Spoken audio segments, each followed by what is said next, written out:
Hi, Tim. Can I just?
All right.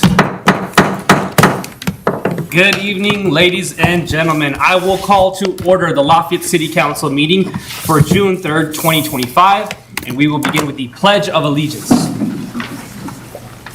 I pledge allegiance to the flag of the United States of America and to the republic for which it stands, one nation, under God, indivisible, with liberty and justice for all.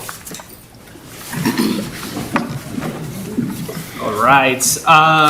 Clerk Beck, can we do a roll call, please? Mayor Monget, Here. Mayor Pro Tem Wong, Hello. Councilor Barnes, Good evening. Councilor Friedland, Good evening.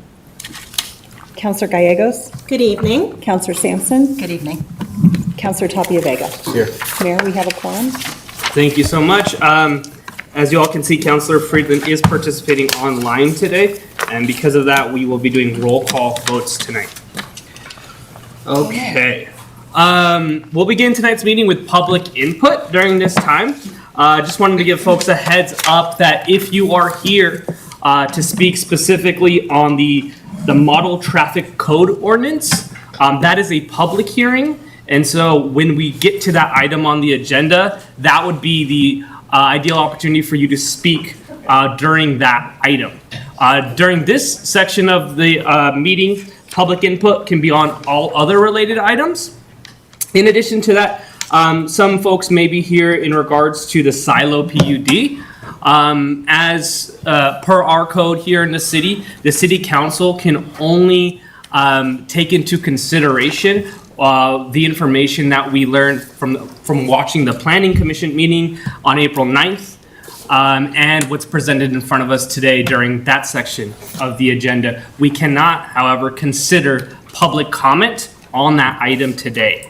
However, if you spoke at public comment at the Planning Commission meeting on April 9th, we watched all those comments, we heard them, and we can take those into consideration. But if you speak on that item today in person, we cannot consider that in our decision-making process, unfortunately. However, you are more than welcome to speak on it if you'd like either way. Okay?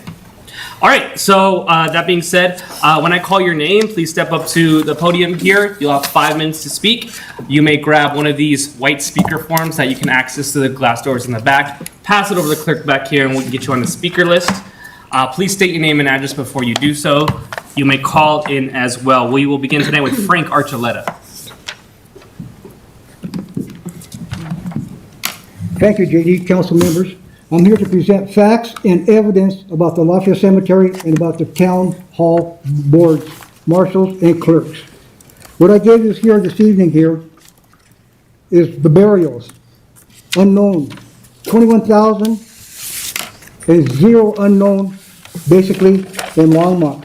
I met yesterday with Eric from Louisville, and he gave me information about the Louisville Cemetery. They only had a dozen and less of unknown burials. Lafayette had 200. Henning was also a mortician, and he handled the burials in Louisville at that time. Remember that. There's 200 in Lafayette, and maybe less than a dozen in Louisville. And he handled them from 1923 to 1958. Lucille kept better records than what Lafayette did here. Lafayette town clerks, due to negligent record keeping, they actually erased the history of the Latinos and Catholics buried in the cemetery here. I'm going to go to a power of the data here. This is how hate within the town hall against the Latinos and Catholics. And this is a timeline, folks, here. Back in 1911, the Diaz's came off the Capitol mine. They were coal miners. They went uptown to buy some whiskey. At that time, they were met by the marshal up there, Welcher, and he went ahead and hassled with them to pull out their whiskey. He turned around and he shot one in the belly there, and they pulled out their knives and they killed him there. Basically what happened was they drug him down to town hall, and 500 people were going to lynch him down there in 1911 down there, town hall. Sheriff Tapp came into the town and said, no, I have to take him back to Boulder Court. They cut his tires out, and Eric Paddock was with the daily camera, helped take him back, transport him back to the jail in Boulder. They were waiting for him all throughout the different areas to try to intercept him right there. In the Lafayette history, Centennial 1889 to 1989, they said it was an atrocity, but they never did truly tell the facts what happened. The Diaz's went to court, and they got off on self-defense. So hate started 1911, basically. July 4th, the Ku Klux Klan, that's when they organized. In 1924, Lee Baker was a mayor with a KKK member, and the whole town board and all them people, they were with him with the KKK. 1924, J.G. Metz was a town marshal now. In 1924, Henry Mathias was a clerk. In 1929, Henry Mathias was a marshal and a clerk. 1934, Henry Mathias went ahead and painted up the sign, white trade only, at the swimming pool when they wouldn't let the Latinos swim in the pool here. Lenny Metz in 1934 was a town clerk when they went ahead and they took it to the Boulder District Court in the Lueros case, sued the city of Lafayette and the Lafayette Fire Department. Don't forget the Lafayette Fire Department, I gave you information, 1957, it's also in the Lafayette history book. Basically, they didn't state that you could not be married to a Spanish person and be a member of the fire department. All this racism continued within the city of Lafayette here. 1945, Fred Audrey is town clerk and treasurer until 1962. We have Henry Mathias. In 1963 was a Saxon of the cemetery, caretaker. They had information, and like I stated last time, all you had to do was go down and get the records, which maybe perhaps on the other hand, the Hennigs gave them the records, but they were such racists, they didn't want to keep the records for the Latinos. What they basically were doing, 40 years of it, folks, 40 years at City Hall, Town Hall. Basically, is what they were doing, and there was segregation at the cemetery. I'll not take anyone up there and show you where the segregation happened up there. Erasing a history. There is no lack of evidence. All these are facts coming out of newspapers and out of your town board records, basically.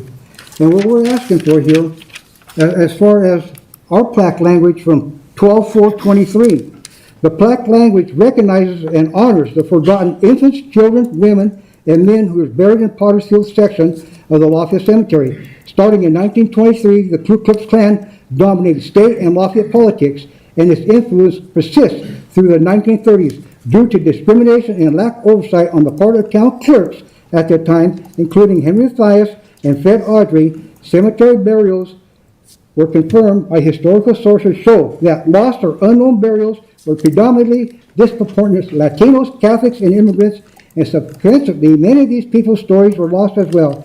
As many as 200 people were buried in Potter's Field. The people of Lafayette recognize this loss and are committed to remembering the mistakes of our history so that we will not repeat them. That's all the facts and evidence, folks. Everything that we have presented to you for all this period of time came out of newspapers and now town board records and everything else and all different history books. So I appreciate it, and we will be meeting with you all basically to discuss the language. But the language is powerful. It's all the truth. Everything we're stating. You must hold the old town board clerks liable and responsible, basically. Thank you. Of course, yeah, thank you so much. Okay, next up we have Barbara Patton.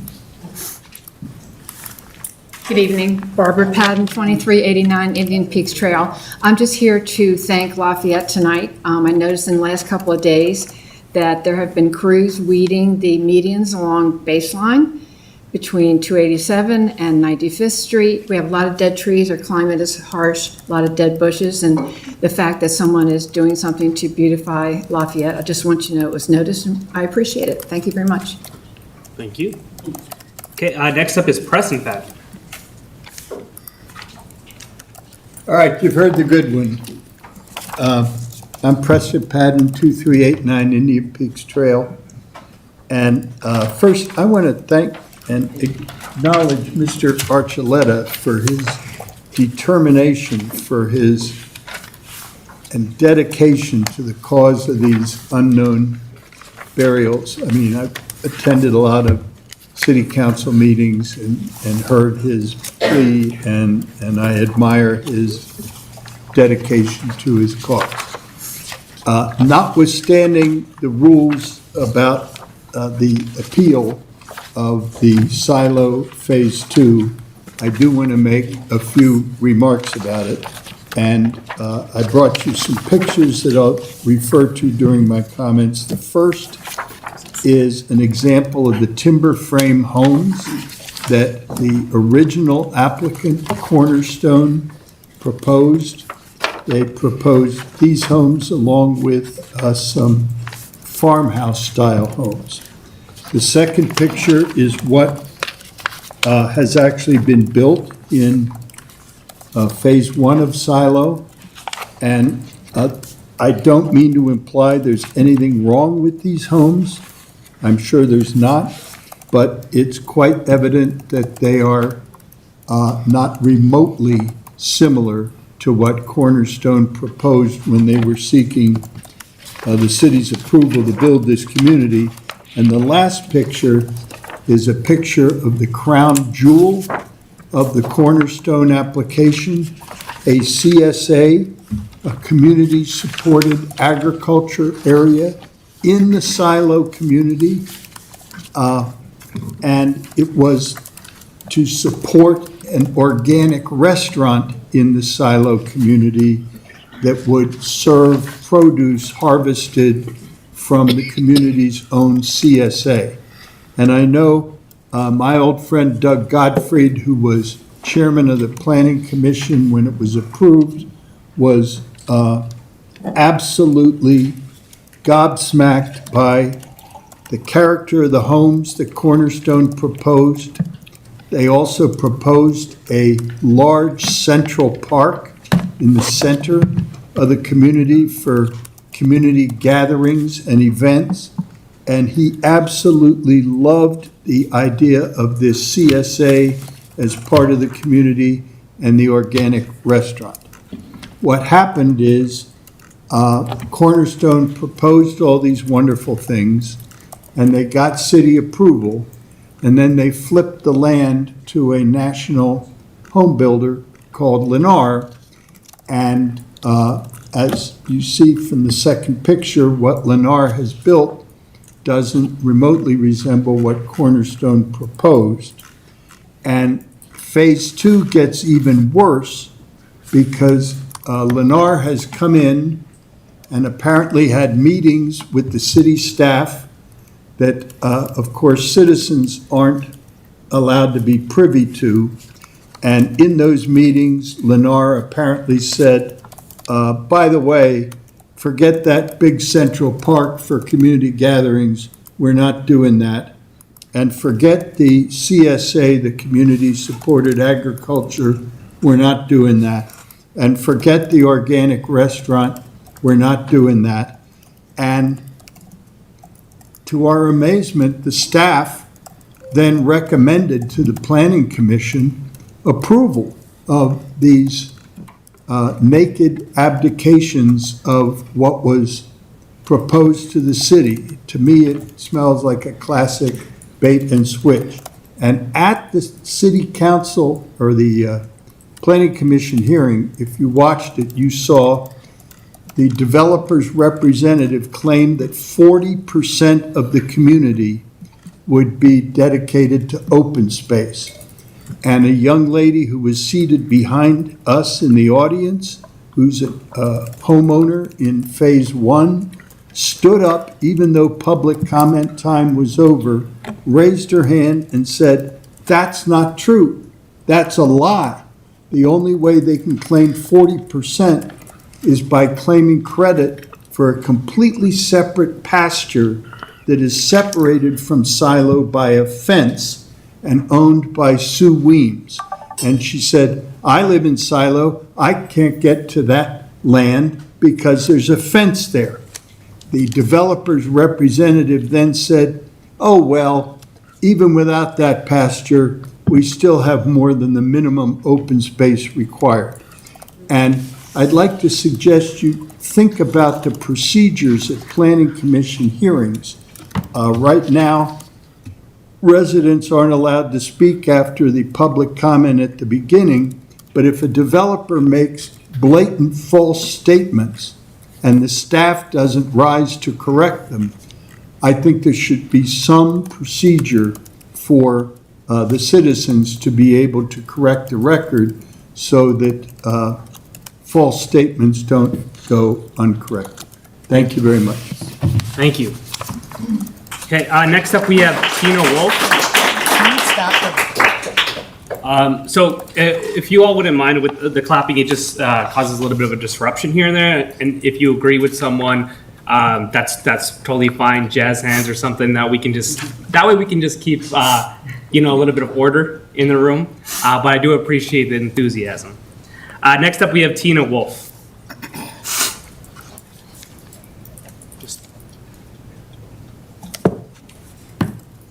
Tina?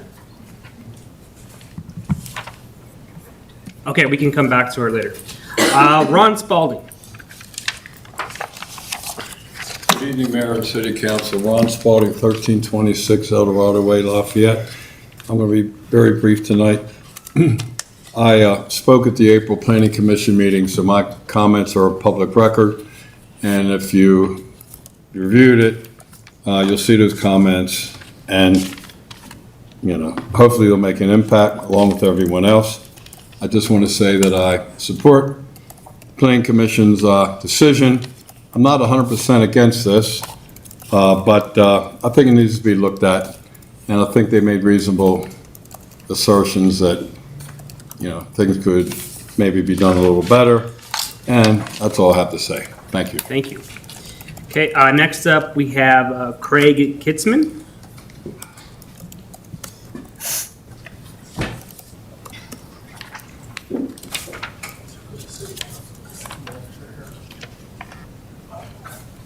This is for you and the Open Space and Parks Departments. You can quickly look at the photos on the second and third pages to see why I'm here. Sometimes I have trouble speaking in public, so bear with me. I'm pretty much just going to read from my letter to you. Dear City Council members, City Manager, Parks and Open Space Department. I initially emailed you last night, but I didn't receive a confirmation email, so I don't know if you got it. I live at 165 Mesa Circle, Greenlee Park, Indian Peaks. I've lived there since the neighborhood was built, 29 years, and I arrived home last night to find that this portable toilet had been placed essentially in my backyard, presumably by the city. If this is its final planned location, it's completely unacceptable. I assume it's placed there by the city, but even if it's placed by others, it's completely unacceptable. It's a gross eyesore that is incompatible with Greenlee Park's public land areas, as well as city open space adjacent to Greenlee Reservoir. Furthermore, it's a glaring eyesore to me personally and is fully visible from my house, deck, patio, and backyard. Additionally, the placement is so close to my backyard that when I'm in the southeast area of my backyard, I'm going to hear people urinating and defecating. Not to mention the odors that are going to come from this toilet. I'm requesting the toilet be immediately relocated beyond my line of sight, both during the summer months when foliage is on the trees and during winter months when it's just branches. I've provided a couple alternative locations, though I would want public input on that before it was done. I'm the former city engineer, City of Louisville. I'm well-versed in public input participation processes. Obviously, none of that happened here. Public input should occur when you're going to undertake city work or projects or disrupt people's lives. If I'd been given the opportunity to provide feedback, I would have strongly objected, as I'm sure my neighbors would have. Thus, once the toilet is removed and before it is relocated, I'm requesting Greenleaf Park HOA and individual residents be contacted by the city to provide feedback on a suitable location to relocate the toilet, if any. Finally, I'd note, I checked for notification from the city last night, thinking that it might have left a flyer in my mailbox or on my door, and there wasn't any. The toilet was placed by another entity and approved by the city. I'd like to understand the city's knowledge of that and whether the city approved its location. I'm requesting to be contacted by the city at my email address in the next couple days, and that the toilet be removed by the end of this week, Friday, June 6th, if it was placed here by the city. Thank you for your consideration and reply. Of course. Thank you. All right, next up, we have Angela McLean.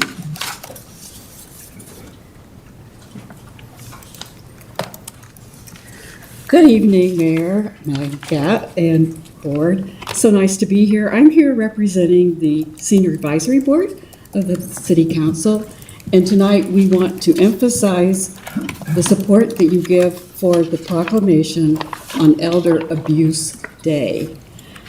Older adults deserve to be treated with respect and dignity to enable them to serve as leaders, mentors, volunteers, and vital participating members of our community. And in 2006, the International Network for the Prevention of Elder Abuse, in support of the United States International Plan of Action, proclaimed a day to recognize the significance of elder abuse as a public health and human rights issue. 2025 marks the 19th annual Elder Abuse Awareness Day. Its recognition will promote a better understanding of abuse and neglect of older adults. And the National Center of Elder Abuse and the City of Lafayette recognize the importance of taking action to raise awareness, prevent, and address elder abuse. Our population is living longer. We are presented with an opportunity to think about our collective needs and our future as a nation. And ageism and social isolation are major causes of elder abuse in the United States. Recognizing it is up to all of us to ensure that proper social structures exist so people can retain community and societal connections, reducing the likelihood of abuse, preventing abuse in older adults through maintaining and improving supports like senior centers, human services, transportation, and will allow everyone to continue to live as independently as possible and contribute to the life and vibrancy of our city. Where there is justice, there can be no abuse. Therefore, the National Council on Aging urges all people to restore justice by honoring the older adults in our community. We encourage, as a Senior Advisory Board, this whole community to know and to report suspect treatment of an at-risk adult. There is a number to call. It's called Adult Protective Services, and this number is available at the Senior Center right here in Lafayette.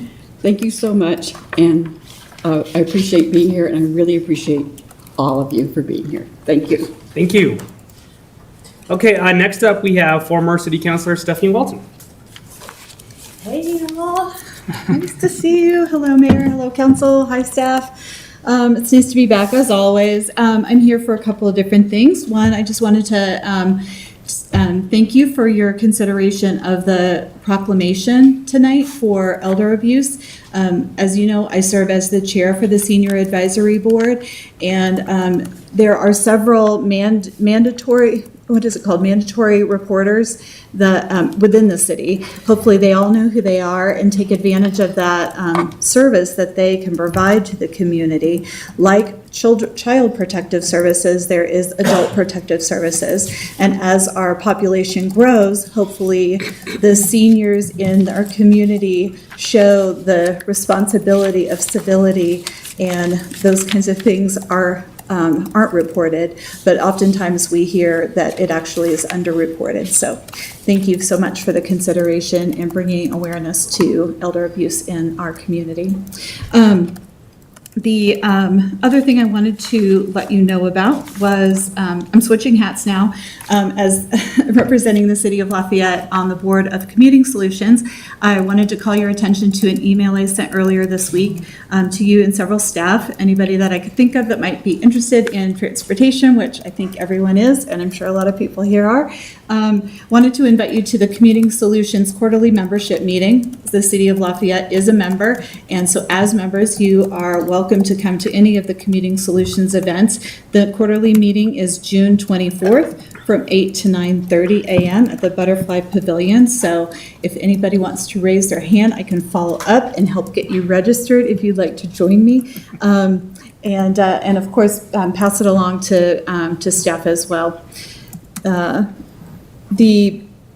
There'll be several state legislators there doing an update on the state budget and also on legislation that was passed this last session on transportation. So I know those of you who attend MCC are familiar with a lot of what's going on, but others of you, it's a good way to get a good update. And I'd love to be able to have a bit of showing from Lafayette with the state senators who will be there. So let me know if you'd like to come. We can carpool, and I can help you get registered.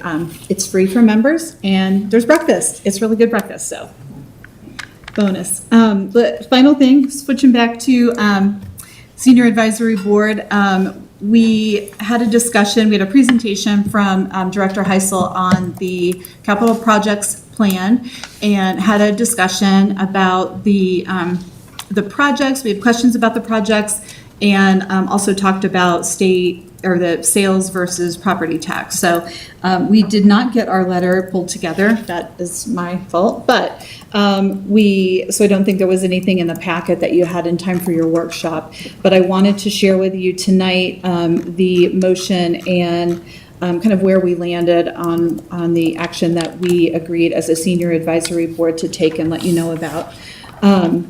We want to let you know that as a senior advisory board, we endorse the 3 identified projects. We are excited to see the addition of dedicated space for older adults in the recreation center remodel. But we also encourage and would expect that we maintain the existing senior center facility. As you know, the population is increasing, and there needs to be more and more space for the very popular programs and activities that happen there at the senior center to support older adults in our community. And with additional space, there can be more programming. We found that when the senior center was closed for the bathroom remodel for a few weeks, the programs were sprinkled all around the city, and it was very popular with people to be going to different places and to mingle with other populations within the city, especially at the rec center. So that's great, but definitely there's an opportunity to expand the services for older adults in our community. We did not reach a consensus regarding the support for either a property or sales tax option. As I'm sure you know the pros and cons for that. From the senior advisory board perspective, there were concerns about the potential financial impact on older adults with fixed incomes. And so even kind of talked about the possibility of having considering both. But I did listen to the workshop and heard some of your comments and the direction that you're headed. My third hat tonight is my own personal Stephanie Walton hat, so not representing the senior advisory board point of view. I personally would encourage going to the ballot with 1 measure versus 2. And that was kind of the pros and cons of having a sales and a property tax. And I think that in your discussion about whether or not you should do 2 versus 1 and how you bundle it and package, I think that you're going to have better success going one time with one ballot initiative. That's what I would encourage. Thank you so much for your time, and thank you so much for your service. Thank you. Okay, next up, I do have a series of forms here, all in regards to the silo development. You are more than welcome to speak on this development, but I just want to reiterate what I mentioned earlier, is that the city council cannot consider these comments in our decision-making process tonight per our code. We can consider any comments from the planning commission meeting, however. And so, first up, we have Kelly Doan.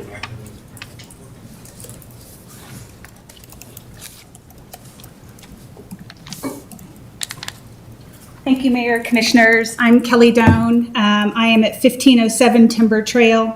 I am a Silo Phase 1 resident. I also spoke during the Planning Commission's meeting, so if you watch or have watched, you will see me speak. I wanted to reiterate a couple of my facts that we experience as residents, and then add just, I know I'm not allowed to influence your opinion on what you're considering, but we were wanting to ask you to stand with the Planning Commission to send Silo Phase 2 back to redesign or to include conditions if you do approve their sketch phase. If you go to the current SiloLafayette.com website and read, from the very beginning, the Silo neighborhood was destined to be something completely different, something better than the norm. It has been a 7-year creative process in the making, the sole purpose of which has been to create an intelligent community paired with cutting-edge sustainable systems, superior building materials, vast open spaces, and a modern farmhouse timber frame design aesthetic that complements and retains the rural appeal of Lafayette. Knowing that this was 7 years in the making, and where we currently stand of having built out Phase 1, where we happened to purchase, we chose a lot located on the north edge, abutting this park and barn. And the number 1 rule in real estate, location, location, location. And now they're proposing that this lot where we bought, there's 8 of us that abut the strip where they're joining and eliminating the park. Not eliminating, shrinking massively. So I question where our vast open space and recreation space is, because we will now be abutting the development directly. I want you to watch carefully at the pretty plans that they show you. I come from the architectural community. I've been a part of this my entire career.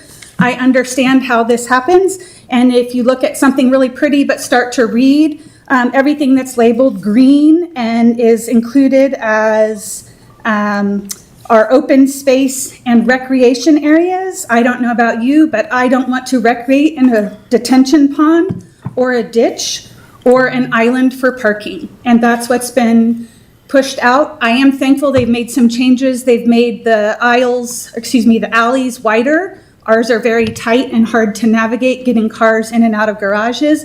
I appreciate that those changes have been made. And subsequently, that space, I get it. They want to pack in as many houses as possible. We lose our park space so they can give the adjusted space. The other piece that I wanted to bring to attention is the, again, the private property. It was mentioned earlier, the private property pasture, which we have no guarantee of it staying a private property pasture. I especially love the orange sign that's posted that says Google lied. This is private property. So it's certainly a very welcoming community to feel like you're a part of, to know that you're not allowed to access where that is. We bought based on research of reading how the community was going to be established. We bought based on this idea of, we loved the eco building. We loved the idea of, we'll take this smaller yard that's all gravel because we'll have a farm next door. We'll have community gardens next door. We'll have this connection to agriculture next door. So we felt like we traded part of what we were giving up in this new vision of what ecological building was supposed to look like, that you give up a little so that you have a greater community. And subsequently, that part has been shrunk. And so now all we are is 3-story tall houses packed in aisles with gravel yards. It's very, very welcoming. I I know you might say, why did you buy here? Again, we bought based on these promises. We believed in these initiatives. We believe that we shouldn't be throwing so much water on our lawns. We believe in all these ideals. We believe in the solar initiatives. That hasn't changed. I recognize that, to sit here and complain seems kind of silly. I'm not a NIMBY person. I'm not saying somebody else doesn't deserve to build what we have. We really like some of the parts of our community. We are committed to being Lafayette residents, and we want to make it better. The developer, when they build and they're done, they're gone, which is evident in phase 1 of problems that people have had. They're gone and we can't get things taken care of. I would hate to see that happen in phase 2.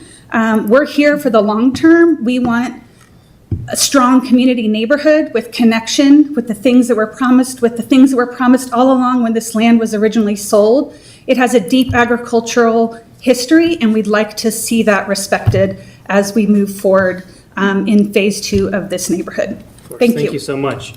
All right, next up is Lisa Norgard.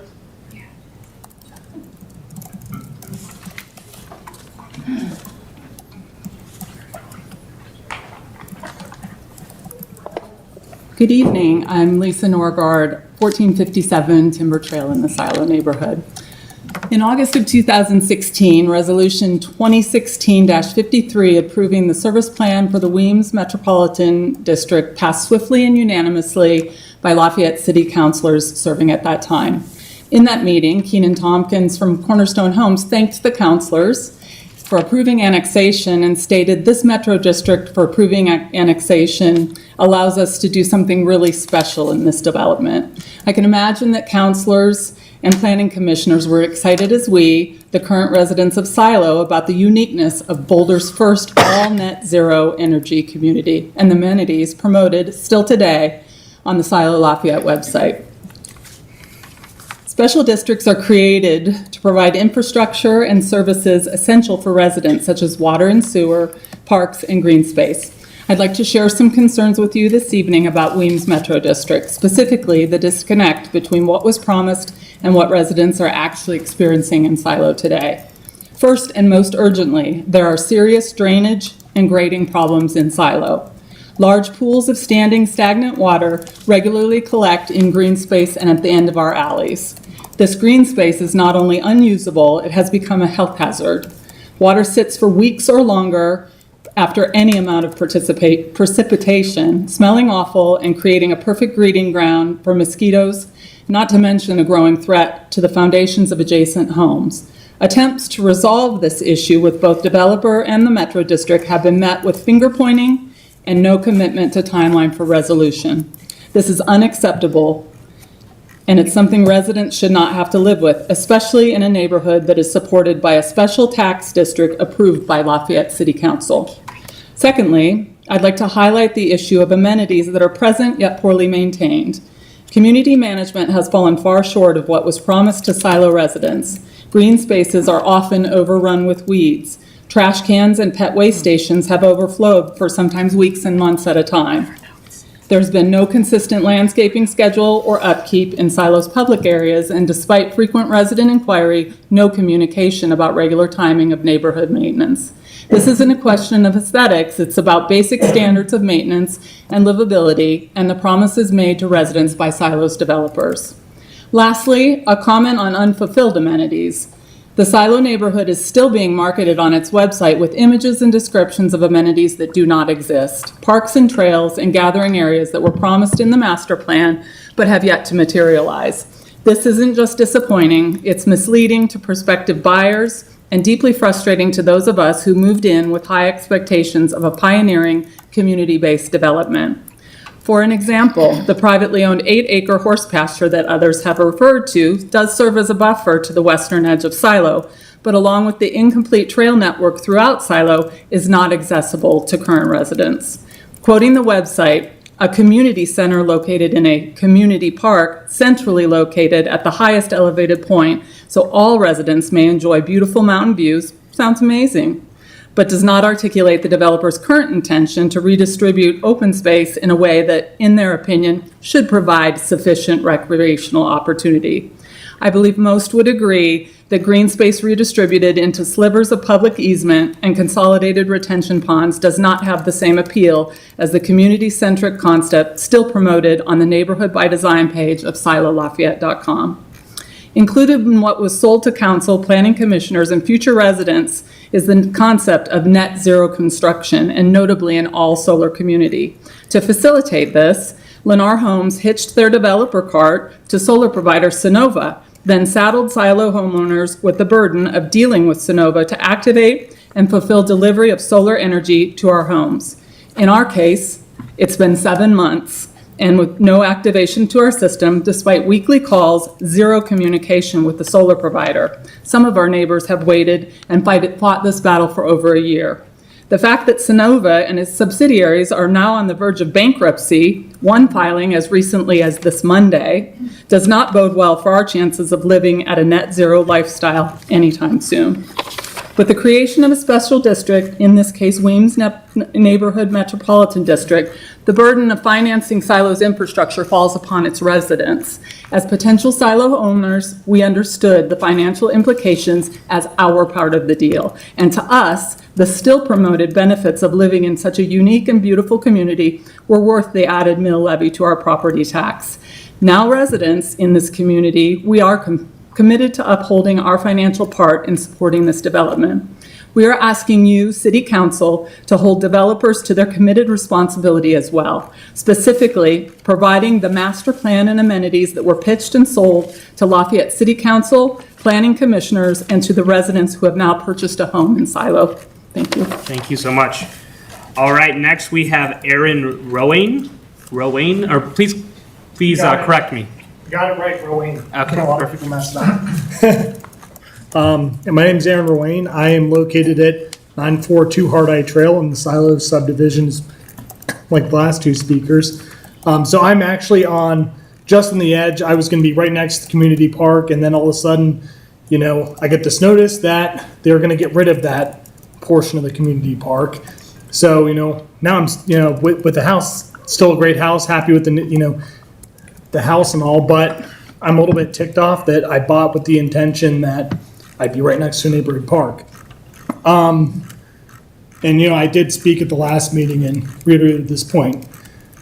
After I, signed the agreement for the house at Silo and did research on the neighborhood, I also did go to the Silo Lafayette website and looked at all the great amenities that it was going to have. And, I was pretty excited about the CSA farm, massive central park I'd be living right next to, community gardens, everything else, the trail network. And I was going down from I think about 8,000 square foot lot, and I was like, that's not a big deal to go down to 5,700 square feet, which is still pretty decent size, but because we had all this extra trail space to walk the dog, all those kinds of things, evening walk after dinner, and now it's just.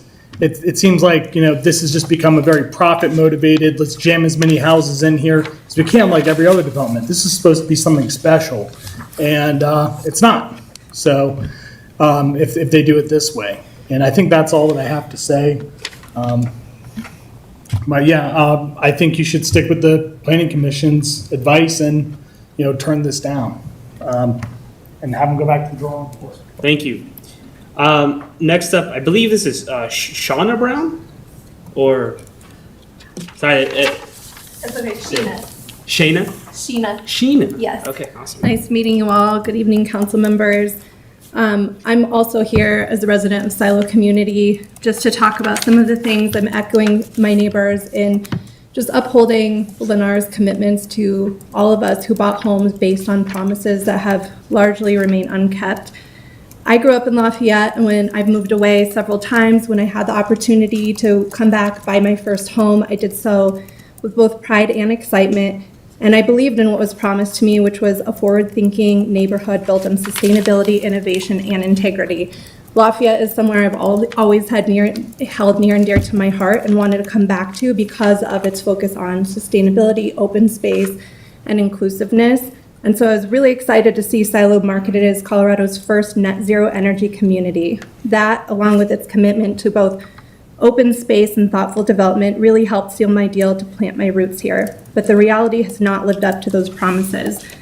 When I purchased my home, I paid a premium, tens of thousands of dollars for a lot adjacent to a designated open space that was promised it would always remain open space in the plans that were shown me by the builder and that are currently on the Silo website. That open space wasn't just a selling point, it was a promise. Now Lennar's new proposal replaces that open space with high-density townhomes. That isn't disappointing, it feels deceptive. The homeowners who paid extra for the open space, will we be refunded? Doubtful. And to echo my neighbors, the agricultural space and some of the other promises still touted on the website were what made a small yard seem sustainable. I love reducing water usage, and going to the park instead of going out to a backyard seemed wonderful. Now all of that has been removed and the trail network is largely inaccessible because it is on private land. The Silo community was advertised, it still is on the website, as having over 40% open space, and that figure, which helped many of us in this room and in the community make the decision to buy here, misleadingly includes that private land outside of the community and does not reflect the reality of what's being built. What we were promised is not what we're getting, and these purposeful omissions and errors impact not just the trust we placed in the builder, but in the value of our homes and ultimately in the city, which must hold the builders accountable to the promises they made before we invest in a home, not after it. My concerns don't end there. To echo Lisa, who spoke on this topic, when I moved into my home in May, I started complaining to Lennar in August about ongoing drainage issues that affect multiple homes. Lennar promised that this would be fixed after building was complete and before turnover to the Metro District. Water is pooling, grading is off, and we've been passed from person to person with no meaningful resolution. This isn't a minor cosmetic issue or aesthetic. It affects the integrity of the properties and our safety. There are real concerns about long-term structural damage as the growing pool of water, which my neighbor has lovingly named Timber Pond by my neighbor, continues to expand during spring rains and winter snow. Nearly a year later, we're still waiting, sending photos and updates to Lennar, who keep telling us it's either a busted sprinkler head or just passing it off to Weems. Then there's the solar issue. Silo was marketed as Colorado's first net zero energy community, a bold claim, and yet I called Sunnova every week for 5 months and at last threatened legal action just to get my panels connected to the grid. Let that sink in a bit. 5 months of fighting, and Lennar refused to get involved or advocate for their homeowners. I'm curious how many other residents have simply given up. I urge the council to request hard data from Sunnova and Lennar and how many homes are actually producing solar energy today. We were all sold on innovation and left with broken systems and a builder that simply doesn't care.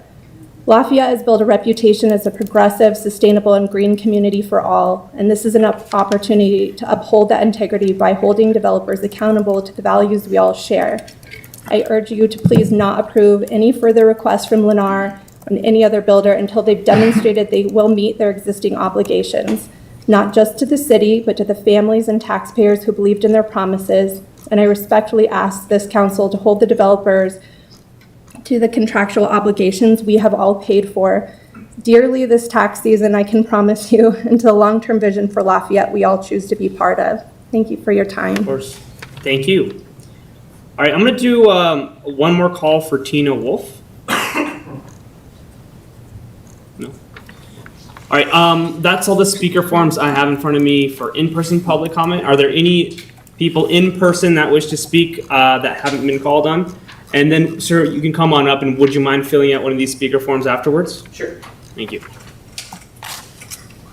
Hi, Marshall Hoke, 1453 Timber Trail. So you've heard from a bunch of my neighbors, and I understand that comments can't be considered for this particular meeting.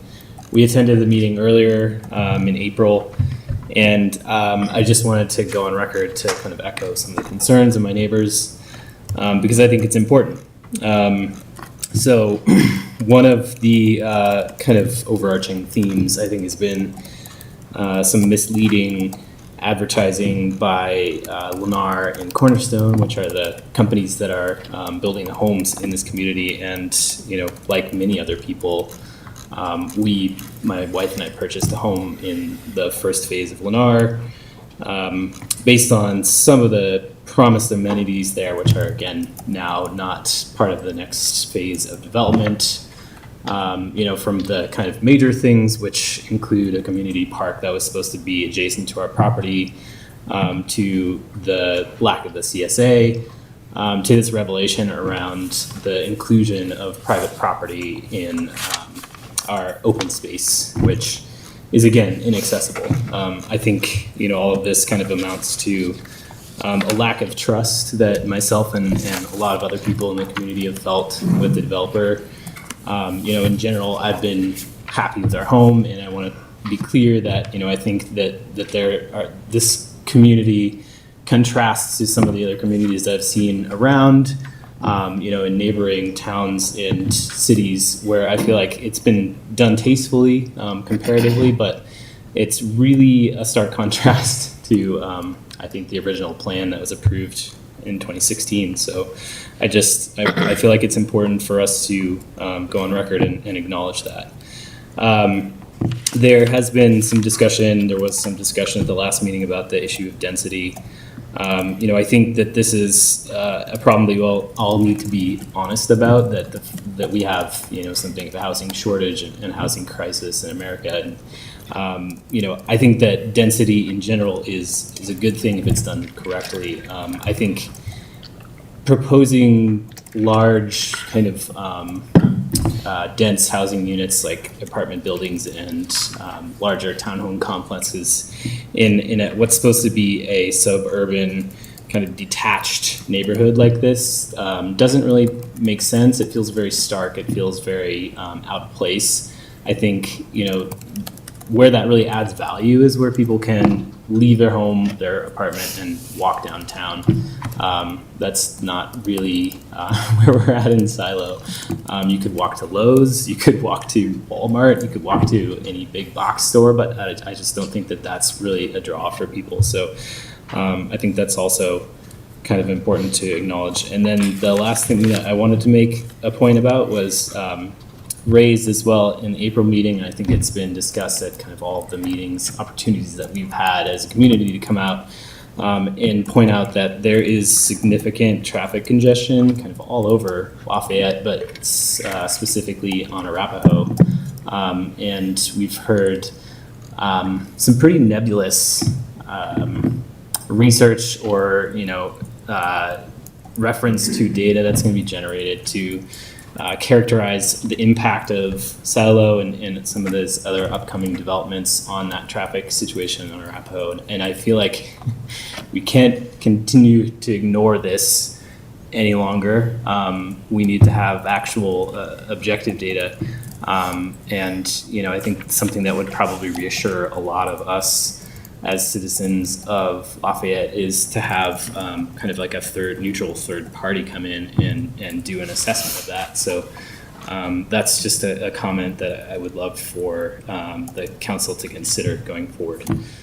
So those are all of my comments, and I appreciate your time tonight, and thank you. Of course, thank you so much.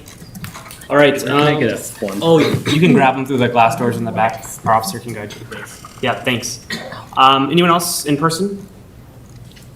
All right. It does seem like we may have a caller online that might want to speak to this during this time. So we'll go ahead and unmute the caller with the phone number ending in 757. Caller with the phone number ending in 757. If you're here to speak during public comment, now would be the right time. Hello? Hey, yeah, we can hear you. All right, my name is Christopher. I live in La Luna Community Co-op. And I just wanted to comment on a few things I've heard tonight about buildings in this town. It sounds like a lot of people are, not wanting to say stop building. Well, I would like council to consider a moratorium on building for at least 10 years. Any new buildings going on currently, because this town has become ugly. I moved here 20 years ago, and it was a nice, quiet, little community. And as the buildings kept getting more and more and more, it just kept getting uglier and uglier and uglier. There are parts of this town that, like Boulder, do not see sunlight on the ground. And it's gotten just ugly. The houses around me that got built a couple of years ago, these duplexes or whatever they are, do not fit in the town at all, even though the city council said, oh, that they're okay. They're not okay. They're ugly. This town doesn't need more buildings. We need less building because the developers do not care about us as people. We are just money-making generators for them. They don't care about what this town looks like. They just want to build, build, build. And I would like that to stop for a while, to where the community and the entire town can have a say in what we do. To the point of the new fitness center that you want to have in, we don't need a new fitness center. We don't need it. If you want to put something there, put the new city hall there. That would be a perfect place for it. Infrastructure. We need to start really looking at our roads, because there are just so many people coming through here now since King Super abandoned us, since Chase abandoned us. There's just all that activity. 111, the road 111 needs to really be seriously looked at and fixed, because there's a pothole that's been there for just about 20 years. It keeps getting filled, and yet it keeps reappearing. Not just, but Baseline, all these different roads that are coming in and out of Lafayette really need to be upgraded and taken care of, because you're not. And you're it's like by King Supers, that whole road right there, it's just one long stretch of potholes. I think we need to be focusing more on our infrastructure instead of creating wealth for people that don't live here. Thank you. Thank you so much, Christopher. All right. I'm not seeing any more callers online or any speakers in person. So with that, we will close public input and move forward on our consent agenda. We have the following items. Item A, May 28th, 2025 City Council meeting minutes. Item B, May 27th, 2025 City Council special meeting minutes. Item C, May 27th, 2025 City Council workshop summary. And item D, resolution number 2025-34, approving and ratifying a revocable right-of-way license agreement with Tio Cali Cocina Tequileria LLC, doing business as Tio Cali Cocina for use of certain right-of-way adjacent to 103 North Public Road. Council like to pull any items? Councilor Sampson. Item C. Item C, any other items? Do you have a motion to approve the balance? I move to approve the balance of the consent agenda. Second. We have a motion second. Any further discussion? Okay, we'll do a quick roll call vote, please. Counselor Gallegos? Yes. Mayor Monget? Yes. Counselor Sampson? Yes. Counselor Tapia Vega? Yes. Mayor Pro Tem Wong? Yes. Counselor Barnes? Yes. And Counselor Friedland? Yes. That motion passes unanimously. Thank you. Counselor Sampson. Yes. In the May 27th, 2025 City Council workshop summary, I have one edit, and it is under number 2, in the very last sentence, where it talks about and solicit board input regarding term limits. It should also say regarding term limits and term length. I think we can get that updated. Thank you. Awesome. Then would you like to make a motion? Sure. I move to approve number C on the consent agenda with the addition to the council workshop summary minutes of solicit board input with term length and term limits. Second. All right, motion and second. Any further discussion? All right, roll call vote, please. Mayor Monget? Yes. Counselor Sampson? Yes. Counselor Tapia Vega? Yes. Mayor Pro Tem Wong? Yes. Counselor Barnes? Yes. Counselor Friedland? Yes. And Counselor Gallegos? Yes. That motion passes unanimously. All right. That brings us to some proclamations for tonight. We have a few things to celebrate and recognize. Beginning with the first proclamation, item E for National Gun Violence Awareness Day, June 6, 2025. Mayor Pro Tem Wong. Yes, National Gun Violence Awareness Day, June 6th, 2025. Whereas every day Americans are killed, shot, or wounded by gun violence, and whereas Americans are 26 times more likely to be killed with guns than people in other developed countries, and whereas protecting public safety in the communities they serve is a mayor's highest responsibility, and whereas mayors and law enforcement officers know their communities best, are the most familiar with local criminal activity and how to address it, and the best positioned to understand how to keep their residents safe. And whereas June 2nd, 2025 would have been the 28th birthday of Hadia Pendleton, a teenager who was tragically killed at the age of 15, and whereas to help honor Hadia and other Americans whose lives are cut short due to gun violence, a national coalition of organizations has designated the first Friday of June as National Gun Violence Awareness Day, and whereas the organizers ask people across the United States to wear orange on June 6th because hunters wear orange to announce themselves to other hunters in the wilderness, and orange is a color that symbolizes the value of human life, and whereas anyone can join this campaign by pledging to wear orange on June 6th to raise awareness about gun violence and honor the lives of gun violence victims and survivors, and whereas we renew our commitment to reduce gun violence and pledge to do all we can to keep firearms out of the wrong hands and encourage responsibilities or responsible gun ownership to help keep our community safe.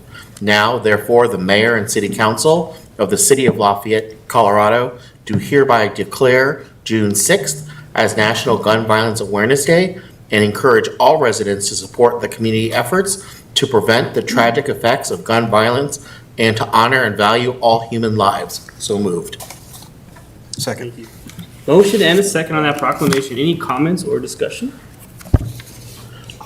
Just one comment, I don't have the specific date, but just for the community to know that Boulder County District Attorney Michael Doherty will be having a gun safe giveaway. I believe it's in Longmont this year in June in recognition of gun violence awareness. And I will get that information for comments at the end, but just to make our residents know that our district attorney does provide gun safes and gun locks to residents to promote safe gun ownership. And so I'll get that information, but I know it's coming up this month. I believe it's in Longmont. Thank you, Mayor. I'll just quickly add, on this topic, 4 primary reasons why gun violence occurs, so folks can educate others and to continue to help others and support them in times of need. 4 primary reasons why gun violence occurs. Number 1, in no particular order, number 1 is access to a weapon. Number 2 is untreated childhood trauma. Number 3 is a blueprint, actually. Some folks seek recognition when they commit these acts. And number 4 is workplace grievances. And so we talk to our young folks, our students all the time about treating others with kindness and respect. But adults, adults need to follow that philosophy as well, because oftentimes it can lead to true horrific violence. Councilor Barnes. Thank you, Mayor. When Mayor Pro Tem Wong mentioned the gun safe giveaway, I do remember District Attorney Doherty saying that one of the gun safe giveaways, they were able to give away over 200 of them in a single day, which he pointed out that's very important, because if you need one, you should be able to get access to one in order to secure your weapons or guns at your home. So I do appreciate that service, and if there's a need, I'm happy that we are doing that in Boulder County, just to provide that for people who need to be more secure, have their weapons be more secure. So. Of course, thank you so much.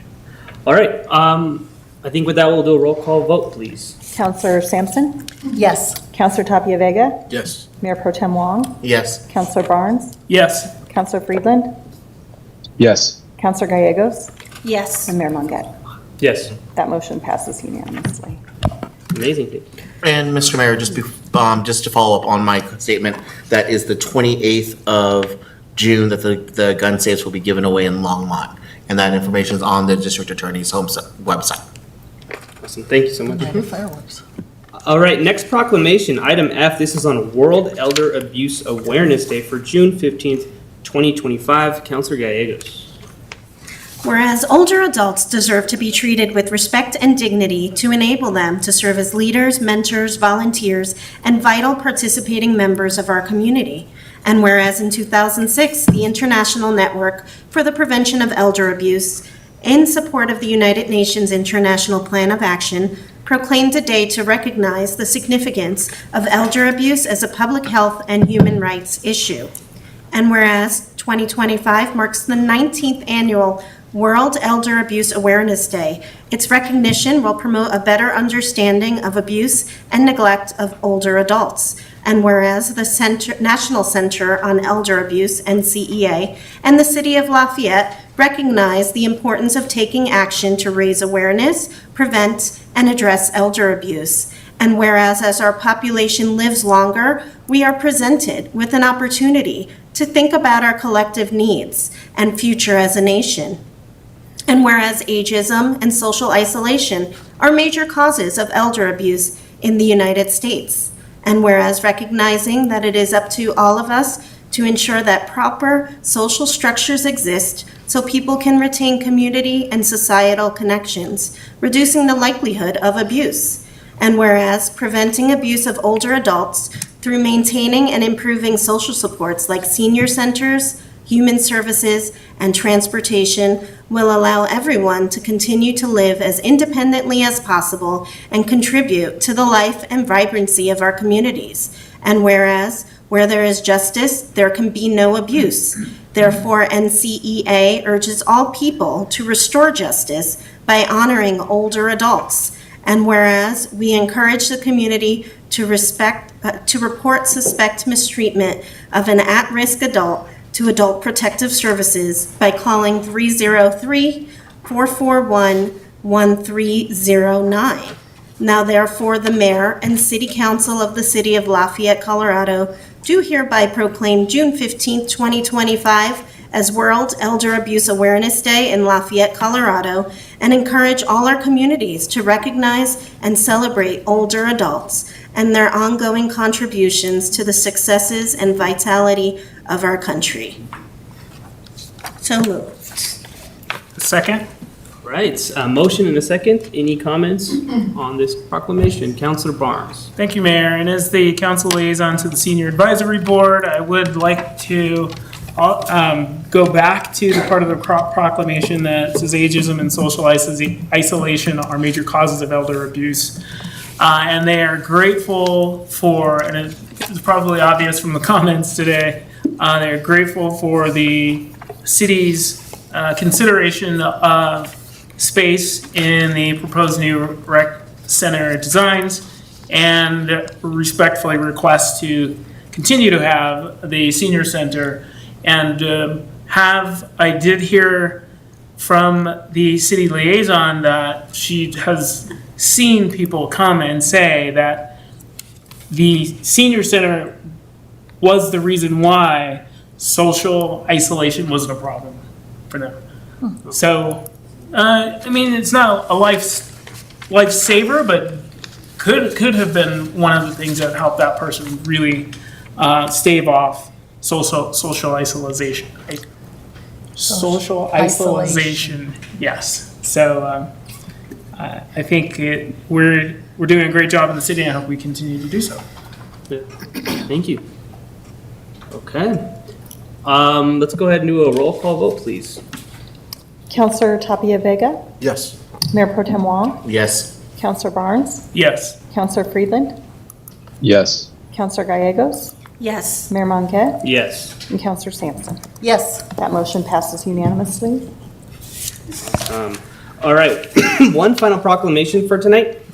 This is for lesbian, gay, bisexual, transgender, and queer Pride Month for June 2025. Counselor Sampson. Whereas lesbian, gay, bisexual, transgender, and queer Pride Month is celebrated each year in the month of June to honor the 1969 Stonewall Uprising in Manhattan. And whereas the first Pride March in New York City was held on June 28, 1970, on the one-year anniversary of the uprising. Whereas the City of Lafayette signed Resolution Number 2016-96 on December 6, 2016, reaffirming the city's commitment to build a diverse, inclusive, and just community, ensuring equal protection and services for all residents. And whereas the city of Lafayette has a diverse LGBTQ+ community that has made and continues to make great and lasting contributions to strengthen the fabric of our community. And whereas the city of Lafayette honors its commitment to the promotion and protection of the human rights of LGBTQ+ residents and employees. Now therefore, the mayor and the city council of the city of Lafayette, Colorado, do hereby proclaim June of 2025 to be LGBTQ+ Pride Month and urge all residents to honor our diverse community and continue to build a culture of inclusiveness and acceptance. Furthermore, the city council encourages the community to attend any of the numerous events hosted throughout this month to celebrate the LGBTQ+ community. And I ask for this motion. Second. Okay, a motion and a second. Comments from Councilor Sampson. I really like the part that it talks about that everyone in our community has made a lasting contributions and strengthened the fabric of our community. I really think sometimes in this world, kind of building on to what you said, sometimes in this world we look at our differences. And I think we need to start looking at our similarities, recognizing that everybody has their unique characteristics, but that's what makes us great. Well said. Thank you. I do believe, do we have representatives from Rocky Mountain Equality here? Oh, would you like to come up and share some words? That'd be great, thank you. Of course. Is there this right here? Yeah. Awesome. So, good evening, everyone. My name is Chris Castañeda. My pronouns are they, them, A for my Spanish speakers, and I'm honored to be here tonight as the Youth Program Senior Manager with Rocky Mount Equality, formerly known as Alpolder County, as well as a Lafayette resident. I stand before you representing an organization that has been fighting for LGBTQIA+ equality, dignity, and safety for over 30 years. Tonight, we are here to recognize Pride Month, not just as a celebration, but also as a powerful reminder. Pride is not only about parades or festival, though those are fab, joyful, and deeply meaningful expressions of visibility. Pride is protest. Pride is resilience. Pride is community, and it honors the bravery of those who came before us, those who resisted at Stonewall, those who marched when it wasn't safe, and those who continue to live their truth in the face of hostility. The rainbow flag, which you will see flying across our communities this month, is more than just a colorful symbol. It is a banner of liberation, identity, and hope. It's also a signal that here, in this place, you are safe, and that message is more important now than ever. Across the country, we are seeing an alarming rise in anti-LGBTQIA+ rhetoric, legislation, and violence.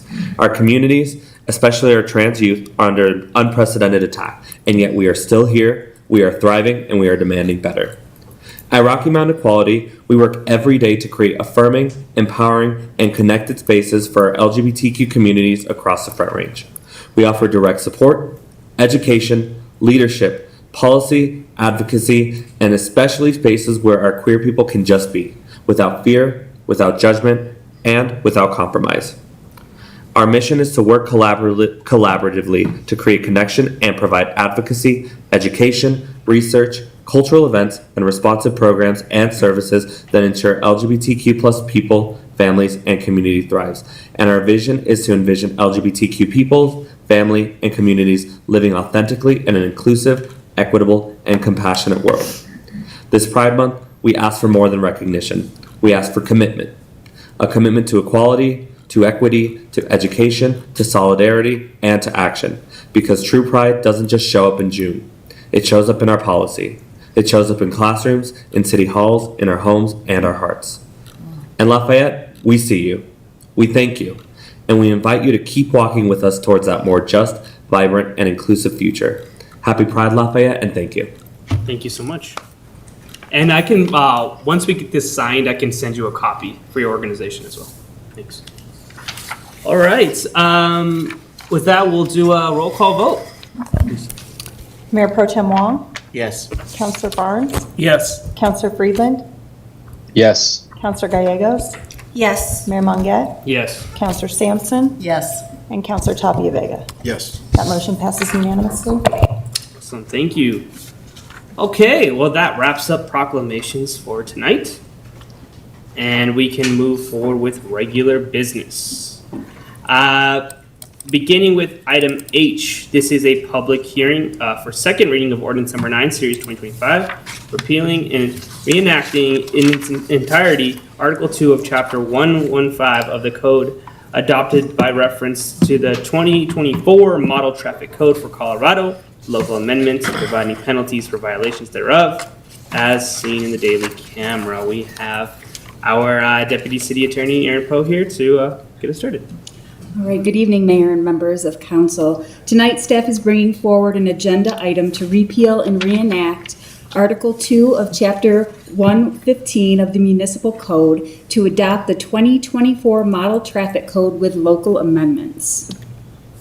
This is a public hearing, so for an agenda, we will have a brief staff presentation, followed by council questions, public testimony, council discussion, and I do have a slide with proposed motion language at the end, should council desire it.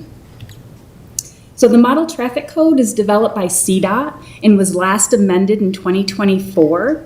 It provides a system of traffic regulations consistent with state law and generally conforms to similar regulations throughout the nation. Lafayette last adopted the 2020 version of the Model Traffic Code with local amendments in 2020 and 2021. Adopting the Model Traffic Code allows us to be consistent with other jurisdictions, but also exercise some local preferences. All right, and speaking of local preferences, tonight we have 3 new local amendments, which include requiring license plates on vehicles, designating construction zones and school zones for increased penalties, and prohibiting eluding the police. Staff also is recommending reenactment of local amendments that prohibit open alcohol containers and open marijuana containers in vehicles. And that concludes my presentation, and I will pause here for questions. Gonna pause here. Yes. All right, thank you so much. Just want to make sure we're doing this in the correct order, but this is the appropriate time for council questions if there are any. Councilor Sampson? Tell me a little bit more about eluding the police. In other words, that's only when it happens for an issue within the city, like a city that we have purview over, right? Correct. It would be enforced within the city of Lafayette boundaries, jurisdiction. So if the police tried to pull someone over and they didn't, then that would potentially be eluding. As it stands now, it would be something that they could write into county court. Okay. But this would allow it to be written into Lafayette court as well. Okay. But the county can actually charge that as well? Correct. Okay. That was my question. Councilor Friedland? Thank you so much. I have a question around the definitions and the differences or similarities in definition between open alcohol container and open marijuana container.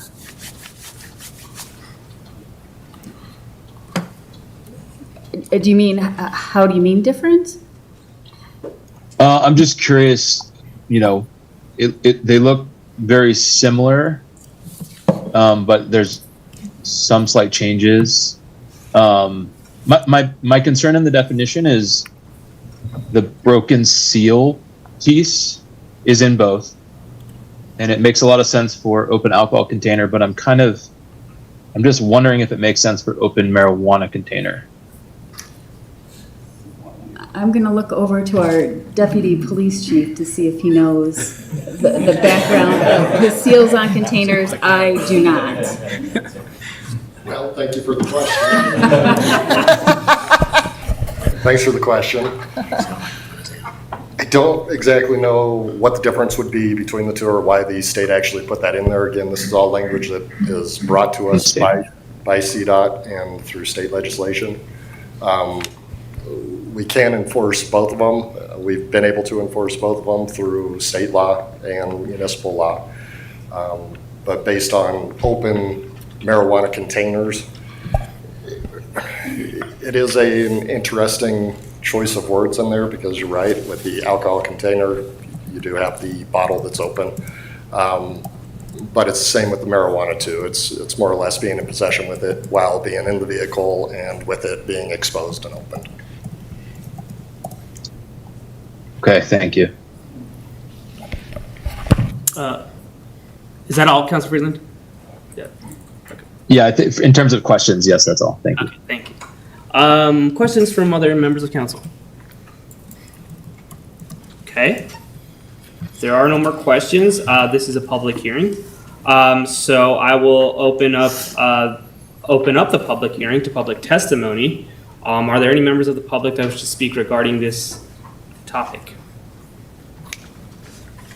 Okay, I'm not seeing any in-person speakers. I'm also not seeing any callers online. So with that, we will close public testimony on this item. Bring it back to discussion. And do you mind actually going forward one more, please? Another one. Thank you.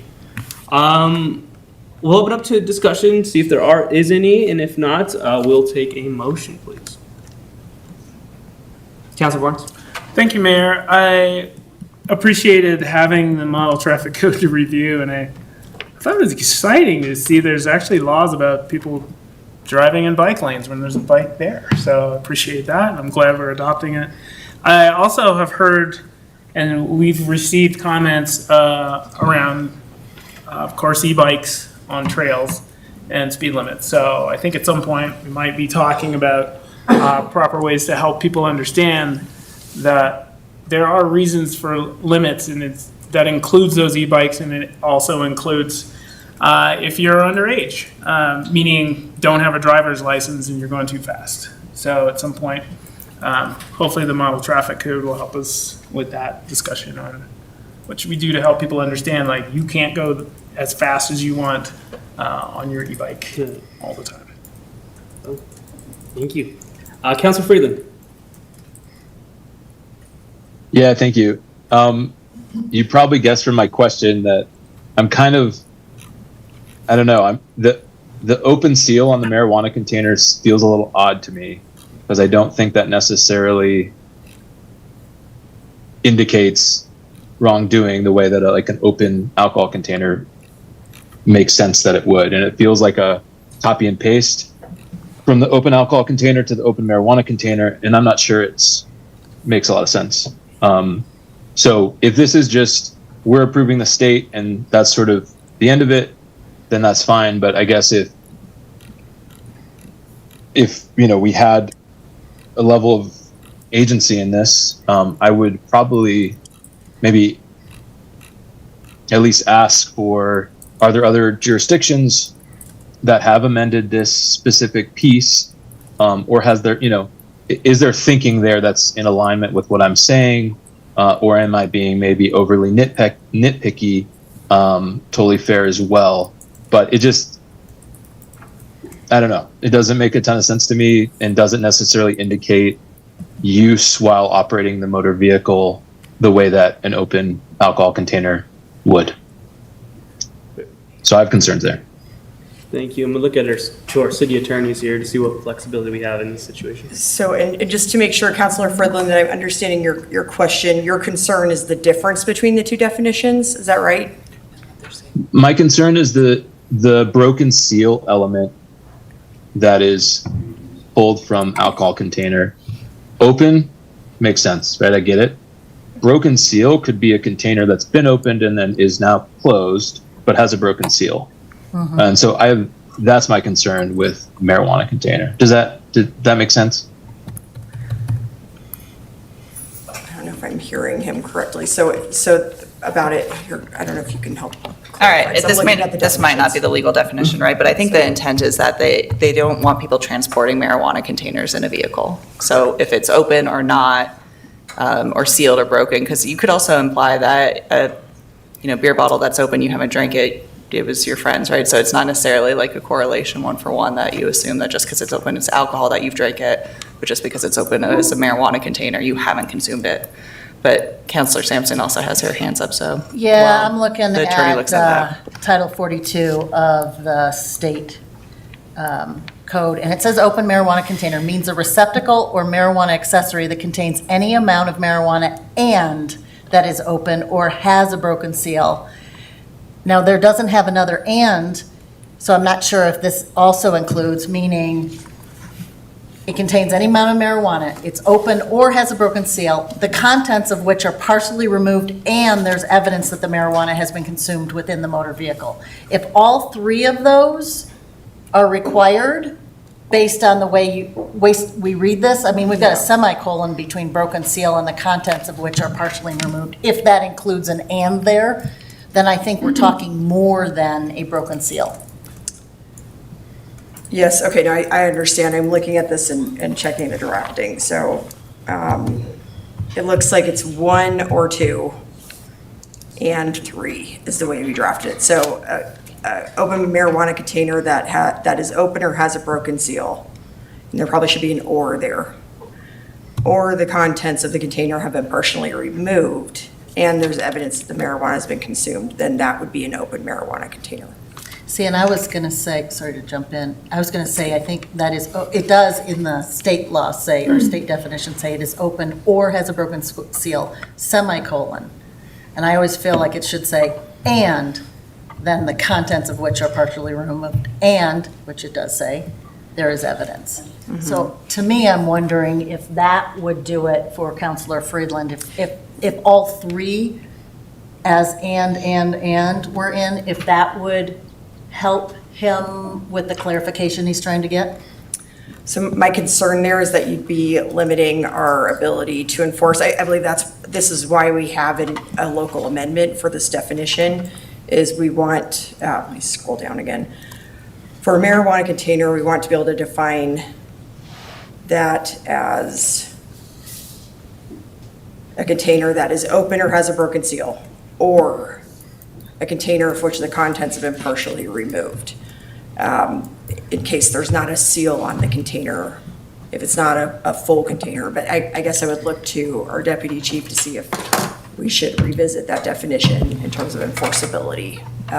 But I could see how we drafted it. I get what Councilor Sampson is saying, and Councilor Friedland. But I believe our intent here was to align it with how we drafted our open alcohol beverage container definition, which defines that as, sorry, I'm having to scroll back and forth here, as a container that is open or has a broken seal, or the contents of which are partially removed. And can I add in also that this is not a change. This is the same language we have in our code now. So we certainly could change it, but what is proposed is what is currently there. And thank you for that clarity. I appreciate that. So I just want to make sure, Councilor Friedland, are you still interested in like considering this possible change or amendment to this language, or do you feel okay to move forward with the proposed motion language? Well, I guess I'm still confused on the question that Councilor Sampson raised around you have to have all conditions met, 1, 2, you know, what gets you there. If it totally makes sense to me that you have a closed container that seal is broken and there's evidence of use, yeah, makes sense, right? But if there's just a closed container with a broken seal and no evidence of use, to me that seems challenging. My It depends where we go. Sorry, would be all three conditions have to be met. It's an and, so 1, 2, and 3 all have to be met for, a guilty finding. And in that case, we can add an and upon adoption with council's direction when you make your motion. Okay. Yeah, and I think at the end of the day, right, language is one way, but it's all about enforcement, right? And so I think, through this discussion, as our officers are patrolling the streets and running into vehicles that may be subject to this, would you mind, just for point of clarity, kind of explaining that process? Like if you were to pull someone over and you did see a container with marijuana in it, clear, not clear, like just kind of that process, that just so we're aware. Sorry to put you on the spot. I know you weren't prepared to be a part of this. But yeah. So as you stated, it kind of changes as we go along. So if we do have incidences where somebody does have an open container of alcohol, let's say, I mean, they are handled the exact same, where we do suspect that they're drinking or they're using marijuana while being in the vehicle. That will be the open container that we end up charging, which goes quite a bit to what Councilor Sampson was saying with, there is that several steps before we actually would charge that. It wasn't just because we walked by and saw something in their vehicle, because there's a lot more to all of that we have to ask questions and get answers to before we would actually move down that. So it would be the entire investigation that took place with each case that came through. First, you identify if the driver has been impaired in a certain way, then you look at that evidence. And it doesn't even have to be the driver, for instance. I mean, it could be a passenger that is just sitting in their vehicle drinking on the side of the road or at their house, or I'm sorry, out on the street somewhere. So it doesn't have to be the driver per se. It could be a passenger or somebody else in the vehicle too. Okay. Thank you. Does that make it feel better, Councilor Friedland? Just the way we're enforcing it? Yeah, absolutely. If there's evidence of impairment, if there's evidence of use, yeah, it all makes a lot of sense to me. And so my concern was just that sort of, we're doing one thing and then we don't have evidence of use, but there's a container that has been opened at one time but is now closed. That seems challenging for sure. So just, I recognize the replication between alcohol container and marijuana container, but I think those two things are quite different, right? And so having a broken seal alcoholic container that's closed but has a broken seal makes a lot of sense, right? You can quickly consume alcohol, but a broken seal marijuana container that's closed, you're not just going to eat that. And then, it's just, they're very different substances. So I'm just trying to make sure it makes sense. But thank you. I do feel a lot better about it after that discussion. Okay, thank you so much. All right, if there aren't any comments, we'll take a motion if someone feels ready. I move to approve on second reading ordinance number 9, series 2025, repealing and reenacting in its entirety Article 2 of Chapter 115 of the Code of Ordinances, adopting by reference the 2024 Model Traffic Code for Colorado with local amendments and providing penalties for violation thereof. Do we have a second? Second. All right, motion and a second. Any further discussion? All right, let's do a roll call vote, please. Counselor Barnes? Yes. Counselor Friedland? Yes. Counselor Gallegos? Yes. Mayor Monget? Yes. Counselor Sampson? Yes. Counselor Tapia Vega? Yes. And Mayor Pro Tem Wong. Yes. That motion passes unanimously. Awesome, thank you. Okay, our next item is a larger item, item I in the regular business. So if folks need a second to transition in or out of the room, now would be the best time to do that. This is a discussion on the appeal of the Planning Commission's Silo Phase 2 sketch plan application determination. And let's give folks a second here. And then we have our planning director here, Stephen Williams, to get us started. Thank you. Good evening, Council. As the mayor said, this is relating to Silo's Phase 2 sketch plan application, and it's an appeal of Planning Commission's decision. So the order of the sketch plan is outlined here. Because Council is tasked with reviewing the record of Planning Commission's meeting on this application, including watching the April 9th PC meeting, staff will not be representing the slides from that meeting. We do have that slide deck available if you guys have any questions on it later. And as the mayor clarified at the outset of this meeting, the agenda item is also not a public hearing. Because this is an appeal, Council is also tasked with reviewing the same public testimony that Planning Commission heard in April. Otherwise, staff will give you a quick overview of the proposal and both the PUD and process and the appeal process. The applicant will then have an opportunity to present their sketch plan proposal as well as the reasons for their appeal. And then city council has the opportunity to ask questions of both applicant and staff before discussion and then making a motion on the application. So the applicant is CVI Consulting. They're on behalf of Lennar and Cornerstone Homes. The property is reflected on the slide here. It's 10364 Arapahoe Road. It's about a quarter mile west of the intersection of 287 and Arapahoe on the south side of Arapahoe. The comp plan designates this property as housing. Current zoning within that PUD is reflected as R1, R3, T1, which is transitional business and agricultural. The proposed zoning through this PUD amendment is R2 and R3. That is medium density residential, both of those designations, and would allow for the uses that are proposed through this amendment, which are detached unit, single unit development, duplexes, as well as attached townhomes. And the proposed use tonight is residential. There are 235 housing units in total proposed in phase 2. So real quickly, quick overview of where we are in the PUD process. We are discussing the sketch plan PUD application tonight. Typically that requires Planning Commission review and approval. It is not a binding decision, it's a concept level review. We are in the early stages of this process. It has to go through the 3 stages outlined here. It goes to preliminary plan. That's also a Planning Commission review and recommendation.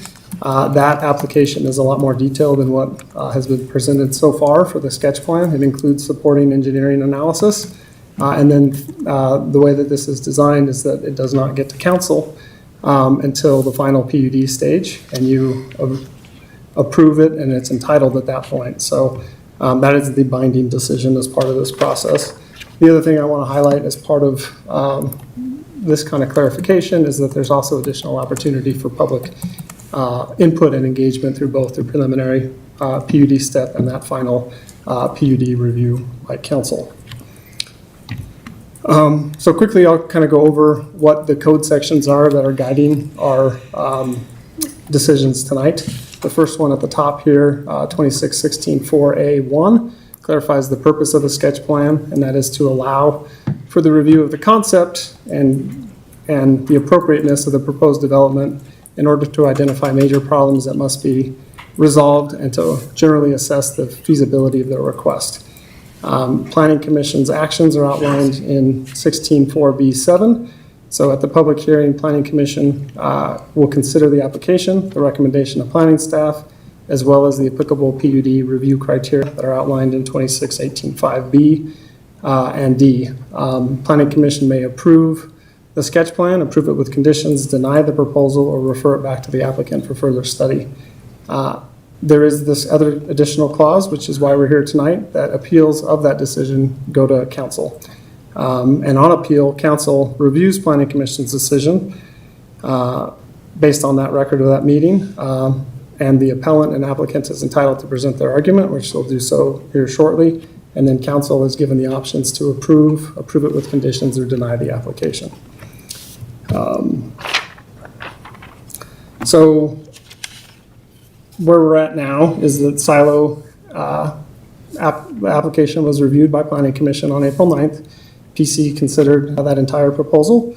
The record of that meeting includes the formal application, the developer narrative and presentation, along with staff's presentation, including staff's recommendation of approval and public testimony from that meeting. At that hearing, PC decided to refer the sketch plan application back to the applicant for further study, citing specifically 4 of the 18 PUD review criteria, B4, B8, B12, and B18, which respectively relate to recreation, community housing needs, goal fulfillment, and diversity of design / the quality of life. The applicant appealed that decision on April 23rd, which was within the time frame allowed, which effectively elevates it for discussion and city council review. Your review will be the final determination on the sketch plan. And before I turn this over to the applicant, I just want to clarify that where the application stands in relation to staff's recommendation of approval. So that recommendation was based really largely on where we are in the process. Sketch plans are non-binding conceptual reviews, and the intent of that recommendation was for staff's comments, as well as any comments provided by Planning Commission through the April 9th meeting, and any comments now provided or direction provided by City Council for the applicant to address those through the next step of the process, which is the preliminary plan review. This recommendation was also made with the understanding that additional information, including the technical engineering studies that I mentioned earlier, have yet to be shared. So I'll turn it over to the applicant.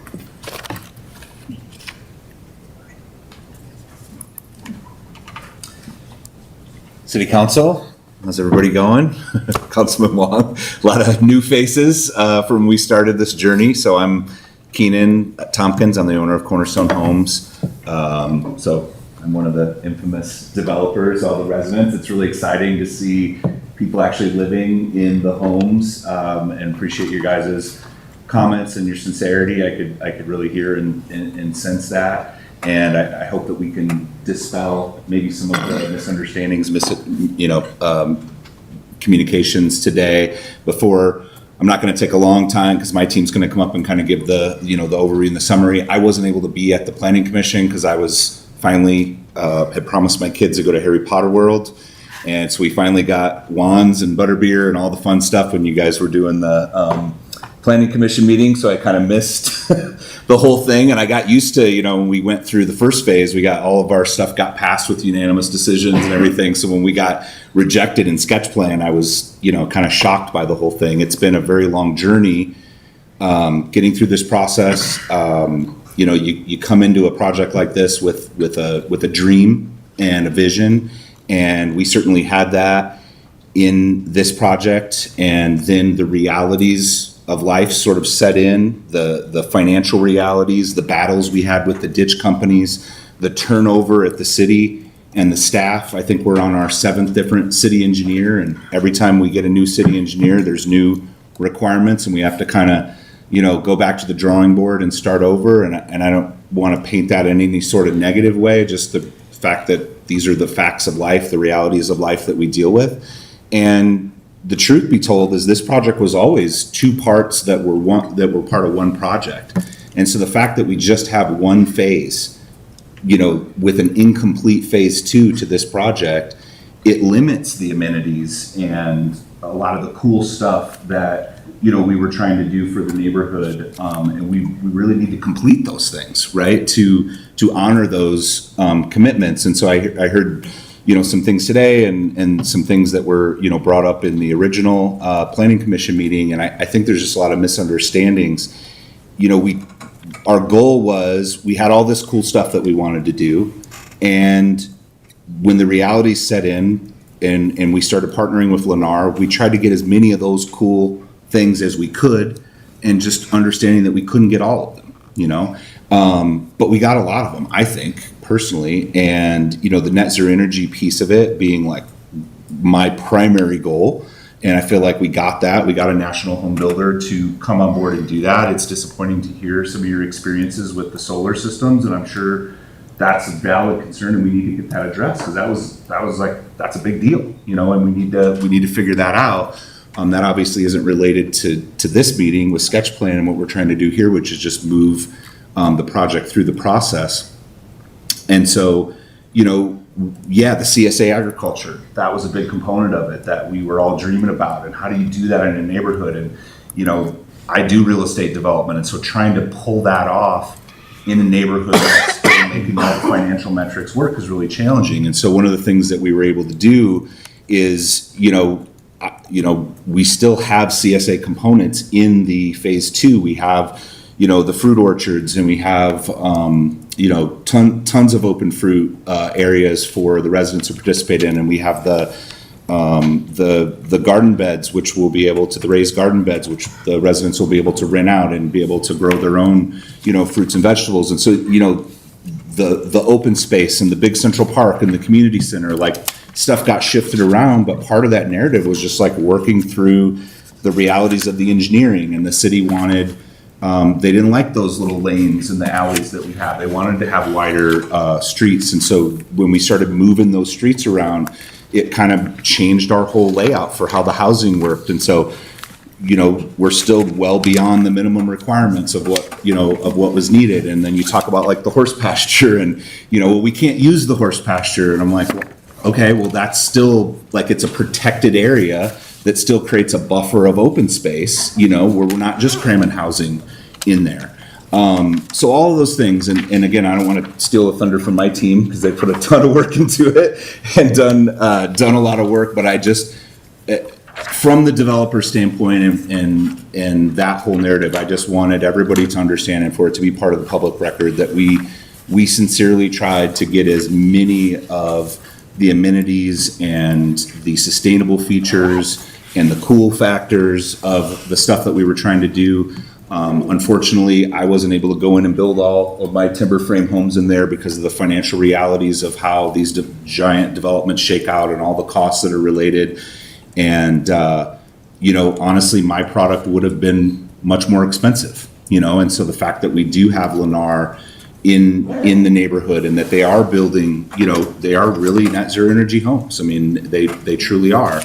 And well, if the solar was hooked up. Ladies and gentlemen, so I don't mean to cut you off, sir, yeah. but would you mind just addressing your comments towards us? Because I don't want it to. Oh, yeah, I'm sorry, I didn't know that was appropriate, yeah. Yeah, no, not a problem. Sorry, I'm just a very relational person, and No. I felt the sincerity in the people that spoke, and so I was just trying to honor them, but. No, I know, and I know you are being sincere, and I know the public wants to hear from you, and I just state that because I don't want it to turn into an interaction between. No problem. Yeah, I appreciate that clarification. So,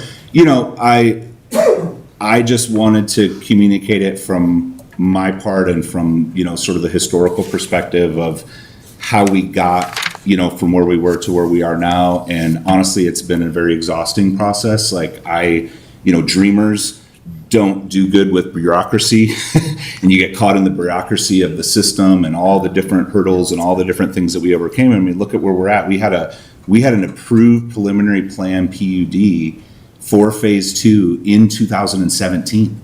And how are we at 2025 and we're not even through sketch plan? Like there's some real systemic issues and conversations there to be had about how that process has evolved in the city of Lafayette. And, I've been a business owner in the city of Lafayette for 20 years. I have, my construction company, or real estate development company. We have our timber company just down the street, stone's throw away from here, Rocky Mountain Joinery Center and Colorado Timber Frame. I mean, we're vital active members of Lafayette. I have, nothing but good to say about the city of Lafayette. But the process and the systemic things, like it, as a developer, it's been extremely challenging to get anything done. And so you also have to weigh, like we have to get these projects built and deliver housing that's much needed.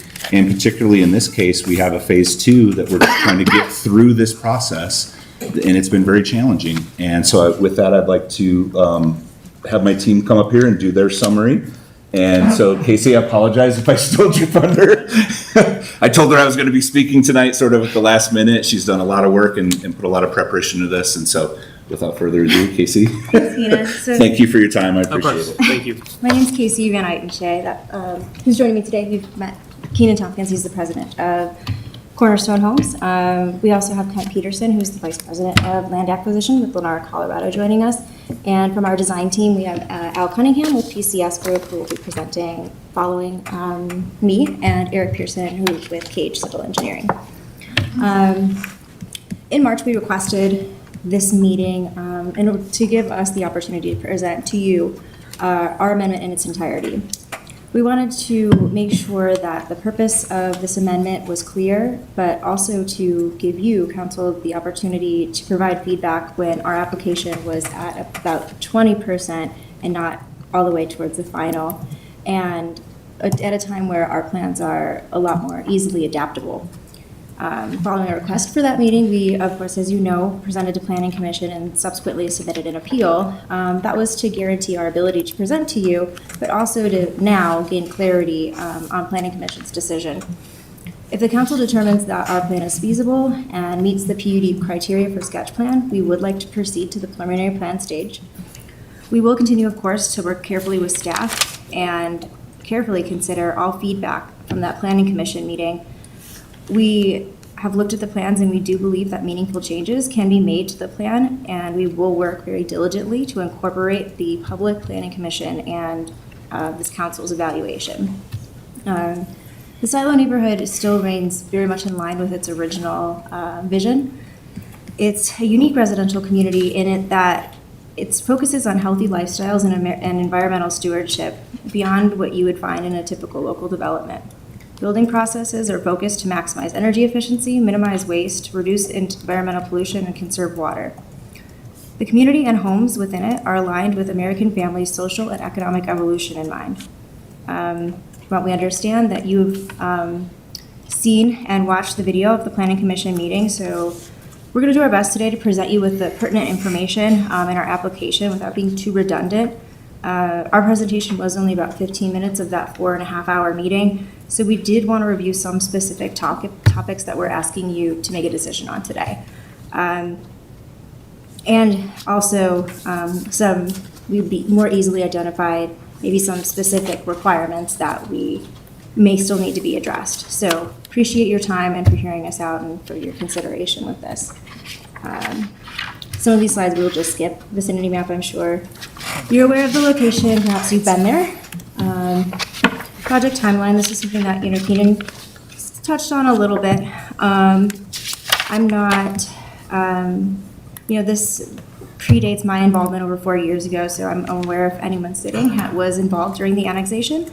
But Silo's entitlement process has been a bit unconventional in that there is a recorded final plan PUD, but we are presenting this amendment to you from the sketch plan level. This is just a brief overview of the history. In 2018, which is not shown, that is when the partnership between the original developer, Cornerstone Homes and Lennar, was cemented. Due to this, some adjustments to lots and utility locations were made and approved administratively. In 2019, the final plan PUD for phase 1 and 2 and phase 1 final plat was recorded. Phase 2 plats were not recorded at this time, with the understanding in a future filing after a redesigning conforming to the products that these two single-family home developers offer, and we would essentially duplicate what was built in phase 2 in regards to the housing units. After that was recorded, construction of phase 1 of Silo began. When discussions shifted to the phase 2 amendment, although there was a recorded final plan PUD, we did opt to begin this amendment at the sketch plan level, asking for more public planning commission and yourself to provide input at multiple points in this entitlement process to help provide guidance and ensure our compliance. Our first submittal of the sketch plan application was February 2024. Because this is an active development and half of it is built, we were able to provide staff with a little more detail that was typical of a sketch plan and work with them over the course of a year to make refinements and do our best to stress test that feasibility. Which kind of brings us to today. As Stephen had mentioned, part of this amendment would require a rezoning. There was a fairly large area of T1 that it would have included mixed-use multifamily and green space, or that CSA fund that was mentioned. This area was envisioned to be townhomes and condos and a neighborhood farm-to-table restaurant. There was formerly 176 condos that would be replaced by townhomes with an overall reduction of 80 units. The multifamily units in the original PUD that are being replaced by townhomes did not need to meet net zero requirements for our annexation agreement. The buildings that they're being replaced with will. The proposed rezoning is in line with the comprehensive plan designation. The higher density R3 is adjacent to Aspen Ridge Drive and future adaptable commercial areas, and moving west in decreasing density towards the open space. While this does not need to be finalized at the sketch plan, your input to the proposed zoning would be very helpful. We thought what we were proposing was fairly clean and sensitive to adjacent land uses, but there was a fair amount of discussion during the Planning Commission meeting on to potentially designate the entirety of phase 2 as R3 to make it more flexible, considering there may be changes to your zoning code in the near future. So your thoughts and recommendations on that would be very helpful at this point. Before diving into some of the details of the amendment, we did want to review the silo and comprehensive plan relationship. We believe there are 6 core elements of the comprehensive plan that Silo has upheld. Silo offers a well-connected neighborhood with diverse pedestrian and bike routes. It is walkable, neighborhood-oriented, around community amenities, trail, open spaces, and access to transit. I'm making these statements would be true of the final build-out and not the current condition. So this would be the final condition. Right now, they're not all connected, but in the final build-out, it will be. The village center anchors the neighborhood with an amenity building, mailbox area, community garden, playground, and park. The best views are from the park's hilltop to protect that natural feature. Public trails along the west end connect the residential area to the broader Lafayette community. The development aligns closely with Aspen Ridge Drive, leading to bus stops along Arapahoe Road. Higher density townhomes border Aspen Ridge Drive, offering prime access to mass transit. The compact layout promotes walk and alternative transit options. Homes feature flex spaces and next-gen suites, ideal for a variety of home occupations and remote work. Newly completed street corridors include multimodal pathways, bike racks, and bus stop access. Silo exceeds the 15% park and open area minimum, offering more than 45% of its land as open areas. This neighborhood's extensive trail and sidewalk network supports healthy and active living, encourages walking and alternative modes of transit, and connects to the city's regional trail system. Plans include a multimodal pathway along Arapahoe Road, as long as an oversized sidewalk and on-street bike lane along Aspen Ridge Drive. This aids in multimodal access to public transit. All homes in Silo will be within a 3-minute walk to parks and open spaces, and new trail connections to neighboring communities will give them access to the recently dedicated open space within 10 minutes.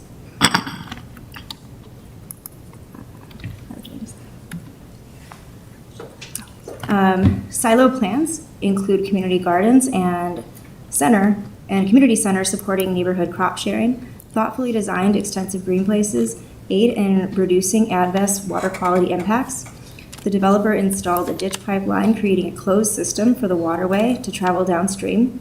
Storm drainage improvements correct deficiencies and improve the entire basin.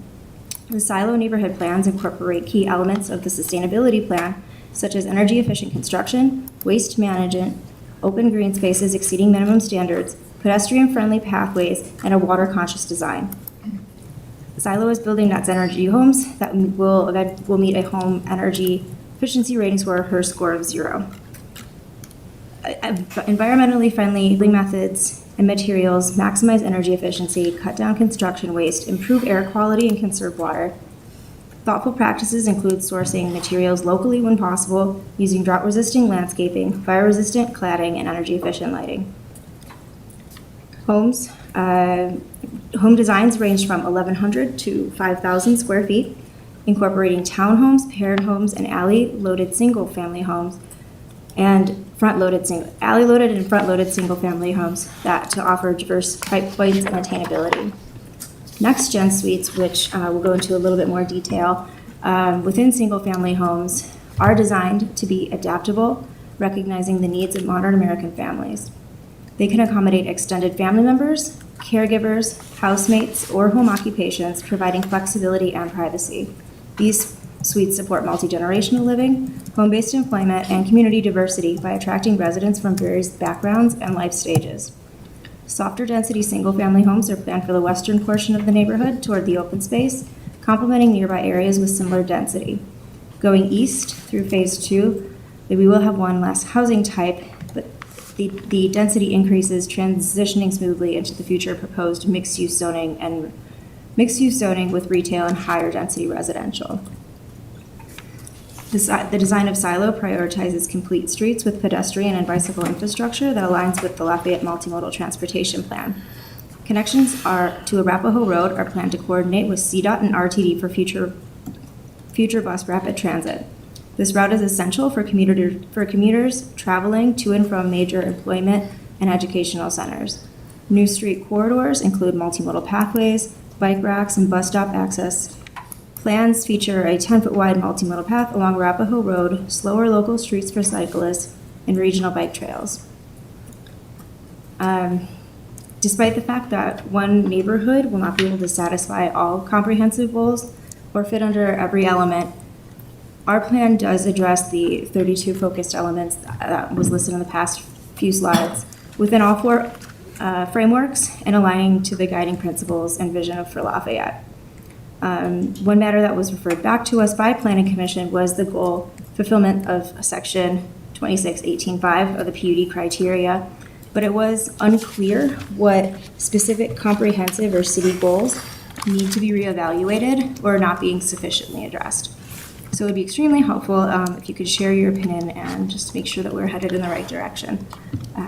To review the details of our amendment plan, my colleague Al Cunningham.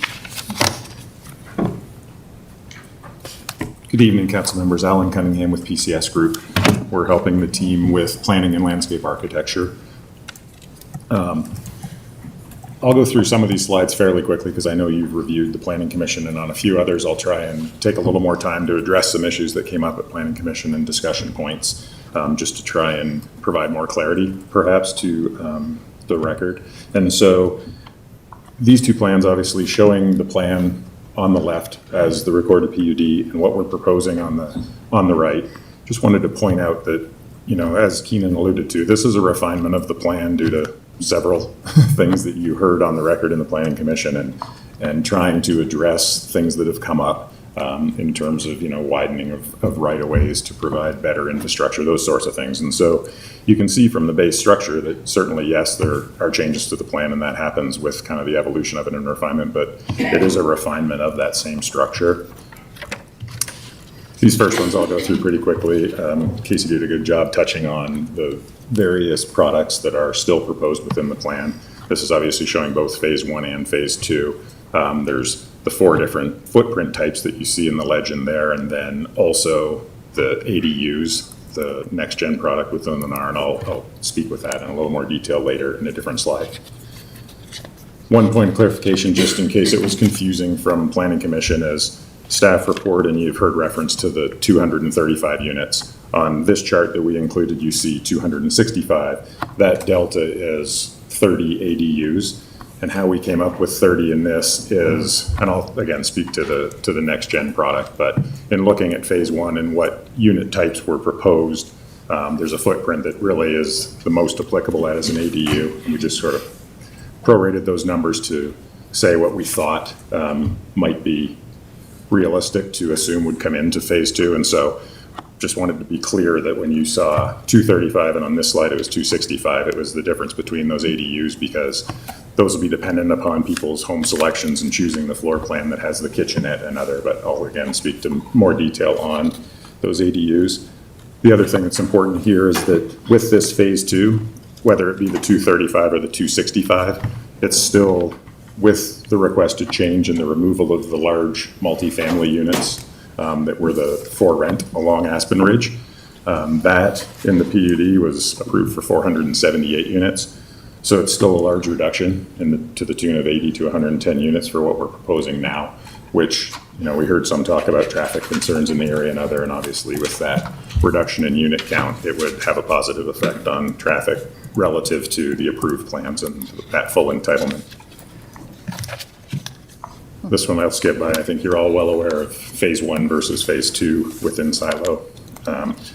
Similarly, to go quickly through these, within phase 1, it was 133 homes, and between the different areas, there's been some discussion on the parks and open space. I have another slide later regarding that too, but phase 1 included 54% open space, not necessarily all public land dedication. There was talk of the pasture as well, but it was considered open space when phase 1 went through the approvals. In phase 2, as it's proposed now, the 265 homes up to that, including the ADUs that I spoke about, and another 14 acres of open space, equating to 37% within this phase. So when you blend those, that's where that 45% number that Casey referenced came up to. And there has been questions to try and clarify about the pasture not being public land while it is still open space and not developed with homes. My quick math, if you pulled that out of the equation, I believe we're still at around 35% open space even with the pasture removed, so it's still more than double the code requirement of 15%. So the ADUs. Lennar has the unique product known as Next Gen. It evolved for them as a concept for next generational living, where I think when it originally started, the idea was that seniors could age in place with the family, yet still have some independence. In the plan on the left, this is the lower level of the alley-loaded homes, and it's just one of the floor plans, but on the lower level, that area that's hatched in gray represents what could function as an ADU. It's that next-gen space. It does have its own private entrance. It can have access kind of to the garage space, so outside or inside, and it also is connected to the home itself. So whether it be seniors aging in place with the family, but having that independence, whether it be college kids at school or coming home after, to be able to utilize that. If the door were locked off, it could be a rental unit. It could provide good work from home in sort of a separate area within the house. So, it's very flexible. And as mentioned, there's different options within the next-gen homes. The one that has the larger kitchenette most closely approximates an ADU, but like I said, it's included within the home as opposed to detached on the lot like they sometimes are. So that's kind of unique in this case. But that particular one that has the kitchenette is sort of, again, how we came up with the 30 ADU units as probable when we look at the single-family alley-loaded homes within the community. I'll go pretty quickly through these ones. It was touched on that in working, realizing that some of the alleys are definitely tight within phase one and working with staff, there was requests to increase the size of the alleys as well as the size of the roadway that goes through the community in terms of the right-of-way. And some of that has to do with the uniqueness of the community, where many of the homes front onto open space and green space as opposed to roads proper. And that creates a situation where two utilities are sometimes needed in the alley behind the house. And so this one slide showing, you can see at the top, double utilities. The key map highlights currently where those alleys would be needed to have two utilities within them. And so in the approved section, it was a 22-foot paver section within a 26-foot utility easement. When we look at the newly proposed section, it's the equivalent of a 22-foot paver section within a 35-foot easement. So obviously the right-of-way for the alley, the area for that grows in size, but it will better accommodate the infrastructure needed. And it also, with the larger size, provides benefits for life safety in terms of maneuverability. The single utility one is closer to the same, although as you can see in the section on the right, when the setback's included, you get a little bit more building-to-building separation within that alley if it has one utility in it. I should also point out that in the key map on the right, the north-south alley that's dashed as currently with a single utility, in talking with staff, that's an example of one that as things progress, it may end up converting to a larger section that has two utilities in it due to kind of water lines and things in Aspen Ridge Road. And I think it's a good example of why we would like the ability to move forward a preliminary plan, because details like that with subsequent engineering, with looking at traffic studies associated with Aspen Ridge, all those sorts of things, getting to that level of detail will actually help us refine those details within the plan.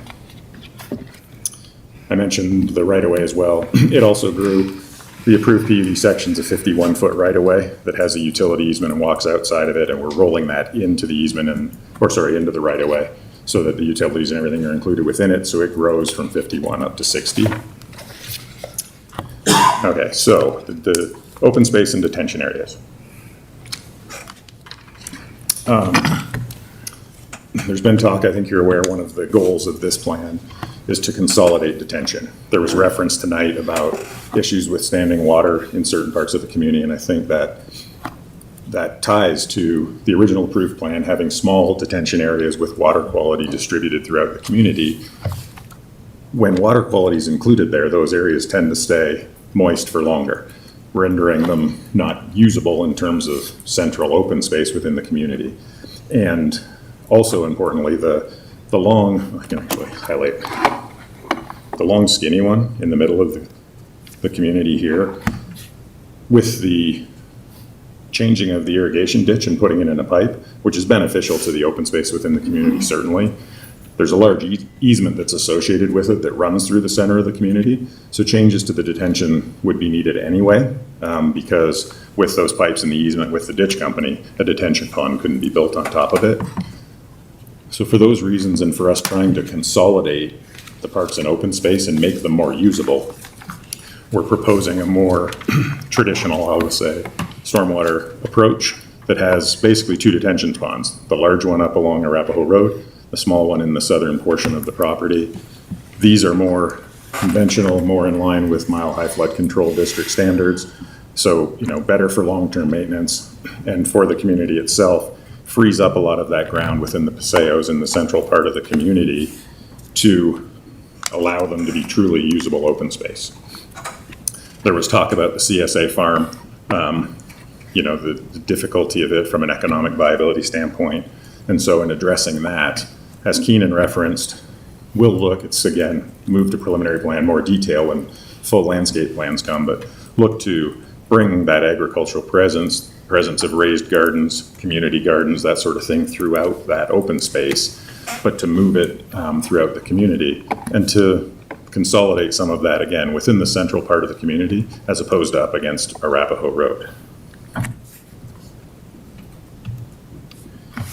So in terms of overall open space, there's been talk about the pasture. That's what's kind of shown in the brown color in the bottom left of this image in phase 1. The yellow area above it is the public land dedication open space that also occurred in conjunction with phase 1. And then as we look at the rest of the green space, so the numbers shown on the chart to the left when you see the phase 2 parks and farms at 14.11 acres, you can see that up in the upper portion near Arapahoe Road, within the 100-year water line of the pond, that's not included within that open space. So these numbers again are tried to be geared towards usable open space. The first point on there that we're exceeding the 15% park and open space, and with more than 45%, that is at open area. I touched on that with regard to the comments on the pasture. One of the things I also want to touch on is that the idea of the central park that was a large discussion at Planning Commission. I think when people are referring to that as generally the park and open space area between phase 1 and phase 2. And one of the important parts about that is it's not going away. I'll get to the realignment of Silo Circle, the main road within the community, in a second when I talk about some view corridors. But with that, some units definitely shifted around. And so that central area, that open space, really consists of two parcels. There's the eastern one between Aspen Ridge and the road that connects phase 1 and phase 2, and then there's the western portion of it.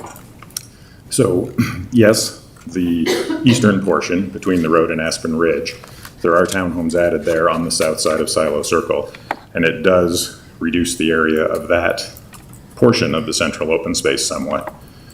While at the same time, if we move to the west, we're proposing to relocate the community center there to make it more central to the community from a walkability standpoint, put it on the high point to get those views, and that area actually gets larger.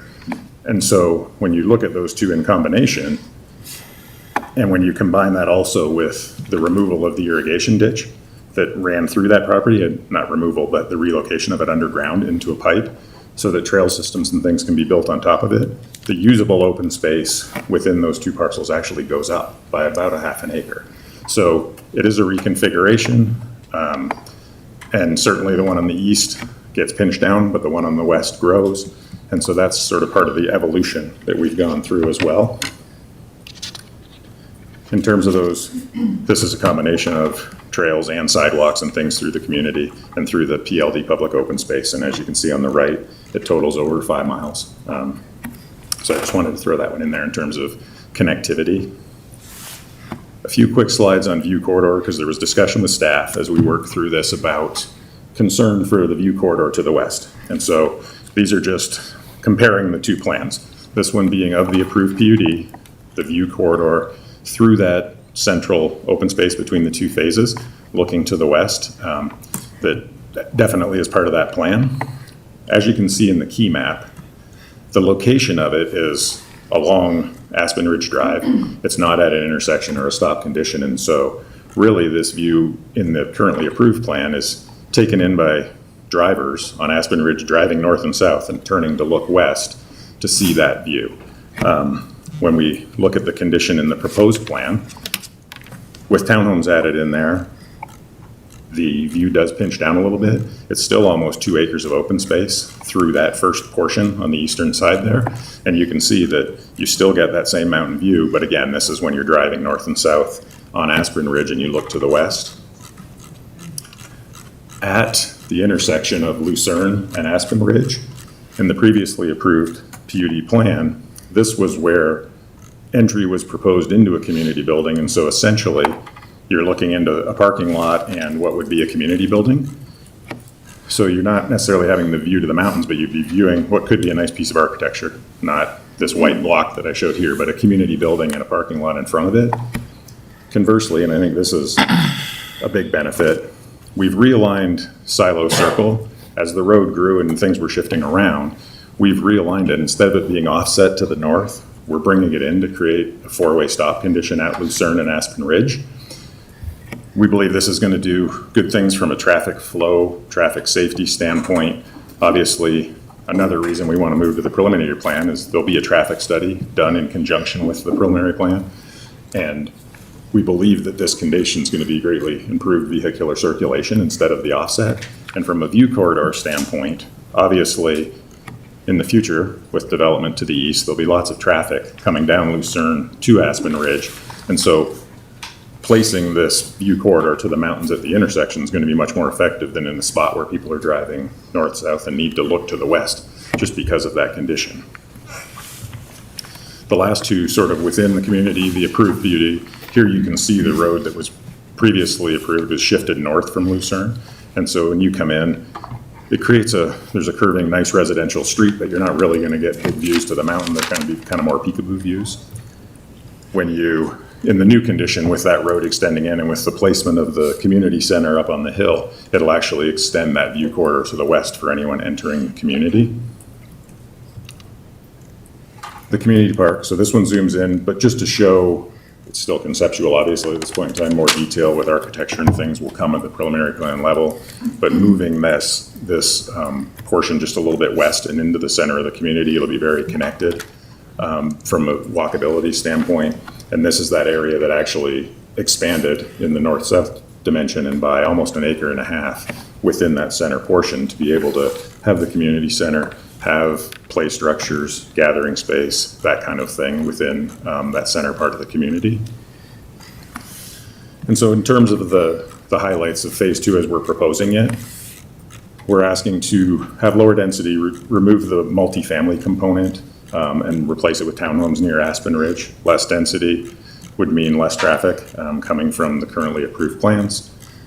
We've shifted the community center to the west, making it very central to the community and walkable within it.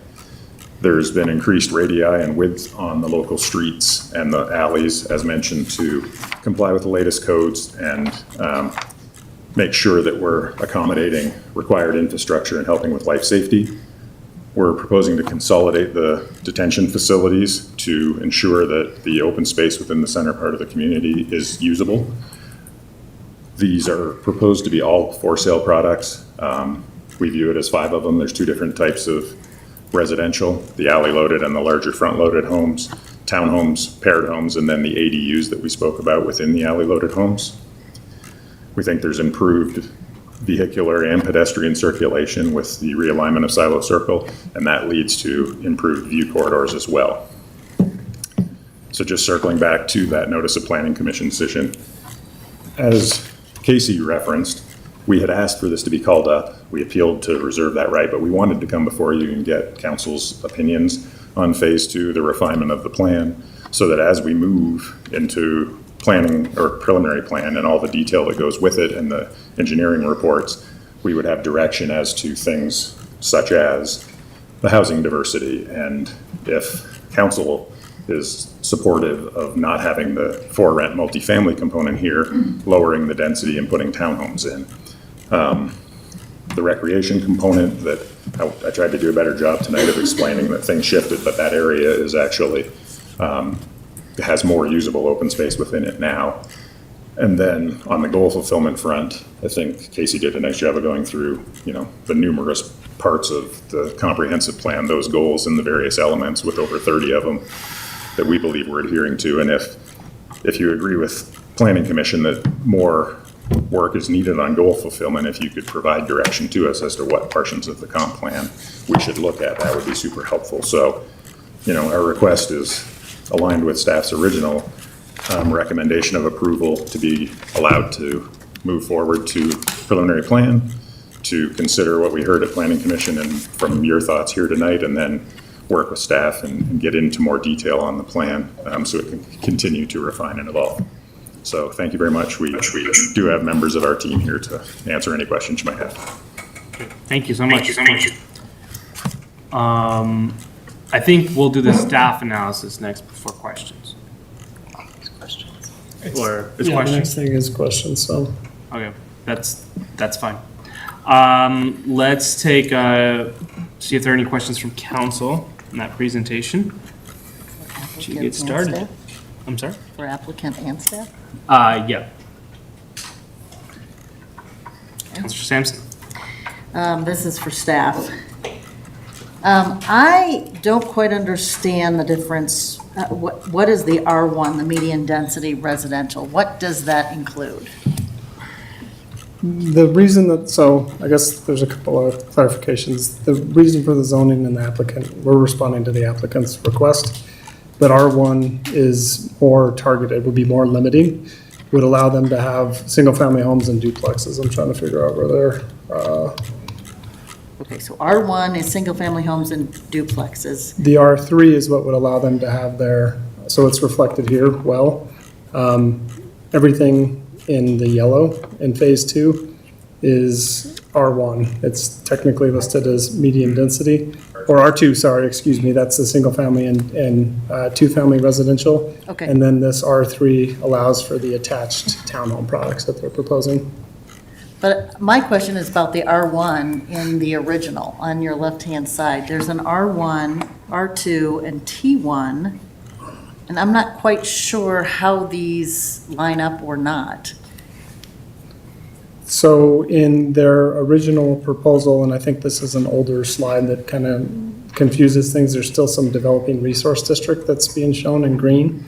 That's not, they had that as kind of a holding pattern. What's existing in their development right now is the ag that's shown in green, transitional business, which is shown in pink, and then a mix of, I have it in my staff notes, but it's the same mix. So It says like, orange in R2, and then the one that is a fluorescent lime green shows R1 on in the Planning Commission presentation. okay, that's more accurate because this is reflecting it as DR on their plans, so.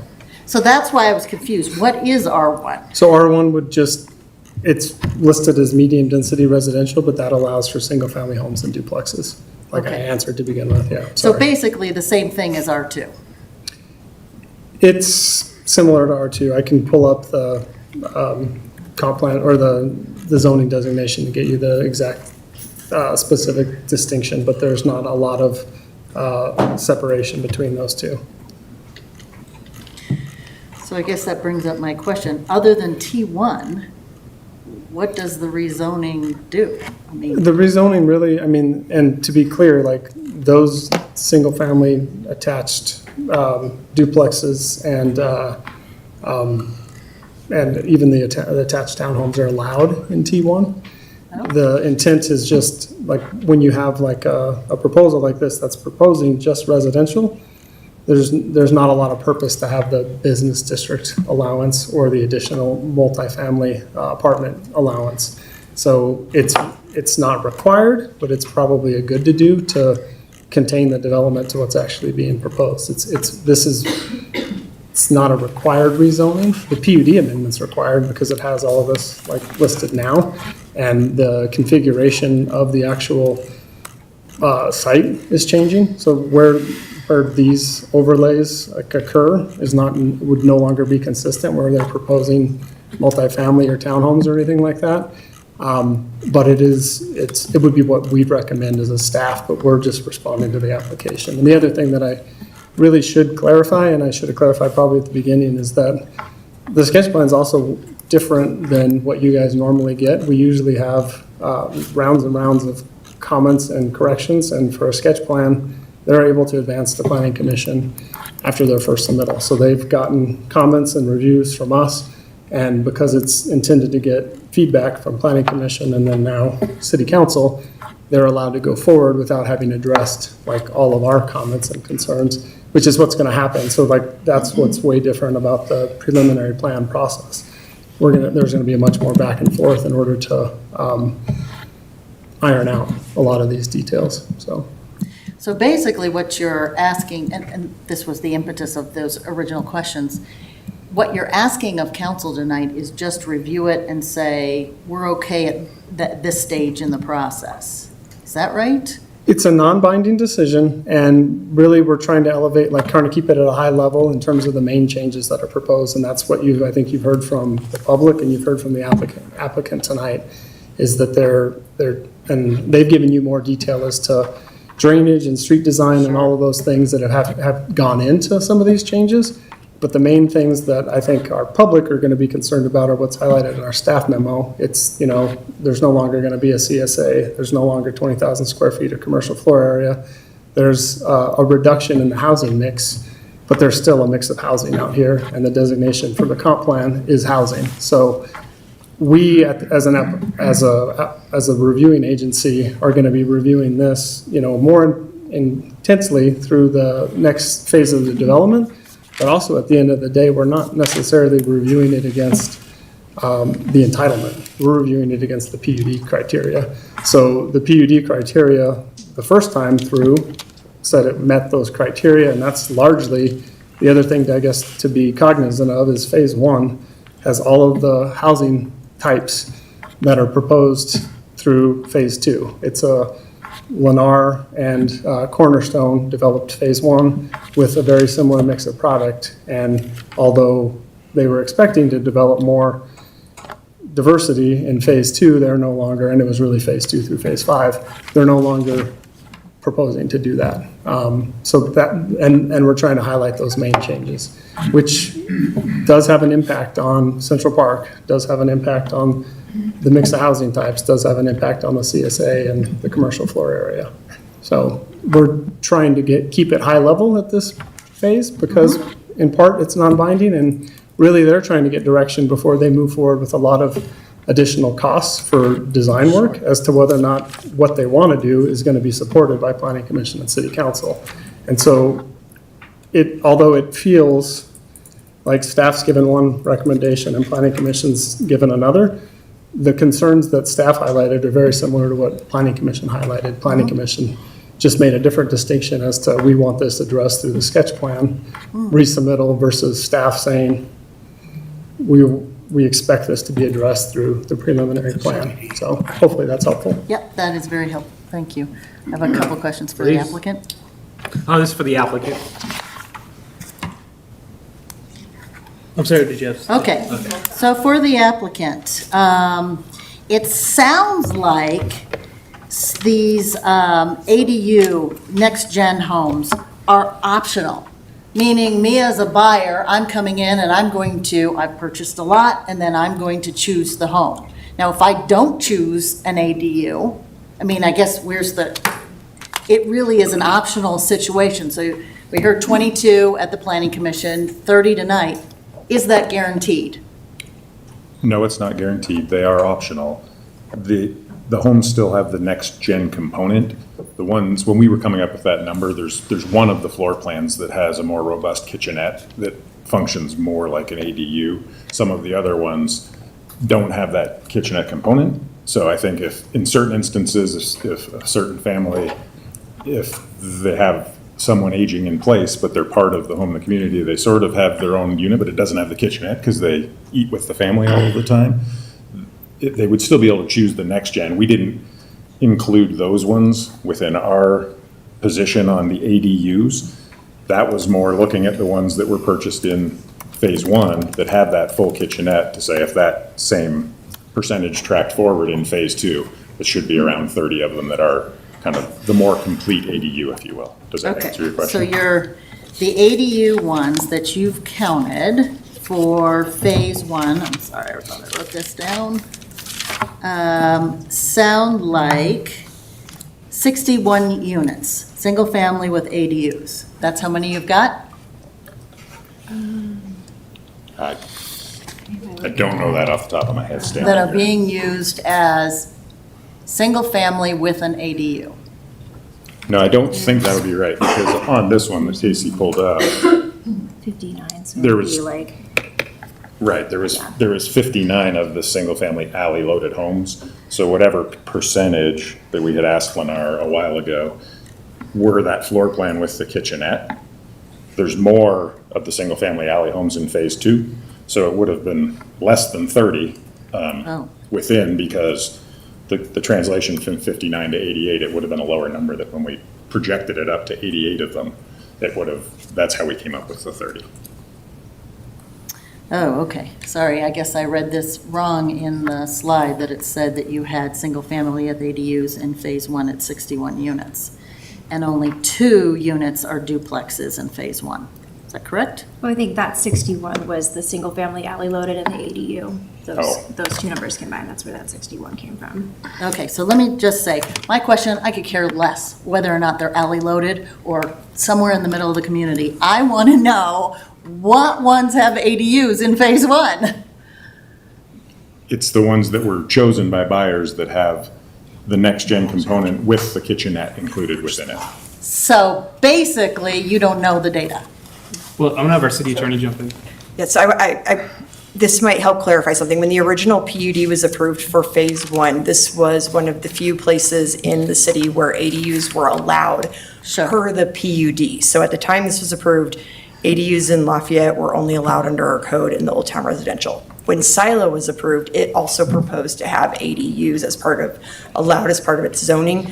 So just like in any other part of the city now, where we've allowed ADUs with any single-family dwelling unit where they can otherwise comply with our code requirements, that's the situation in Silo as well. No lot is required to have an ADU.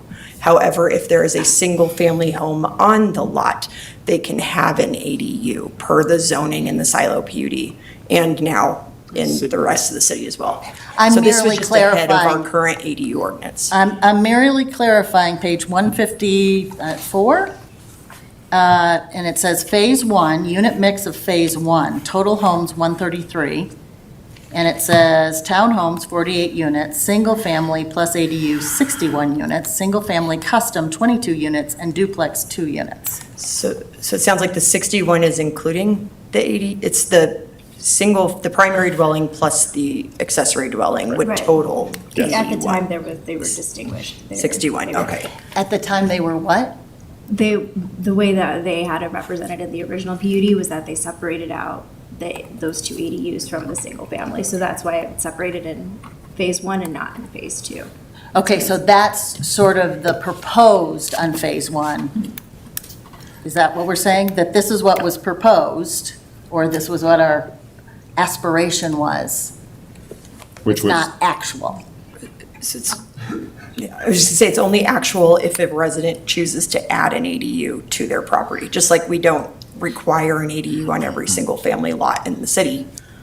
Anyone who has a single-family lot can add an ADU. So it's at the option of the resident who owns the single-family lot and dwelling. Maybe if that makes sense. If I'm understanding correctly, so that two where it says the ADUs, that wasn't, when we were showing that next generation suite, there were only 2 of those built at the time. That was just in the plan before we started construction or anything like that. Like, there wasn't just those 2 were built. I don't have the exact number of how many were, but we estimated 30 based on the sales from phase one. It wasn't just those 2 that were built. That's not representative. This is the PUD numbers, not the actual as-built. Okay, because I was trying to figure out how many actual will be ADUs. Okay. All right. When jumping to multifamily, the original multifamily, was that intended to be condos? I'll step in for this one, because these guys weren't even part of it back then. So the original, phase two, were you around in that time period? I can't remember. I was in Lafayette, yes. Yeah, I just wasn't sure if you were part of the council, if you were part of those discussions, because it's been so many years ago, right? So we were working with, Sue Weems had introduced me to the architect Sun Studios, and it was Michael Tavel and David Kahn, who were part of Sun Studios. And the way they communicated it to me was the option to do either apartments, condos, or townhomes. And so the way it was depicted on the preliminary plan PUD, because that was part of my consternation with the staff forcing us to go back through and start all the way over at the beginning, which ended up being very time consuming. You know, we got approved we got platted on our phase one in April of 2019, and we submitted our first application several months later to move forward past into our final plan, and they kicked us back and said, no, you have to go all the way back to the beginning. And I fought it, and eventually lost that battle with the staff, and we ended up having to start over from scratch and go back through, which is why we're here today now, 6 years later. So the intent was this T1 zoning, which is kind of ambiguous, and it allows for all housing types. So they showed the picture, I don't know where the slide is, with these placeholders of where the, on the left here, where the either apartments or condos or townhomes were supposed to go. And so I thought, oh, it's T1 zoning, so we have the flexibility, because we don't know exactly what we're gonna do yet in those spaces, because I'm not an apartment developer, I'm not a condo developer, so we were gonna have to always get a third-party partner for that. And it just turned out that partner ended up being Lennar, and Lennar didn't do apartments or condos, they did townhomes. So we're like, okay, cool, we got the right zoning, we're gonna be fine, but the staff felt that it was too major of a change and we needed to go back through from the beginning of the process. Okay, so what I was trying to clarify was what I heard in the planning commission is that there was like 3 buildings of multifamily that now are no longer gonna be there. That's the ones. Like kind of pinky purple? Yeah. So there was these right here. Okay, and so what you're saying is you weren't necessarily thinking they were condos or apartments. You hadn't really defined what they were other than. In my mind, I mean, Councilman Wong was part of the planning commission. I don't know if you remember back then, my intent when I heard the T1, it was sort of a broad zoning, and it gave us the flexibility to do one or the other. I was never personally a big fan of the apartments or condos. It was a placeholder that, again, we were gonna figure out who our partner was at that time, whether it was gonna be one of those 3 options. We were zoned for any of them. And so in my mind, I was always leaning towards the townhomes because I like the townhome product better. But the way that they represented it on the plan looks very much like either apartments or condos. Okay, so again, I'm trying to get to the reduction part and clarify that. So Okay. you in your head or your PUD that's approved right now Yes, has a certain number of units that could be apartments, condos, or townhomes. correct. And you've decided when you looked back at those for various reasons, now you need to reduce that down to 'Cause- a different townhome Right, product. Okay. because an apartment has like multiple stories, you can fit more Sure. units in it versus the footprint of a townhome being smaller. Yep, okay, thank you. Yep, you're That welcome. answers my question. Thank you. Let's go to Councilor Freeland. I just had a couple follow-ups from some of those questions. So I'm happy to do it now, or if Councilor Sampson has more. No, go ahead. Okay. For staff, I just had a follow-up on something you said. So help me understand around the changes that have been communicated from staff to the applicant. They have not yet been made. You're anticipating lots of back and forth during the preliminary phase. Is that typical? Would there typically be more back and forth in the sketch plan? What I'm hearing you say is you kind of feels like there was an expectation of that, but maybe I don't want to put words in your mouth. So help me understand that. Is that typical?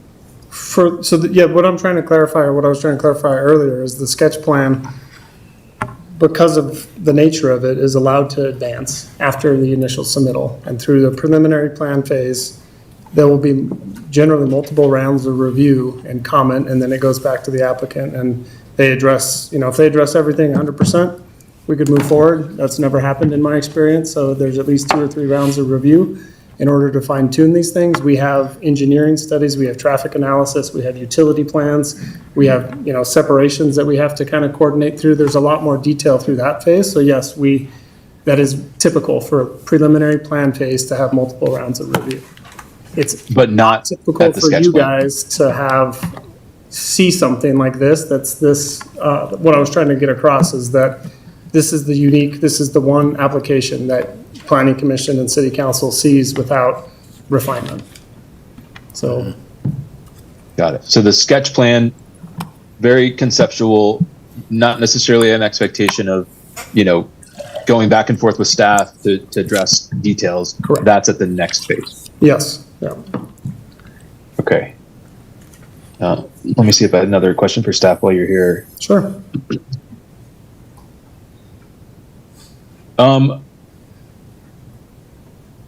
What do we typically count as green space?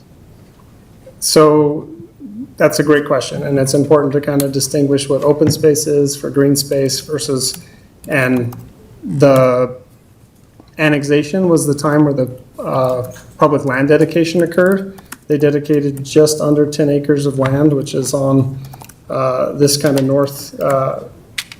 western corner of the property, and that is technically public open space.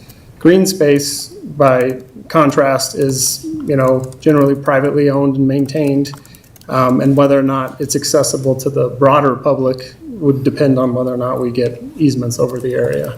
Whereas open space is for the entire Lafayette community.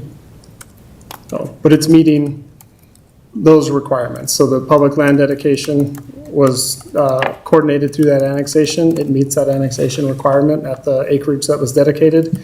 Green space, it's tricky here for a number of reasons, because like a lot of this stuff, even the stuff that Councilmember Sampson was asking about, like in terms of the broader PUD, was all done in aggregate, and now we're looking at phase 2 as a portion of it, but they're still, and really, because it's a broader PUD, the overall dedication is probably going to fall back on them still meeting the broader PUD. But this has a lot of, and as they've stated in their application, the requirement was 15%, and they're closer to 37% in total in dedicating open space areas, or green space areas, I should say, excuse me.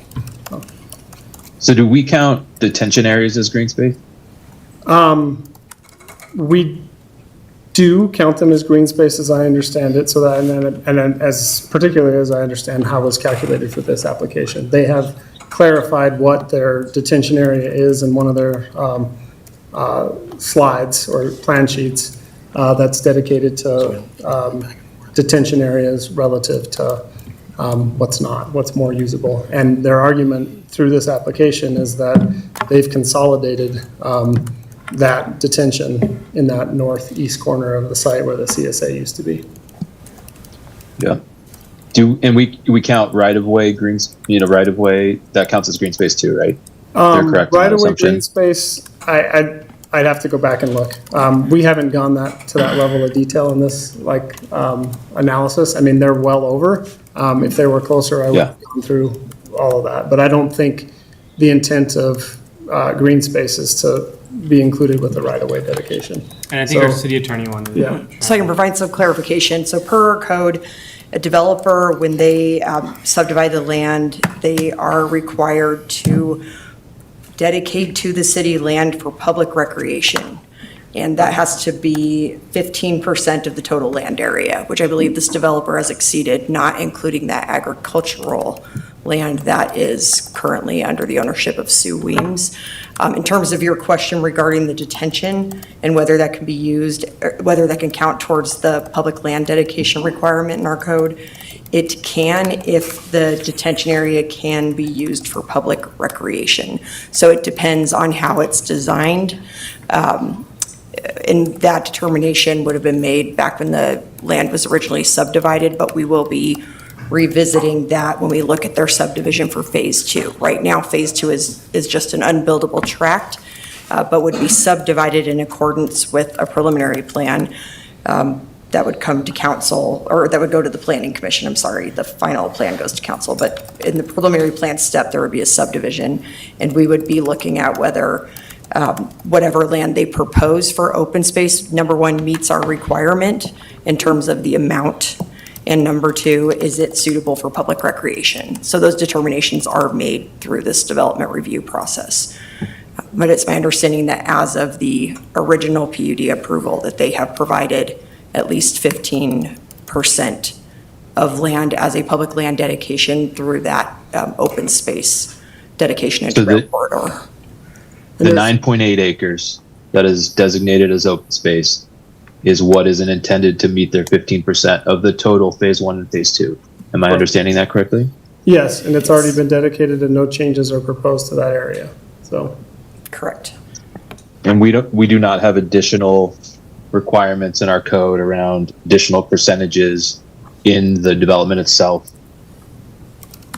in terms of green space. This process doesn't trigger an additional public land dedication, no. Okay. Thank you. I wanted to go back to the multifamily question too. And this question's for the applicant. Councilor Friedlander, sorry, don't mean to interrupt. I did. Fine. We had some questions specifically for staff, and so I wanted to jump to Mayor Pro Tem Wong, who has questions for staff, and then we can cycle back to the applicant. So just a quick question. So this is sketch plan, correct? Like what was presented was sketch plan? Correct. Okay, so it's not PUD, it's sketch plan. Well, it's part of the broader PUD umbrella, but it's the first step in the It's the first PUD step going process. on the Yep. road, but it is just sketch. Correct. Okay, that's all I need. Thank you.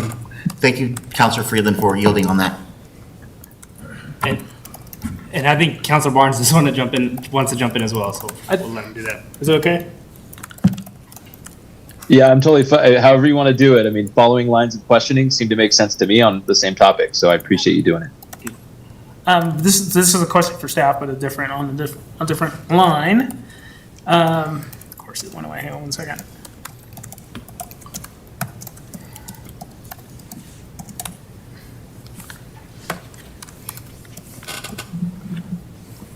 I don't know if is this the packet that we're looking at? Or is it just No, this is the presentation. Okay, so in our packet, there is, what's this called? The Silo Subdivision Phase 2 Sketch Plan Attachment C, page 18 of 19. And I know maybe you don't have this right in front of you, but there's. I have the entire packet. If you have the reference relative to. 115? 115, okay. That's it. It's very large, yeah. So in the area that was designated as T1, but is now R3, if I get that correct. When I looked at the side unit sizes, and I zoomed into like unit 41, it doesn't matter which one it is, but I noticed they're all different. These are different sizes, and I realized we're at sketch plan. But the different sizes, and they're described when you look to see the size of them, they're different sizes as well. Is that what we were talking about?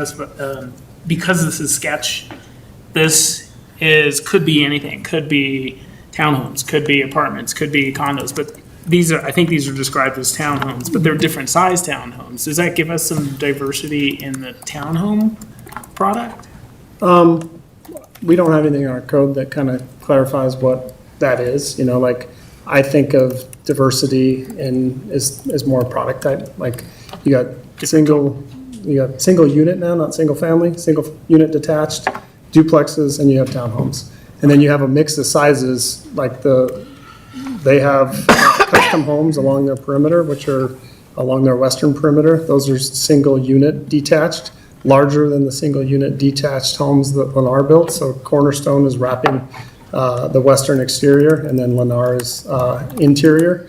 They have different sizes, even with their single unit detached homes, like your traditional single family home. And then they'll have different sizes. And that does provide some level of diversity, but it's not diversity of unit type. It's diversity of within that product type floor area at the end of the day. So some of them may be 2-bedroom, some of them may be 3-bedroom. And that gives you some diversity, but they're all townhomes under our code. Thank you. Yeah, sure. That's all I have. Okay. Let's, sorry, Councilor Tapia Vega. I have questions for both. Can I jump in, or is Yeah, let's start someone with staff. else- Can I actually start with the applicant? Sorry, don't mean to throw it out. Okay, well then, yeah. Well, let's pause for a second. Does anyone have questions for staff at the moment? No? Okay, let's bring the applicant back up, and let's go to Councilor Friedland first, if that's okay with you? Perfect. All right, and then you can, jump back in there, Councilor Friedland, when you're ready. Thank you. Yeah, I was curious around the multifamily. I think I understand, right, that because of the team that you have assembled, which I think is a good team, you've got these product types that fit what you can do really well, and so that's led you away from the multifamily. Is that an accurate representation? Is that a fair assessment? 100%. Yeah. At the time that we had the preliminary plan approval for phase 2, we wanted the flexibility because we didn't know who our partner was going to be for that space.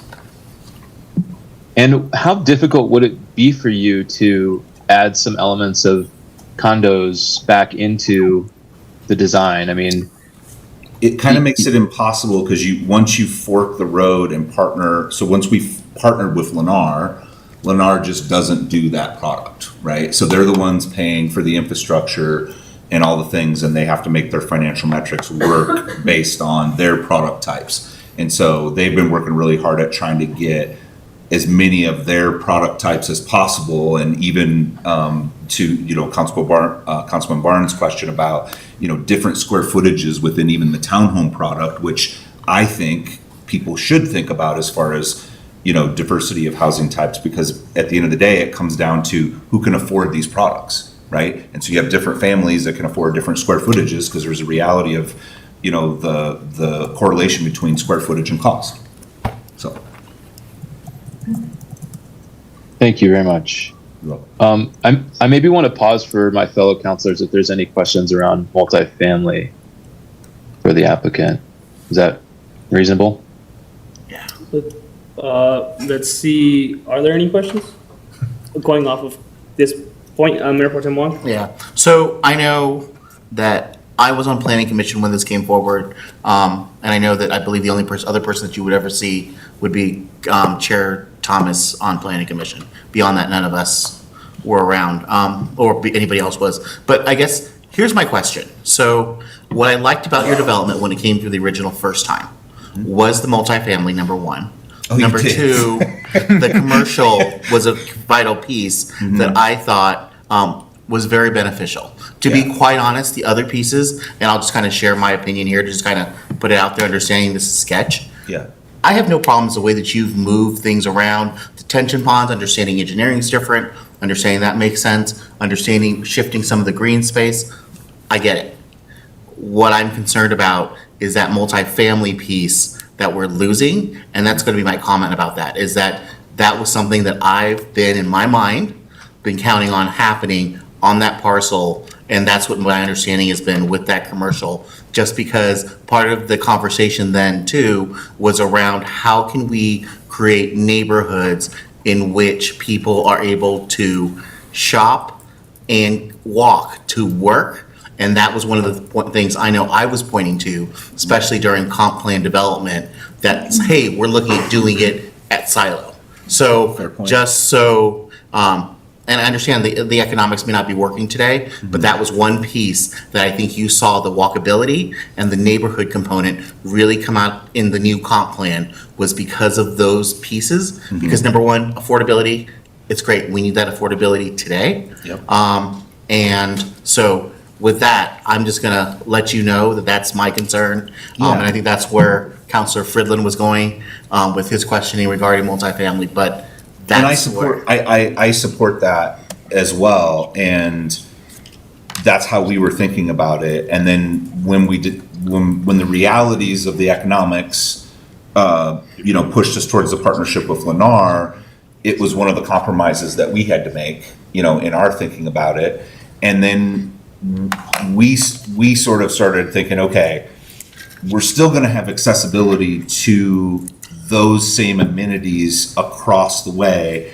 And at the time, and I'm not going to turn around and look at the rest of the people here, because I heard some of their comments about, they wish they had more access, in terms of walkability, bikeability to some of those other commercial amenities.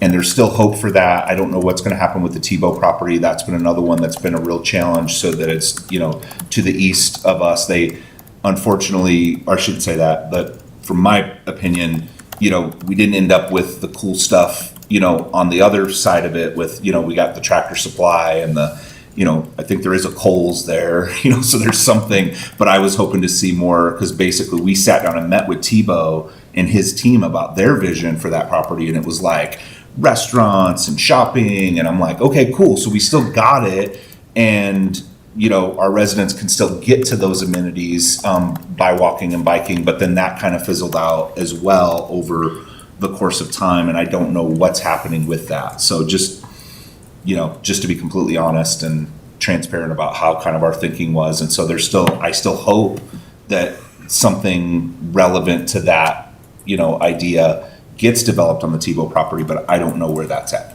Well, that's not annexed into the city, Yeah. so it's new. Yeah, there's a whole backstory there, It doesn't about how matter, the 'cause other it's not property, annexed into the city. Tebow was gonna do it, and then Yeah. somebody came in and, We've had our own discussions on that. yeah, I'm sure. Are there more? That's all I had. It was just more of a comment to follow up to the fact that that's not there. Understood and appreciated. Okay. Thank you, Mayor. Let's go back to Council Friedman. Yeah, thank you. I just had some questions too around the green space and the sort of a little bit of the conversation that happened at Planning Commission around, the layout around green space. And I guess I think I got my question answered from staff about the 15% and where does that really matter, right, in terms of the code. And I guess I would just point out for you in terms of, I had a really hard time with the math for the green space. And I'm a soft science, major. Math is not my strong suit, so I'll, operator error potentially, but I don't know if we need to spend time talking about it, but I would just highlight that the green space percentages are really challenging to follow, and it feels like they're not always consistent. So I just think as you're working through this, I'm curious if you have any comments on that based on the Planning Commission conversation, and then up until now, like, has that evolved in any way, or where, like, what's the percentage of green space, I guess, is my point blank question. Yeah, so let me explain to you, I think, why there's some confusion, why I think there's some confusion around it. So you have two components. What's required, right, which we've talked about, was the dedication, which for both phases was done when we completed phase one, or at annexation. And then the other piece of it where we're trying to calculate the percentages was because it was a concern that staff brought up as we were talking about, like, how the plan deviated from the original. So it was our method of trying to communicate that and say, like, look, this is the way they were counted before. If we count them the same way, like, we're really close in terms of the percentages. And then, I think we were responding to feedback, like the residents, were saying, well, the horse pasture shouldn't count because it's, we can't even use it. And I'm like, okay. So then we kind of took that out and came up with a different percentage. And then you can technically, the way that the staff does it, they can technically count detention, but we didn't want to do that because that's, like, there's different types of detention, like in phase one, which again, some of the residents have complained about. The previous engineer designed these little detention ponds, right? Which most of the time they're kind of like a park or a green space, but when they hold water and you can't really use them.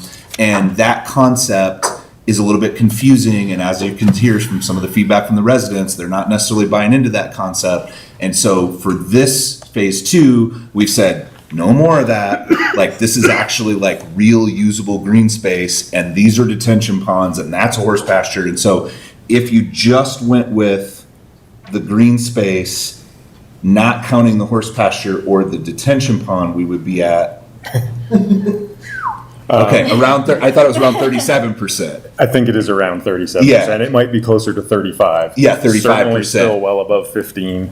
Yeah. The detention component would be, I mean, to our point of moving to preliminary plan, we haven't fully designed and engineered the detention pond yet. So I don't know how much water surface area at 100-year Fair. equivalent would be. That's going to vary. Yeah.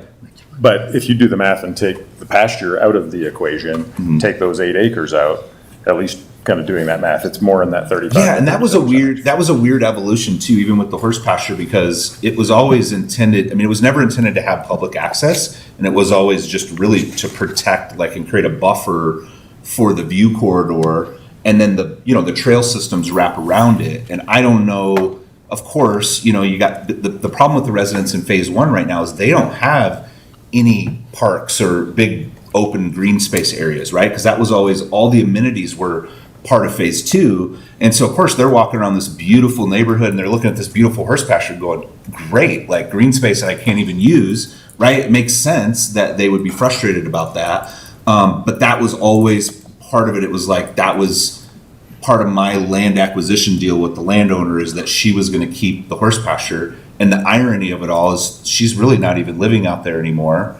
And there's no horse barn actually being built. So it's just like it's going to have horse grazing. They're not going to be living there. And so it's really kind of almost like a non-public green space in real life practicality as far as how it's evolved. And of course I still think it's highly valuable, because I would much rather have that than a bunch of houses crammed in there. And I will make the point, it is deed restricted in the PUD. So that is very important for for everyone to understand. And then it is also restricted in the HOA that governs the 10 lots that Sue Weems retained ownership of and the horse pasture. Thank you. That was going to be my next question is it deed restricted? Good. So thank you for answering that. Yep. Nice job. I believe that's all of my questions. Okay, thank you. Let's go to Councilor Sampson. Deed restricted as what?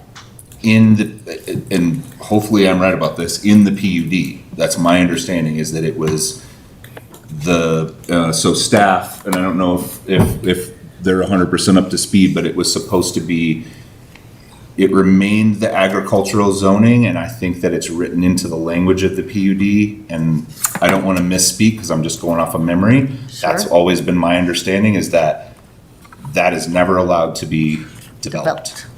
That's my understanding. We represented that, so I'm being very transparent, and so I don't know the actual language reference, but that is always been under our understanding. And I know recently, as far as the HOA documents are concerned, it also shows up in there as being, restricted for never having any future development, as well. So I believe that it's in 2 spaces, but I don't have the actual physical reference of where it's cited off the top of my head. Okay. So it sounds like it's deed restricted as agricultural space in perpetuity. Yeah, and the staff can verify that at some level, or we can for the. Yeah, council, I can say for sure it is shown as private open space and agriculture area on the PUD. I would have to dig further to represent to council that is a permanent restriction. But for sure, as long as that PUD for the southern half of the property remains in effect, it can only be used for agricultural area or private open space per that PUD. But I just can't speak to whether that is somehow otherwise made permanent. There is also a homeowners association for that portion of the property, the Weems portion of the property, that would have additional restrictions in it as well in terms of how that area could be used. And so there may be a restriction in those HOA covenants, declarations, and restrictions that also spells out a restriction that could only be changed if all members of the HOA agree. And but that would take a little more digging. And that, Mary Lynn, I can say, I did recently read that, because we've had Sue Weems is in the process of selling those lots. Our intention is for Cornerstone to build the homes on those lots. And so we've had to share those covenants with potential home buyers. And so I've recently read through those, and it for sure is restricted use in the HOA documents. I just don't know if it shows up any specific language in the PUD, Right. other than Yeah, they would have other to than go it's through designated. and talk to you guys to get, that changed. Yeah, and rezone it. And I'll just say that I do remember when Sue Weems did come before Planning Commission, it was very specific that the horse pastures remain a horse pasture going forward. That was a very big conversation for Planning Commission. And I know she came up multiple times to make it very clear that it was, her mind, it was in perpetuity because her husband had just passed. That was their land that they used to ride horses on, which is what she wanted to preserve. And that was the story and the narrative that was given to Planning Commission at that time. So I can tell you that this whole conversation about, is it going to be built, can it not be? It was very clear that the landowner at that time was very clear that it was not going to be built. And that was her dedication to her husband for the life that they had And I on that piece of repeated it land. at least 1,000 times. We heard it numerous times. Yes. So I can attest to that. I want to make sure you get to Councilor Gallegos. Oh, sure. I just had a question regarding engineering challenges and the flooding. So we have flooding and received several comments about that during the Planning Commission meeting. With the addition of 235 new homes, are we structurally ready to handle the increased demand on our sewers? Who's our engineer? Yeah, so absolutely, all procedures and standards are being kept. And I think consolidating all into one spot, keeping the integrity of the foundations and the alleys and the streets and everything, getting the water away from that as fast as possible and as quick as possible is the number one intent. And the pond itself is being built for the attenuation and the water quality. And another constraint that hasn't been said just yet is the South Boulder Canyon cuts off the connection and the conveyance from our site to the waters of the U.S., which is where the water has to get to per the state statutes. So therefore, what we have put in place is a detention pond, water quality, full spectrum, in compliance with Mile High, that would then take, attenuate, treat the water, and safely convey it to the waters of the U.S. under the state statute. Thank you. Thank you. Councilor Barnes. Thank you. That for our engineer, that brings up a question for me. Where's the water going to go from the detention pond? Down. He said downhill. Yeah, there's lots of downhills. I'm sorry. Would it go under Arapahoe or over to 287 to lead? So it is actually going to go underneath the South Boulder Canyon, and then it's alongside the south side of Arapahoe. Okay. Thank you. Okay, now I want to circle back to Councilor Tapia Vega, because I know you wanted to have questions for the applicant. Yeah, sorry it took so long to get my questions out. I had questions and then other people asked those questions. So you get new questions. That's what I do. A lot of these questions actually came as kind of follow-up, so I'm going to follow up on a lot of things that were said. First one is Mayor Pro Tem Wong talked about the economics of the project and why it's changing. Maybe that's the reason it changed. And I totally get that. I understand that. The problem for me there is that's not how the project was sold, right? We look at the multifamily, we look at all these things. It was sold to Planning Commission, it was sold to the then council, and it was sold to a lot of the residents, many of them here, and it was sold as a very different thing than what we're looking at today. So just saying that, I have a couple questions, I just want to clear it up. So how many units did the plan lose with the removal of multifamily for the newly proposed PUD? 80. 80, okay. And then just a quick one, were next-gen units offered in phase one? Yes. Okay, perfect. How many were originally projected as a whole for those ADUs, for those next gen? How many were projected? Because we ended up with 2. So you're giving us 30 now projected in phase 2. How many were projected in phase 1? That's really a Lennar question. Do you know? I don't think that was ever like specifically, because again, at that time, the rules against ADU, especially about parking, and there were a lot more restrictions that we couldn't necessarily, we had to actually designate certain lots as ADUs, which is where that kind of came from. And it was during that time where they was kind of transitioning. Things are very different now. And attitudes towards ADUs are very different now than when they were now. And so now that's why our projections, we didn't have a projection of how many units in phase one, but now that it's become more relevant and Well, this whole ADU thing, like, I've been super confused even trying to follow this conversation. So there were two different things that were going on. Prior to Lennar entering the picture, when we were in the process of our entitlements, particularly Sun Studios was super pro ADU. And I was sort of just, at that time, coming on board with getting it. Like, okay, yes, this is super important because this is one of the ways we solve our affordable housing crisis, right? Like, I think we were all like kind of coming to terms that narrative was just out there. And so those guys were, the Berkeley professor guys, with the progressive ideas. And so they were kind of like bringing me up to speed with it. And I'm like, okay, that's good. We want that. And so we were trying to put it as designated by lots because the city didn't have a code allowance for it, or there was some challenge with that at that time. And so we were trying to have this, like, he was going around and saying this lot and this lot and this lot can fit an ADU. And it was kind of based on product type. And I never really fully understood it because he's like, yeah, then in the future when they pass the ADU laws, it's going to be easier for them to get an ADU because we've sort of already allowed for it type of deal. Well, then Lennar comes along, and Lennar has, they're a big corporation, and then they just have sort of, one way of doing things because they, are a big corporation. And so we were like, oh, well, how do we do the ADU thing? And Lennar was like, hey, we got this next gen product that's actually been super popular. We launched it recently, and they showed the floor plans for it. And I was like, okay, like that works. It's not what I pictured as an ADU. It's you picture an ADU typically as a detached thing or a room above a garage.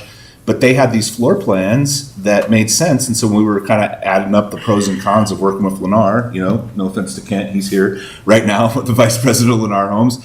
Because we were like, is this going to work? Can we get these guys to do enough of the cool, good stuff, sustainable stuff? And so this next gen product that they had, I did think was a really positive because they had like the kitchenette, but it had a separate entrance and it had enough space. And we actually flew out to San Diego, and they had all their next gen products there. And I walked through them and I was like, actually, this works. Like, this is pretty nice. It's not an official ADU. It's this next gen product, but it certainly serves the purpose. And so anyway, long answer for just a transparent, that's how it kind of came to be. And so I think when we're doing this whole counting thing, like, it's confusing to me because basically Lennar goes in, they will decide ahead of time how many of those next gen products they think they can sell. And then they'll go build that number of units, and then residents will have the option to buy those units. And so I don't know how many of those next gen units got built in phase one. We would have to get that data and report back to you. Okay, yeah, my question. Does that help with the clarification on the ADU thing? Because I was definitely confused by it myself. I'll talk about it later. Okay. Yeah, so my question was just, I wanted to see what the projections were and what the final product looks like, because we're looking at phase two, right? And I think, I don't want to put words in her mouth, but I think one of the things that Councilor Sampson was kind of hinting at was that we're being sold in 5 different housing types. But duplexes are less than 3% of the project. Those, statistically, there's none of them. And ADUs are entirely optional, right? So we're really looking at single-family homes, 1 of 2, and then townhomes. ADUs are just, they're being sold as like. I see what you're doing, yeah. We can get up to 30, but really, what are they gonna list? So that's why the question. What I wanna know is that really what it might turn into? So you're saying we lost, what was the number again, 80? 80 total units. 80 total units lost, okay, and that's including the 30 potential projected ADUs, correct? Yes. So If really, those it could be weren't included, it would 110 be lost. 110 lost if Because there were they're no all ADUs. optional. Fair, yep, And I see where you're going. it's far, what does a cost look like for an end user to actually get an ADU built in their home? And was that kind of something that a lot of users in phase one looked at and they didn't buy it because of that reason? I see exactly what you're saying. So let me just clarify something first. And I think this is the problem with the challenge that we have with the delay that this has taken. Remember, this was supposed to go from phase one to phase two, and it was supposed to be seamless. And I thought I had the flexibility to find a partner and swap those units out, right, for townhomes. In my head, the way that the architects had communicated to me is you can never ask for more, but you can always do less. And so even when we got our annexation, if you look at our annexation, like we're annexed for up to a total of 485 units or whatever it was over phase 1 and phase 2. So you always want to ask, like when you're doing that type of agreement, because you never know what the financial metrics are going to be and what your final neighborhood design is going to be.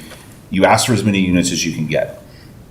And so that was kind of the mentality with why did we put the placeholder for the apartments and the condos versus the townhomes? Because like, ask for as many as you can get. But now it's becoming, a potential negative that we have to overcome, because that number looked like, oh, well, you're losing 110 units, which is basically what you're saying.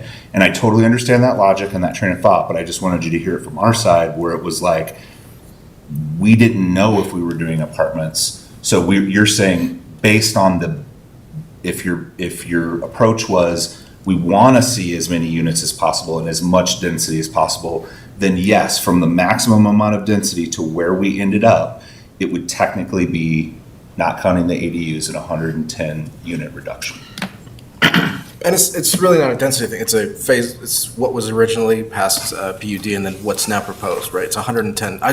We have to make a decision, and I want to make sure I have the numbers right. And Yeah, to me, it's that's fair. To me, it's 110. So That's fair. that's just where I'm at. I'll leave it there. I have questions for staff, but if anyone else has questions for the applicant, I'll stop talking for a second. Councilor Sampson, did you want to jump in now, or? No. Okay, let's go to Councilor Fraser. Yeah, and I just kind of wanted to clarify on that line of thinking of, that I don't necessarily want to see the most density we can pack in somewhere. But what I think is really valuable in building neighborhoods, and I think this is backed up by the data, is that when you blend, attainability, affordability in a neighborhood, that's how you do affordable housing, attainable housing really well.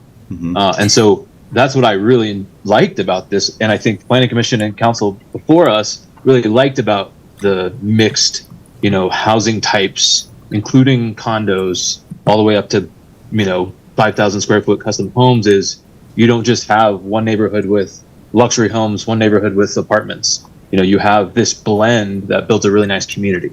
So just to be clear on what I just heard and sort of, what I view as what was really, favorable about the previous plan, and what I think we're missing somewhat, because we're removing that lowest attainability, affordability level. One point on that, just clarification in the time that's passed. I think now, in today's environment, with that multifamily, there is a distinction to be made. It would be if it got built for rent. Because in the time since this was originally improved, I'm sure you guys are all aware, but construction defects litigation within the state of Colorado has basically stopped all condo development unless it's in downtown Denver, because they're the only ones that can pay the insurance premiums because they know they're going to get sued. And so, at least in my experience working all along the Front Range, we haven't worked on a project that included condos in more than 10 years, probably. And I know the state just passed a law.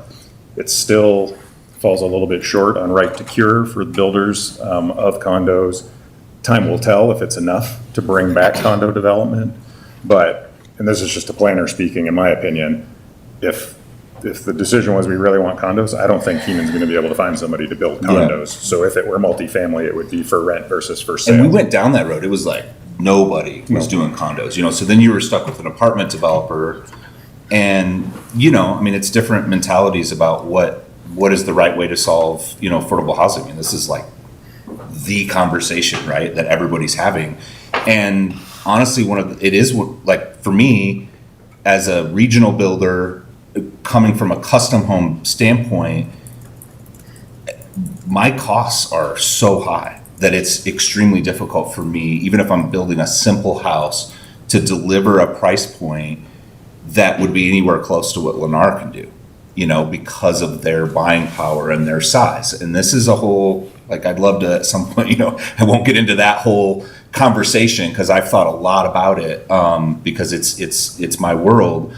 And I just really struggle to hit, price points where I can make housing anywhere close to affordable, right? It's a relative statement in our day and age. So the fact that when Lennar told me what their prices were, I was shocked, like in a good way, right? Because I'm like, how?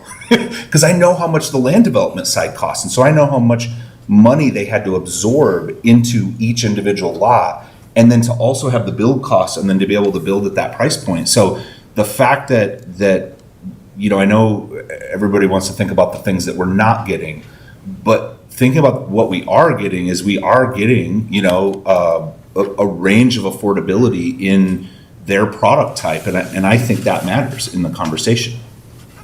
And tying back to Councilmember Barnes' comment earlier, when you saw those different sizes, within the townhome product that Lennar builds, there are different sizes. They range, I think the smallest unit in the middle, it's around 1,100 square feet. I think it's 17 feet wide. They have 19 foot, 21, 22. There's variation in the size of those townhome units so that you get 2-bedroom, 3-bedroom, 1,100 square feet up to, it might be in the 1,600s. I don't remember the exact number on the larger one. But so there are townhomes and there is that range within them as well. That's why I asked, because it's Yeah. only 1,100. I'm thinking, what? That's why I thought it was great, because nobody ever thinks about it. They just think, well, it's based on product type, but it's really not. It's based on price point. If we're talking about affordability, what are the prices of your different homes, right? And if you have multiple price points, to me, that's just as good, in my opinion, as multiple product types.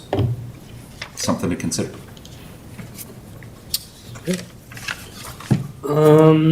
Let's keep it going, but we do need to get to a consensus at some point soon here, but I want to make sure everyone on council feels fully informed and they have their questions. We could also have questions for staff as well, if folks are ready. Councilor Tavi. I have two questions for staff. They're probably easy, and I hope. Thank Sorry. The next-gen units, the ADUs, whatever we want to call them, do they actually, if this finishes off, someone purchases this home and then opts into the next-gen unit, does it, as a standalone, fit the parameters of the city as an ADU? Is it a dwelling unit, just the way it's built?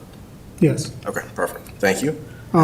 And to clarify on the last piece, I think the 2 is coming from the PUD. The PUD said phase 1 it was fairly prescriptive in terms of how many ADUs were gonna be in each phase of development. And I can pull that up if you want. But it reflected on page 121. They had models that showed it off. So it's this table here that they'll have to amend. But it's also kind of like Keenan was getting at, we have a different set of parameters for ADUs now. Back when this was being reviewed in 2016, ADUs were a novelty, and it was one of the things that they were doing to address affordable housing. But that number 2 is based off of so I don't know what they actually, and apparently they don't know what has been opted into, but that restriction isn't in place anymore. So they could have more, somebody, because of that, could still go in and do a unit finish interior. But that's the thing, is that most of these units or most of these lot sizes are so small, you're not going to see detached ADUs. You're going to see them as internal to the product. And Lennar's product for their next gen, however many those are in each phase, can have an ADU. It's just not required either. So Amazing. You answered my next question. Okay. Thank you. Great. Other questions for staff? Let's go back to Councilor Friedman. I'm sorry, I have so many questions. So there was a conversation during Planning Commission around amending the PUD and whether or not this action was amending the PUD. Can you help me understand that? Are we amending the PUD tonight by making this decision? we are not making any action formal tonight. This is a sketch plan. This is you giving some initial feedback on their direction. The PUD would not get amended until we get to a final development or a final PUD plan. So it's not getting amended or nothing's changed tonight. You're just asked for direction to give them direction on where they're headed. And another question from the Planning Commission conversation that I thought was kind of confusing was around approving with or without conditions. And if you didn't have conditions, then you couldn't, then at the preliminary stage or any stage later, if you didn't have conditions, you couldn't point to those pieces as, you know, a yay or nay. So does that make sense? Like, Yeah, if no, I we- understand your question, and I have my answer. Mary Lynn may have a slightly different answer, but it's very explicit in our code that this is not a binding decision. So I think our code has some conflicts, which you've heard me say a number of times, but there's nothing specific about like having a condition. And the reason why staff wasn't recommending conditions is we had a number of comments on this. Our last round of review was 12 pages, right, of comments that we gave to them. So I'm not giving 12 pages of conditions in terms of an approval, especially when we're at a step in the process that is intended to be conceptual in nature and supposed to be more directive.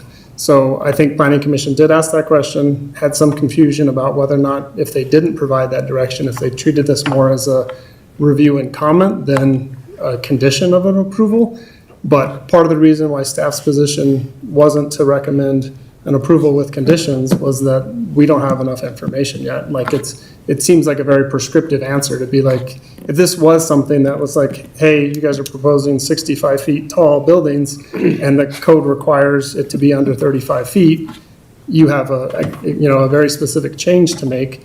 We could have made that kind of condition, but it would have been based off of whether or not you agreed to that height limitation. Or if this was a designated housing use and they're proposing an industrial use or something that's not consistent, we would have had a specific condition to suggest, but that's not really where this application's at. And there's nothing that, immediately jumps out to us that is so out of character with the housing designation that it has to be a condition change. You have our feedback on a handful of like legitimate concerns, and you also have some latitude as to how you address them. So, does that make sense? You have anything to clarify? No? Okay. Yeah, I think just to make sure I'm hearing you, approval without conditions doesn't mean that you can't, as long as it's within code and within, looking to the comp plan, you can't say, hey, this doesn't meet a certain criteria, but even if you haven't put that as a condition for approval with the sketch plan. Yeah, I think another way to phrase it, and I think this is where you're headed, and correct me if I'm wrong, but if you don't have a condition on the sketch plan review tonight, and they come back and they haven't addressed something that you were intending for them to address, do you have the latitude to deny it or to send it back at the PUD preliminary plan stage for Planning Commission or the final plan stage for City Council? And that answer is yes, in my mind. Does that Thank you. answer your question? That answered my question. Okay, other questions? Was there another portion of the presentation, the staff analysis? I'm No, a bit so confused that's in my where packet. That's what, we punted because Okay. you have We've had to already go seen back and review all of the intent is the Planning Commission record for staff's analysis serves as the basis here. So I try to shorten things for you a little bit. So, I don't know if this is a more appropriate question for you or for the applicant, but, Planning Commission had made their recommendations, like I'm specifically looking at the second, third, and fourth one, the ones related to the diversity in housing types. They've proposed those changes. It seems like some members of the community are in agreement with those changes. However, the applicant has clearly stated that that's not something that's possible at this stage, right? And so if we hypothetically as a council made a decision tonight to uphold some of those recommendations for Planning Commission, right, include that increased diversity in the housing type, and then you would have what would be like the next steps? Play the scenario out with me. Like you would sit down and then talk to the applicant and ask, how are you going to do this? Applicant says I can't do it, and then you know what I mean? It's like No, that's a very fair question. what are we even doing here then if that's going to be the case? Right? And that's kind of where, like, if it was so, like, Planning Commission, in my impression, was more interested in getting, like, I don't know that they were hung up on the LASA multifamily, like in and of itself, and I don't want to be speaking for them, but that was the impression I had. They had a lot of comments and questions about like, well, how do you have more integration if you're not going to do, apartments? Can you do fourplexes? Can you do triplexes? Can you like have more of a product mix so that it's not like far left of this development is, detached single family. The central part of it is all detached single family smaller, and then the townhomes are on and then, like Councilor Tapia Vega said, we don't have that many duplexes. So it was like, would you be willing to introduce more of that mix that you're even proposing, like through triplexes and fourplexes through a redesign? And they may come back and be able to do that and build back some of that density. But if you're having explicit direction here that you want to keep the multifamily or you want to keep the commercial, and it's going to be difficult for them to get an approval if they don't, then that's what they need to hear tonight. So. Yeah, I guess, and then to the benefit of the applicant, it's important to hear our perspective now. Yes. While it's still early on in the stage, that way you don't have to go through the preliminary plans and all the other Correct. parts before being told something different later. So, interesting. Okay, I think it might be appropriate for council to take a short break and then come back for discussion and next steps. Let's take a 5-minute break and then we'll resume this conversation. It's just doing exactly what it's planning.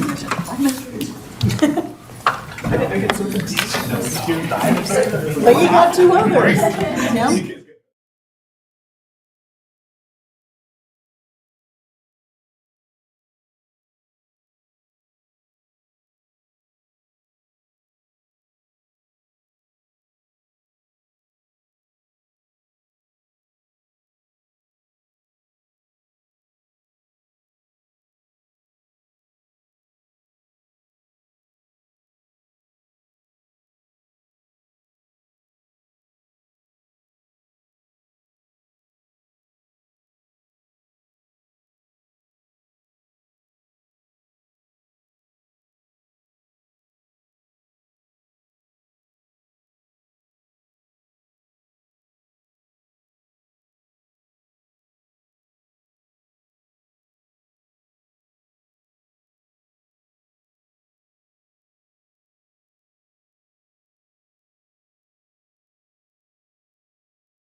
I do a good sauce with mushrooms. So we're gonna go ahead and resume here, folks. Yes, I'm all about the fungi. Thank you. Thank you for that short break. Appreciate everyone coming back. There's Councilor Freeman. Great. So as we get started, I do want to I think our city attorney wanted to clarify a point that she mentioned earlier, so go ahead. Thank you, Mayor. I just wanted to correct what I said earlier since I had an opportunity over the break to look into some of the agreements underlying this development as well as the original PUD. And specifically, I want to address what I said about the open space and public land dedication. Earlier, I'd said it was my understanding that the developer had met the 15% code requirement for a public land dedication for public recreation area.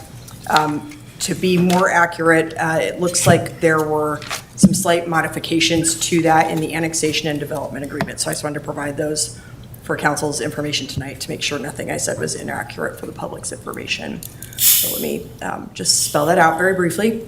So in the annexation agreement for this property, the city and the annexor did agree that open space and parkland dedication requirements would be determined with the subdivision plat. It did say, however, that such open space and parkland dedication requirements shall not exceed 9.6 acres of the entire annexation property, which includes the north half, the southern half, and the separate Weems property. So the entire rectangle that you see on those maps, the dedication requirement was not to exceed 9.6 acres by agreement of the parties. However, in the development agreement, when the original subdivision and PUD were approved in 2017, and I think it was all in 2017 and 2019, the development agreement, which is an agreement between the city and the developers, which includes Cornerstone and Lennar, as well as Sue Weems as a property owner, did say that agreement says that the public land dedication for the project pursuant to our code provisions has been met with the dedication of outlots A, M, 7C, and 6F as part of the recording of the final plat. So all those outlots were dedicated to the city with that final plat. And that no further public land dedication will be required related to any future filing, provided that the future filing is developed substantially pursuant to the approved PUD. And that would include in accordance with any approved amendment to the PUD for phase 2. But generally, the open space requirements have been met. Now, to address what I said about the 15%, which is what our code states, per those two agreements I just referenced, there was 12.36% of the entire subdivided property was dedicated as public open space and public land. And that was actually 9.97 acres of the entire property, which is greater than the 9.6 acres referenced as a maximum in the annexation agreement. So there is about a third of an acre more that was dedicated to the city as public land. In addition, the annexor designated 28.04 acres as private open area, and that amounts to 34.7 of the total site for a total private open area and public open space area of 38.01 acres, which is 47.06% of the entire site that was annexed and subdivided in filing one by the city. So I just wanted to provide that. So it's technically, no, they have not provided 15% of public land dedication, but they have provided private open area, which our code does, for the public's information, also allow the city council to consider acceptance of private open space or private recreation areas to count towards a public dedication requirement, as long as those areas are preserved as open, even if they're only for private use. So I wanted to correct that so that I didn't misrepresent anything and provided accurate information to the public and the council. Thank you. Great. All right, thank you so much. All right, so council, we have a few options in front of us to make a decision on. Obviously there's the option to deny the sketch plan. There's the option to approve with conditions as suggested by Planning Commission, taking some of those recommendations, not taking some, adding our own in addition to those. That's the second option. The third option is to approve that plan without any conditions as originally proposed. And so I just want to hear thoughts from council, where your head is, and opinions on the matter, and that way we can get, hopefully reach a consensus here. Would anyone like to begin? Councilor Sampson. I think Mayor Pro Tem actually started us off with his comments on the commercial and the CSA and the multifamily. And I'm pretty much in line with that, but I'd like to talk about the pros. I do think, I do like the community gardens a lot. I know a CSA, they have a lot of them in Brighton, and you need a lot of space to make those work. So I understand there's a change, but there is something really nice about people being able to garden, to be part of that. That is great versus somebody coming in and farming it and then selling it like at Red Barn. Or is it Red Wagon? Red Wagon. Red Wagon. I do like the idea that there's trail connections to Phase 1. I do like the detention pond as a buffer to noise of traffic on Arapahoe. I like the goal of sustainability, whether or not it is, and the fact that there was some thought into height reduction, because anytime you put something on the highest point in the city, it's going to look that much higher. So I do like that. And I'm okay if the commercial is not included in here. I am very disappointed in the lack of housing, the multifamily. And here's where I went to with the ADUs. Essentially, what we've got is single-family homes with the option for ADUs, but every house in Lafayette is, every single-family home has the option of the ADU. So there's nothing guaranteed. I was originally trying to get to multifamily with that. There's two definitions of multifamily. One is 5 units or more in a certain area, so 5 families or more, and the other is 2 or more. And so I was trying to go with the lesser density definition and try to get to that. But as the diversity here is, it's just not. If there's no guarantee that we can have the single-family homes with ADUs, then we don't have that. All we have is 6 units of multifamily. And let me, in my mind, is somebody who works in housing or has worked in housing 15 plus years. When you say housing types, that's either townhomes and cottage housing, modular homes or tiny homes, duplex or paired homes, co-op living, single-family homes, multifamilies, ADUs. That's how I kind of think about it. And right now I see there isn't that diversity. And so I feel like that diversity does need to get in there. I also feel that the challenge has a lot to do with clear definitions in this. I feel like, one, I want to give kudos to Planning Commission for asking all the questions they asked, because that was very, very helpful. I'm gonna give props to the applicant. I don't know why you'd ever put yourself voluntarily in front of this, because this is hours and hours of questions on it. But when you can just go directly and work with staff, and I have a lot of faith in staff. I know they can help take what they've heard in the planning, from the Planning Commission and what they will hear from City Council and make this work.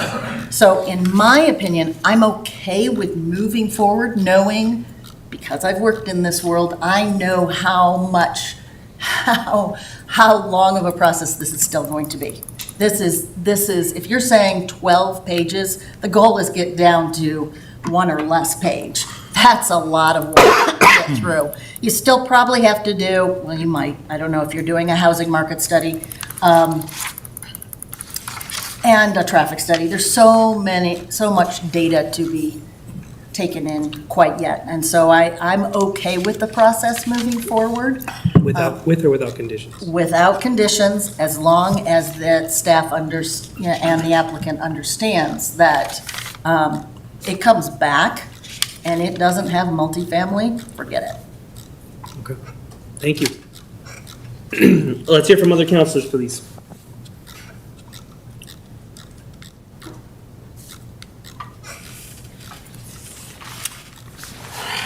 Or should we let Councilor Sampson decide? Okay, Councilor Friedman. I was trying to be deferential to the room, but I'm happy to go. Okay, so a few just sort of points that I think should be considered as this moves forward. I thought Planning Commission made a really good point around blending of townhomes, in with the different housing types within each other, right? And it, doesn't have to be fully blended or anything, but a little more of that, not just like this section is townhomes, this section is single family homes. I think that makes a really organic feel. So I just say that I appreciated that point, and I thought it was a good one to get to the intention, the vision of this project. I think it's a fair point. I also want to say around green space, I think we had a good conversation tonight. I think we got to a good point to understand what the requirements are. I do think this project has a nice amount of green space provided the detention areas can be activated, which I think is a challenge, right? Before we had the detention areas all throughout, and so each one of those little ones could be activated a little bit. It's all throughout, but now it's on Arapahoe, right? And so I've seen other developments on Arapahoe that have detention on Arapahoe, and it is not usable as green space for the residents of those areas. So I just, that's a little concerning, and I think what I've heard from the applicant is, they want this to be organic and have the green space, and I really appreciate all those points. And so I just want to hammer that again, that I think that's really important. I'll also say too that I think, a lot of what we're hearing in the public comments and the Planning Commission is this sense of loss, right? And, I'll say, if we just lost multifamily, but we still had commercial and we still had the maximal area of the Central Park, right? That'd be maybe acceptable, right? If we just lost commercial, but we had the other two, if we, just lost went to the smaller size Central Park, but we still had the other two. It's each piece, right? We're losing all three of those from what we had before. And I recognize, maybe that wasn't realistic looking almost 10 years down the road. And so that's just the reality at this point. But I just want to acknowledge that sense of loss is really powerful. And it trumps the sense of gain typically in people's minds. So, it just feels like a lot. So I think the more the applicant can kind of shore up against that sense of loss to, I think even today, the way that they described the Central Park and how it evolved, and like this section got a little bit wider, this section got skinnier, that was, we're getting closer, right? But really, we're losing a lot of the Central Park, that one side, because there's townhomes there now. And so that's a decision, right? And so, I think just keeping that in mind is really important. And I would say, I've said all the points I had. So what I'll say is how I'm feeling, and I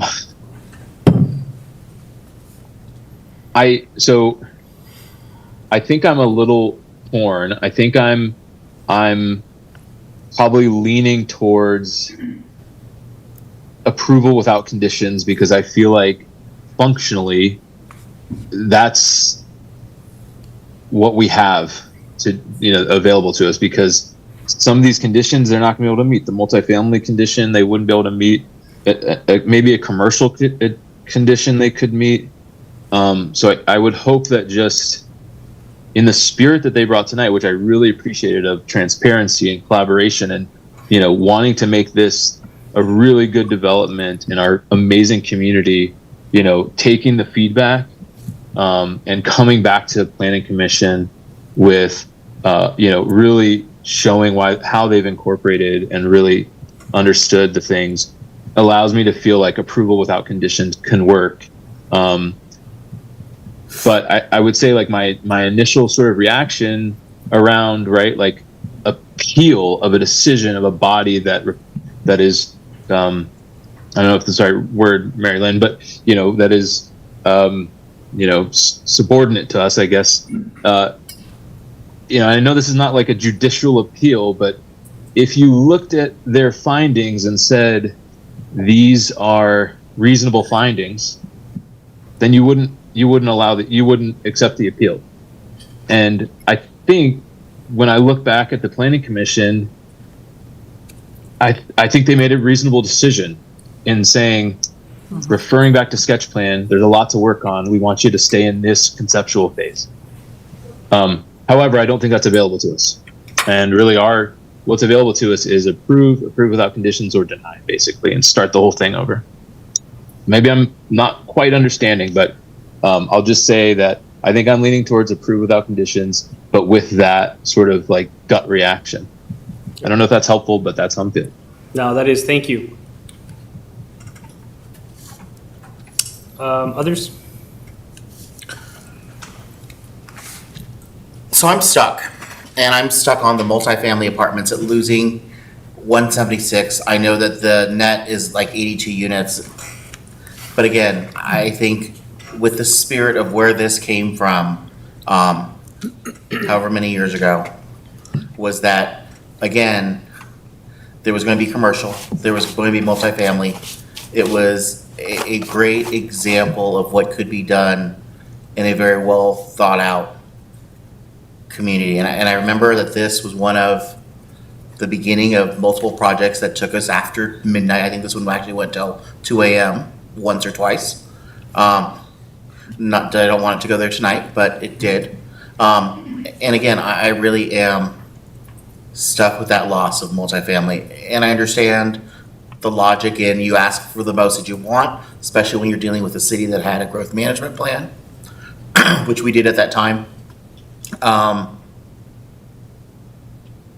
I'm troubled by that, and I'm troubled by the loss of the commercial. And I think Councilor Freeland had some good points that we lost a lot. I think for the residents that are there, once you see this built out compared to other developments, and I know you don't see it now on phase one, but I think phase two, when you looked at the ultimate plan, it was fairly impressive. It really was. And I think that there's still a lot of components that are there. While you may not have access to the horse pasture, believe me, the horse pasture was a big deal numerous times going back and forth in the calculations. But the fact that you have a landowner who wants to create and is willing to take the financial hit to have perpetual open space, it's the next best thing to a city that can do it. So you have to look at that. You may not have access to it, but the fact is that's always going to be open space. That's an amazing piece. So as far as with or without conditions, I'm open to, I still want to think about that at this point in time, but those are my initial thoughts right now. Thank you, Mayor. I can go if others need more time. For me, it's pretty simple. When you look at the comprehensive plan, right? You want specifics, because I know that's what you were asking for. You go to page 102, element 12, housing. We look specifically at sections 12.2 and 12.4, right? And you look at what that's asking. That's looking for the diversity in housing, right? The diversity in housing options that are accessible to the public, and like a full spectrum of users. But you mentioned something that I do agree with, the applicant did, that diversity of housing doesn't necessarily need to just be physical spaces. It could be price point, right? Price point, to me, that's more important. I'd rather see, I don't care if they're all single family homes, but if you have the diversity in price point, that matters to me. But what I don't consider diverse price point is, let's say you have $800,000 condo, $900,000 single family home. You know what I mean? Like, that to me is not diverse, right? That to me is just two things that are both equally unattainable for a lot of folks like myself, right? And so I would be supportive of approval of the site of the sketch plan, but specifically looking more into the code 26-15-8 subsection B18, which is actually one of the ones that the Planning Commission brought up, which is that diversity and quality of development in the types of houses. So once again, 26-18-5 B18. That to me, that's correct. That to me, specifically when it comes to cost, of the homes. To me, that to me is diversity. It really is. Now, others may disagree with that. I'm just giving you my opinion, right? And I think that, as mentioned previously, like, this is for the benefit of the public, is that they already received 12 pages of requested, modifications, conditions, changes, recommendations from our city staff. So they're already in that process of making these, and some of the points that were brought up at the Planning Commission meeting and here tonight, are already being talked about, are already being addressed as changes, specifically when it comes to some of like the detention stuff and the open space, green space, whatever we're calling it, public space.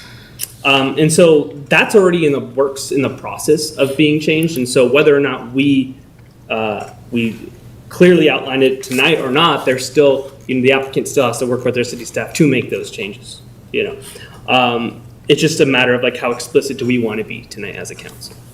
And so for me, it's approval. I would like to add that condition number of the B18 condition of diversity and quality of the development in the housing types. But, I'm reasonable. I'm open-minded to hearing what others have to say. That's where I am right now.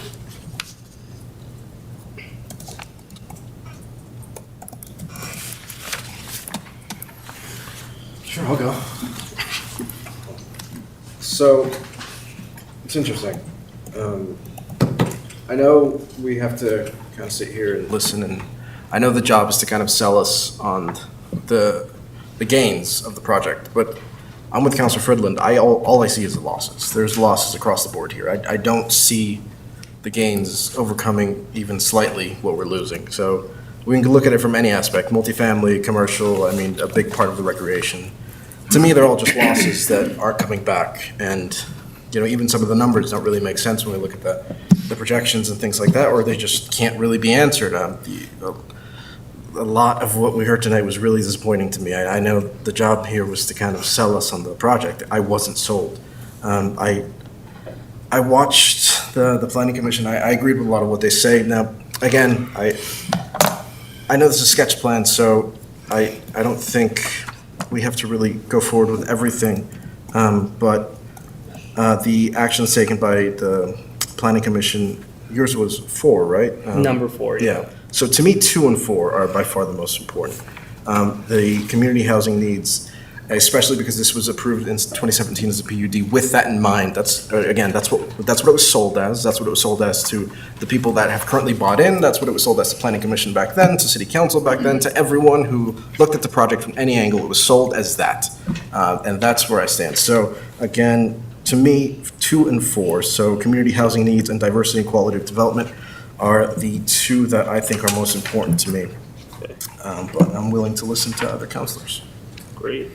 Thank you. Okay. Councilor Barnes, Councilor Gallegos? So I'm also torn, but I am leaning more towards approval with conditions. I know there were several recommendations put together by staff. I would like to see some of those put in to the new plan. Any ones in particular?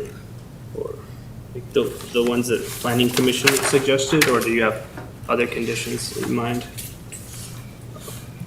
2, 3, and 4 kind of go hand in hand. Yes, I do agree with 2, 3, and 4. 1, I empathize with the residents who bought into the phase 1 of the community thinking they were getting that Central Park, and to hear so many upset that that's not happening and their green spaces being minimized.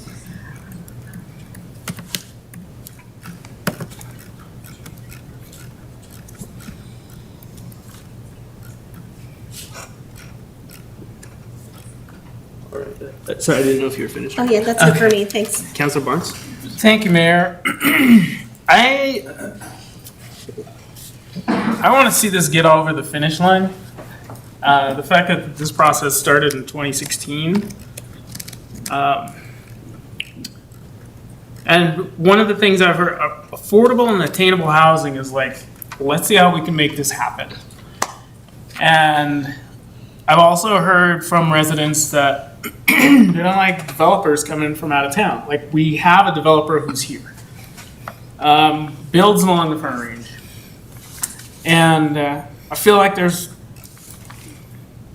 more of a possibility to work with this developer, and I'm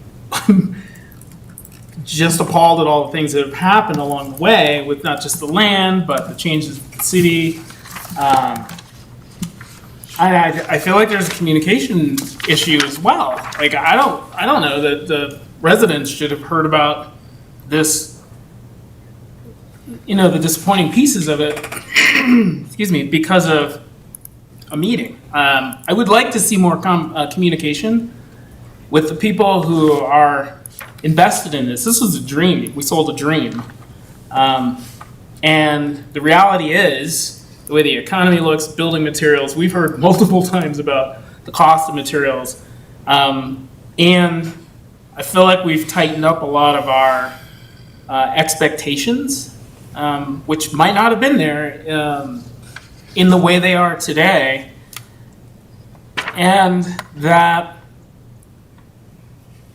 I really respect what Planning Commission did. I think they tried to get this whole process to the point where we could actually see the dream come forward, but even they were like, well, this is very different from what was sold originally. And the reality is, like, you got to turn a fire truck through there.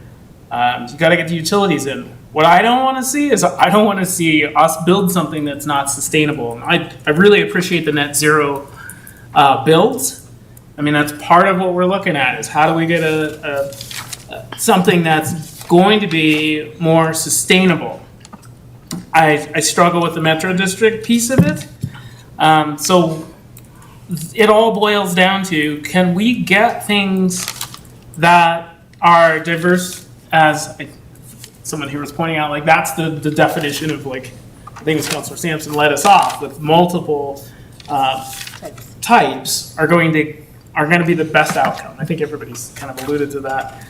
And yeah, I see different sizes with the townhomes, and I appreciate that, and it's definitely going to give you different price points. I think number 4 is where I'm kind of resting on number 4, and I'd love to see multifamily, but if it's, and I think I heard that multifamily might cost more because they come out as rentals, and rental rates are really high right now. If it's not multifamily, I just want to see the developers get as close as they can to creating the most diverse set of options possible, which means some of those townhomes, maybe they're not townhomes. And I feel like having Lennar on board is not a bad thing, because let's ask them to push a little bit, lean into this and say, like, how do we do this in a way that gets us closer to what we originally thought? And yeah, there's a lot of it has to move around, and I'm leaning into number 4 just because we're at sketch plan and we got 12 pages of recommendations already. So I'd like to let it go with please lean into getting the lowest price point and diverse products in that spot, and let's do this once. I want to see everything work. We got no issues, when it's done, and get as close as we can to getting people in there. Yeah, this is not a great time to be, the interest rates are crazy right now, but we can do this working with our planning and building and the developers, as long as they understand. They've heard a lot from Planning Commission and us. We're into 6 hours now of listening to us talk about this. So I think they hear us. So I would number 4 is the only condition I would consider, but I don't need any conditions on this. I just refer it back. Okay. All right. So what I'm hearing is a general agreement on, approval of the sketch plan. Now it's whether or not, we add a couple of the suggested conditions to that approval or not. You know, specifically, I'm hearing 2 and 4 being thrown out a lot. So I'm just wondering if we can get a consensus on that, on if we should have 1 or 2 conditions. I don't know if that's a deal breaker for any of the folks that want to approve without conditions. No. David? I mean, what I felt like I heard tonight was that condition's untenable for the project. But I think diversity? Yeah, but did you want to? Sorry. What I heard is because of construction defect laws, they can't do condos. Which, yeah, that's true, because, you know, what's gone before the state legislature has failed, and even though there's options to try to do more, there is nothing, you know, you have to deal with what you have now. So they couldn't necessarily do condos, but what I was saying is, multifamily is serving 2 or more families. That's your minimum level. So can you get something in there that's multifamily? Can you get paired homes? I mean, I know of one family that has an 80-year-old father, and they're trying to do a paired home because they can put him in one side and the other family can get in the other, and, you know, that's the same reason that the applicant gave for the ADUs. You can do a lot more with a full family, and I think you said it, regarding and Planning Commission said it, start to get creative on how to get to your multifamily. And I also mentioned like diversity as a price point as well. But I'm thinking, you know, it seems like we have consensus to add at least condition, add that one, continue on with that recommended condition of the Planning Commission, which is the B18, kind of extra emphasis on the diversity of housing. That's number 4, right? Number 4 on our sheet here, yeah. Other than that, I mean, do we want to add anything else, or do we feel like that's enough? Do we want to add number 2, which is B8? Sorry, I'm like speaking on the list that we're reading here, but that would be within our code, section B8, which is the community housing needs. The city shall promote a variety of housing types, prices, and ownership forms to satisfy the needs of all segments of the community. I think that best fits what you're saying. Yeah. And it reflects what's in our housing strategic plan, our Lafayette Economic Development and Housing Strategic Plan. So I'm fine with that. Okay, Councilor Freeland? Yeah, I'm fine with that too. I did want to add another maybe point, and it's specifically around emphasizing that highest point in our city is really important to I think preserve as accessible space for the community. And I think they're doing that with the Central Park. I'd have to find exactly where that is in the different documents, but I know I read it in the documents. And so that would be another piece where I don't know if we condition that necessarily. That seems like a lot, but I think that was the intention with that initial Central Park idea was this is the highest point. It's a ridge line sort of on the property. One goes this way to that detention pond on the north side, and the other comes this way, the detention pond on the south side. And I think that's really important, and it would be, I don't know exactly the topography, but I would want to make sure that we're doing something to speak to that statement in the plans around preserving ridge lines because of the views and the specific uniqueness of our community around views. I think is really critical.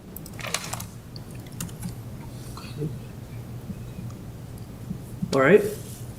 Are we supportive of that suggestion? Or do we feel like it's a necessary condition to add, or is that something I think the applicant is hearing right now that they can take into consideration? Okay. Anything else? Last thing I'll mention before we make an official motion, when it's important that whether, as you continue to develop in this city, to take good care of the property, right? Phase 1, phase 2, wherever. But, when we think about, when we hear complaints about like trash or it's not being well kept, we would really like to recommend that you all, take care, which I know your intention is to take care of your property as well. But, we don't want to go, we don't need our attorney to write a letter to the Metro District suggesting those things, but I'm hoping you can hear that now from us, is like, maintaining your space here, and so it's, respectable for all the community members, I think is very important. So I think that's something you should strongly take a look at as well. All right, let's get a motion, please. And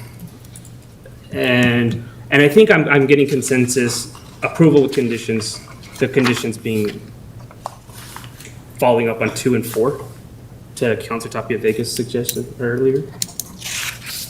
And I think that should pass. So whoever feels ready.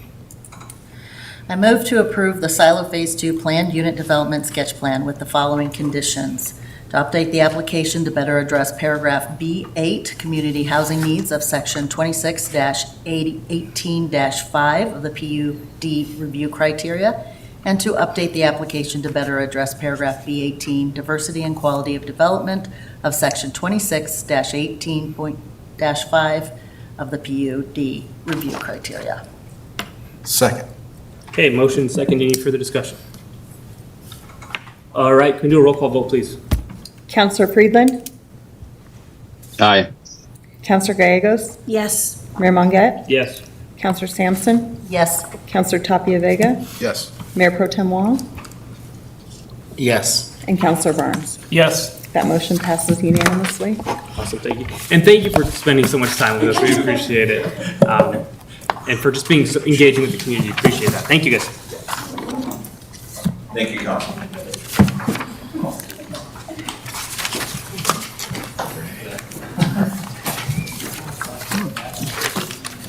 That's all there is. Nothing more. Okay. 5 minutes, 5 minute break. And then 5 minutes before council. 5 minute break between everyone. I'll break into each comment.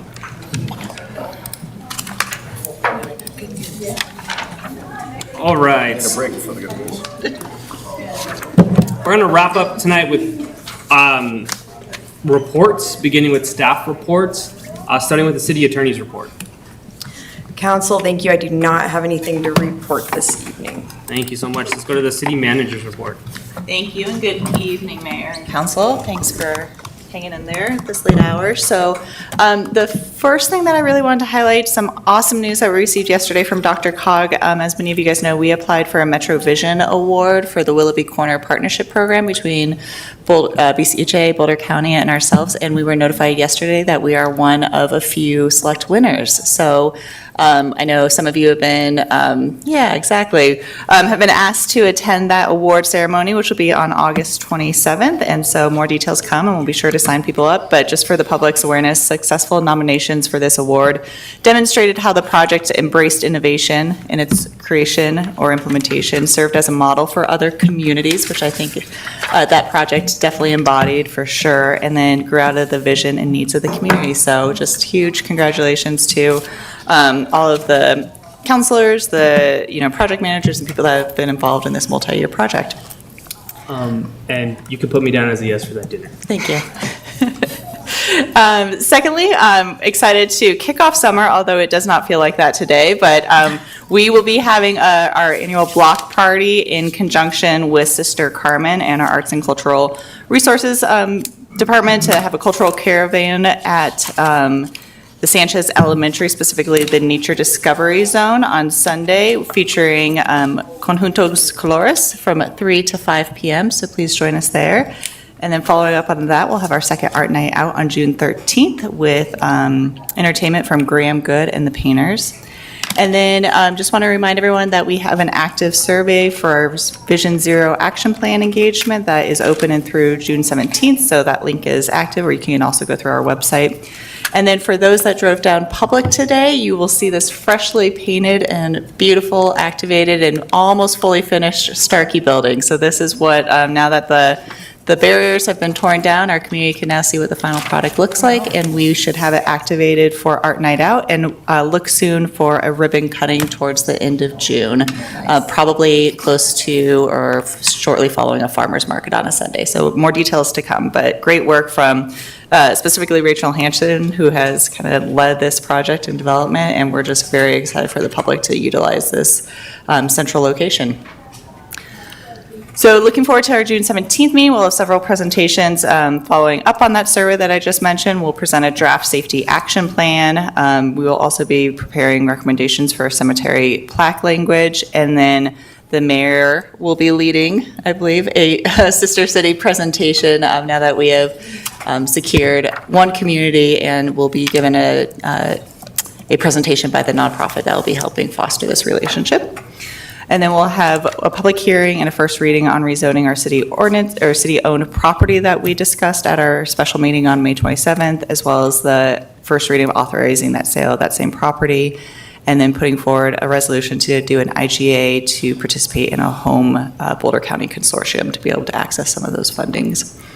And then your June workshop will be our annual mid-year financial update, kind of looking at how we came in on 24, how this year's so far going, and giving a preview into what some of our 2026 budget priorities will be. And then following up on the May 27th workshop, we'll be further discussing ballot language. Thank you, Council. That is it for me tonight. All right, thank you. Let's go to council reports now. I'll start with Council Friedland. Yeah, thank you. Really only one thing from me tonight. The Sunday event in Boulder was really scary. I'm Jewish. I've lived in Boulder a long time. My father was a hidden child during the Holocaust. It's just, it's hard to even say, the kind of level of just impact, I think. One thing that I have thought about a little bit after that is just how much I really appreciate our community. We are truly a haven that aspires to connecting with each other, being there for each other. And I really do appreciate that, but, have to say something about it. And, my thoughts go out to the folks that are recovering. Would be great if we didn't see as many horrific things that happens around us, and in this world too. So, just kind of a heavy heart today, and I appreciate this great community. So thank you. Yeah, thank you for sharing that. Councilor Sampson? No comments. Councilor Barnes? Thank you, Mayor. I'd just like to call out the representation from the Senior Advisory Board. I had a long conversation with staff on how do we use our boards more effectively, boards and commissions. And one of the things that I started thinking in my head is it's not easy. It is possible to have representatives of those boards and commissions give public comment, and then in our comments, we can respond. It's very hard to pull people together. Everyone's busy. Our board and commission members are already dedicated a huge amount of their time and effort in the meetings and outside and volunteering at some events. So respecting their time, but also helping them connect with us. I would like to, and that's not an accident that we had both the chair and a member of the Senior Advisory Board. I've been saying, you need to know what we are interested in, we need to know what you're doing, and be able to exchange it. And I did verify with them that older adult is the preferred way to refer to them. So that's not a surprise for if there is something that comes forward from the SAB that says they want to be the OAAB or whatever it would be. It's not the last time we see them. And I really would like to see members of the Arts Commission, because we're an arts city, Arts Board here to tell us what they're thinking and what they're doing, and maybe we can suggest back to them in comments, like, how do we incorporate the arts in more of what we're doing? Because that's something I think we should lean into. I hear all the time about how there's cities that are like putting up public art and they're like featuring an artist. I'm like, we have our local artists picking the artists that come here. Like, yeah, you can do a land acknowledgement. How about land back? How about space back? How about access back? So I feel like we're doing it in the city. We're getting the people who do represent what Lafayette's about actually making decisions for us. So I want us to represent more.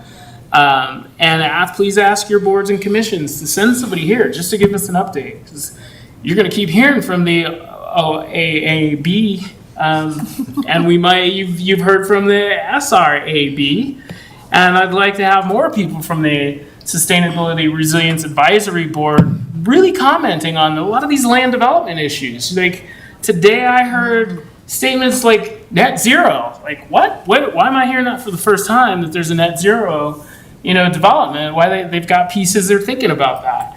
And I would just like the boards and commissions and SRAB, tell us things you'd like us to consider or ask developers or people who come to us. Have you thought about this, especially when it comes to resilience? And I know you've seen, there's all kinds of stories about what's going on sociopolitically. They're just going to be exacerbated by environmental issues. Land use is a huge piece. Like, we're rewriting our entire code, but we're also thinking about it in the processes we go through from the city manager all the way down. Like, is this a wise use of those resources? So I'll get off my soapbox right about there, but please do ask your boards and commissions to have, think of ways of better, just come to public comment and we can respond back to them after that if that works. And on that note, I'm going to jump to something crazy, and that is not crazy. I'm going to jump to something that I stuck in my head is we have being part of the DDA. We're going to meet. We had to push our meeting a bit so we can have a consultant walk us through what other DDAs have done.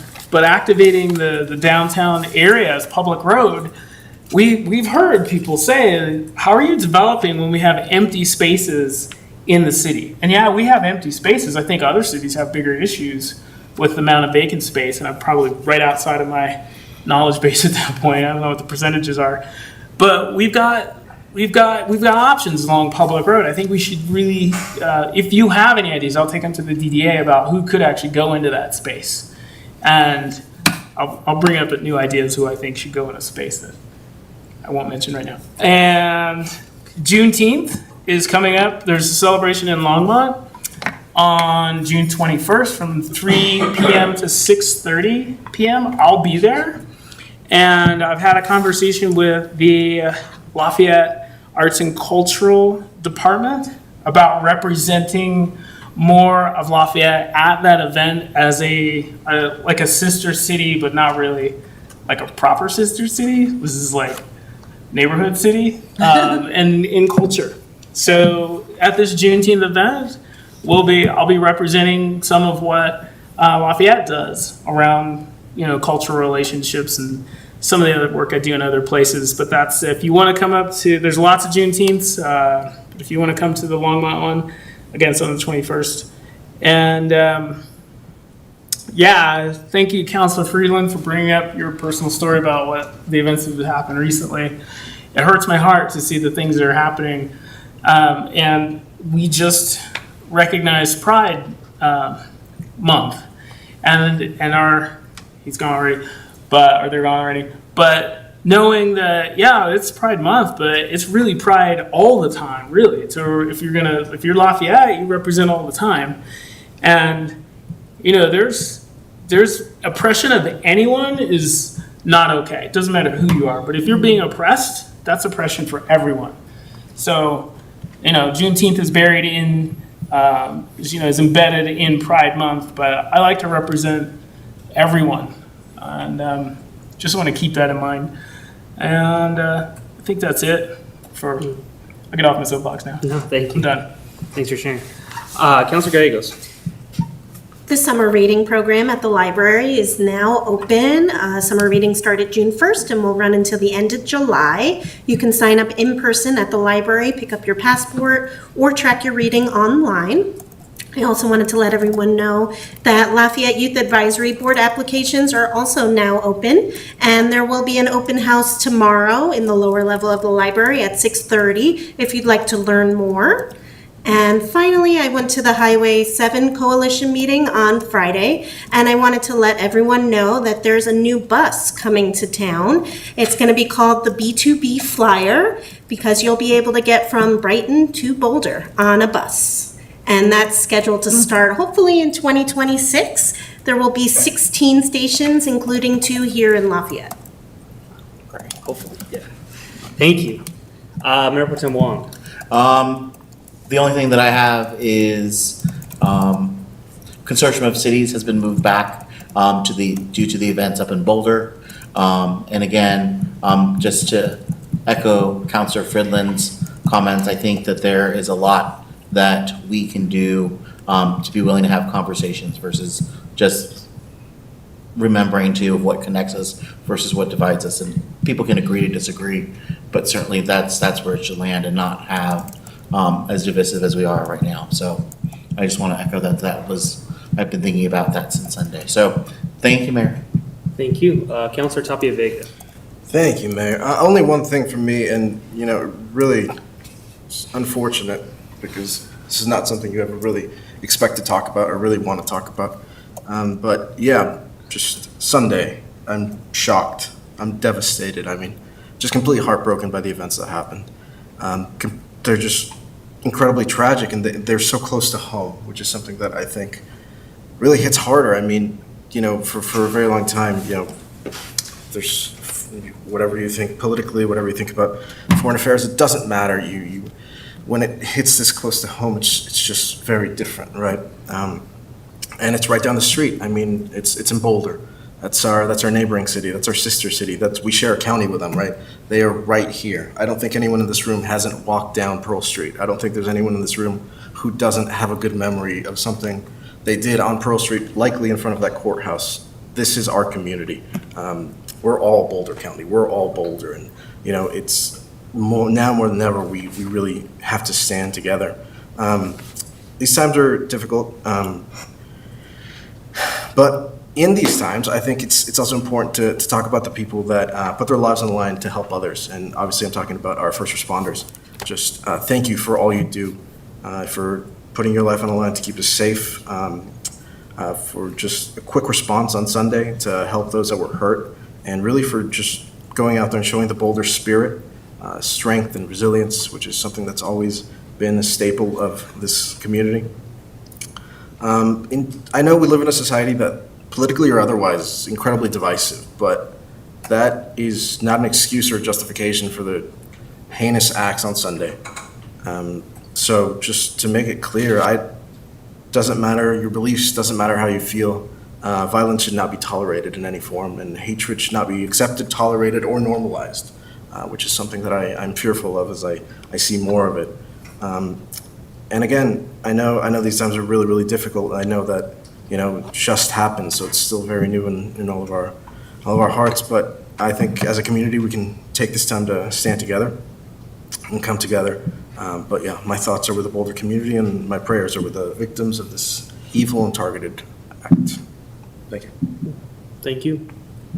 I think last year I had the opportunity to attend the National Conference on Anti-Semitism as I think mayors from across the country were there. It was in Beverly Hills, and they do it every year and they change locations. But I think this year, I think it's this year or next year, I forget, because we're in June already. But I think Councilor Friedland, I may reach out to you about the opportunity to attend that conference this past year, because we discussed a lot of great things. We talked about the advancements in certain technologies that are able to track down and locate hate crimes, and then identify, who culprit was and the timing of it, and there's a specific company that works on those technologies that was introduced They also mentioned other policy items related to addressing anti-Semitism in your community. But I did want to just bring that up because I think you should attend that conference.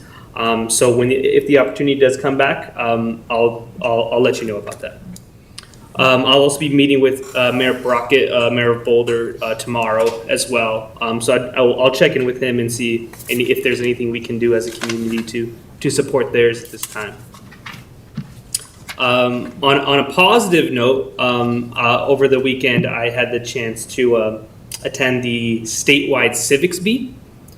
So all of the middle schoolers across the state competing on their knowledge on civics. So it started with the 20 multiple choice questions, like on different acts, like compromise of 1850, and just like going from the beginning of early colonization to modern day, history as well. And, asking, and I participated in the crowd. I did my best, and I beat most of the kids, but some of them beat me. I mean, they were like so on it, right? And so, in the best part about that is the winner.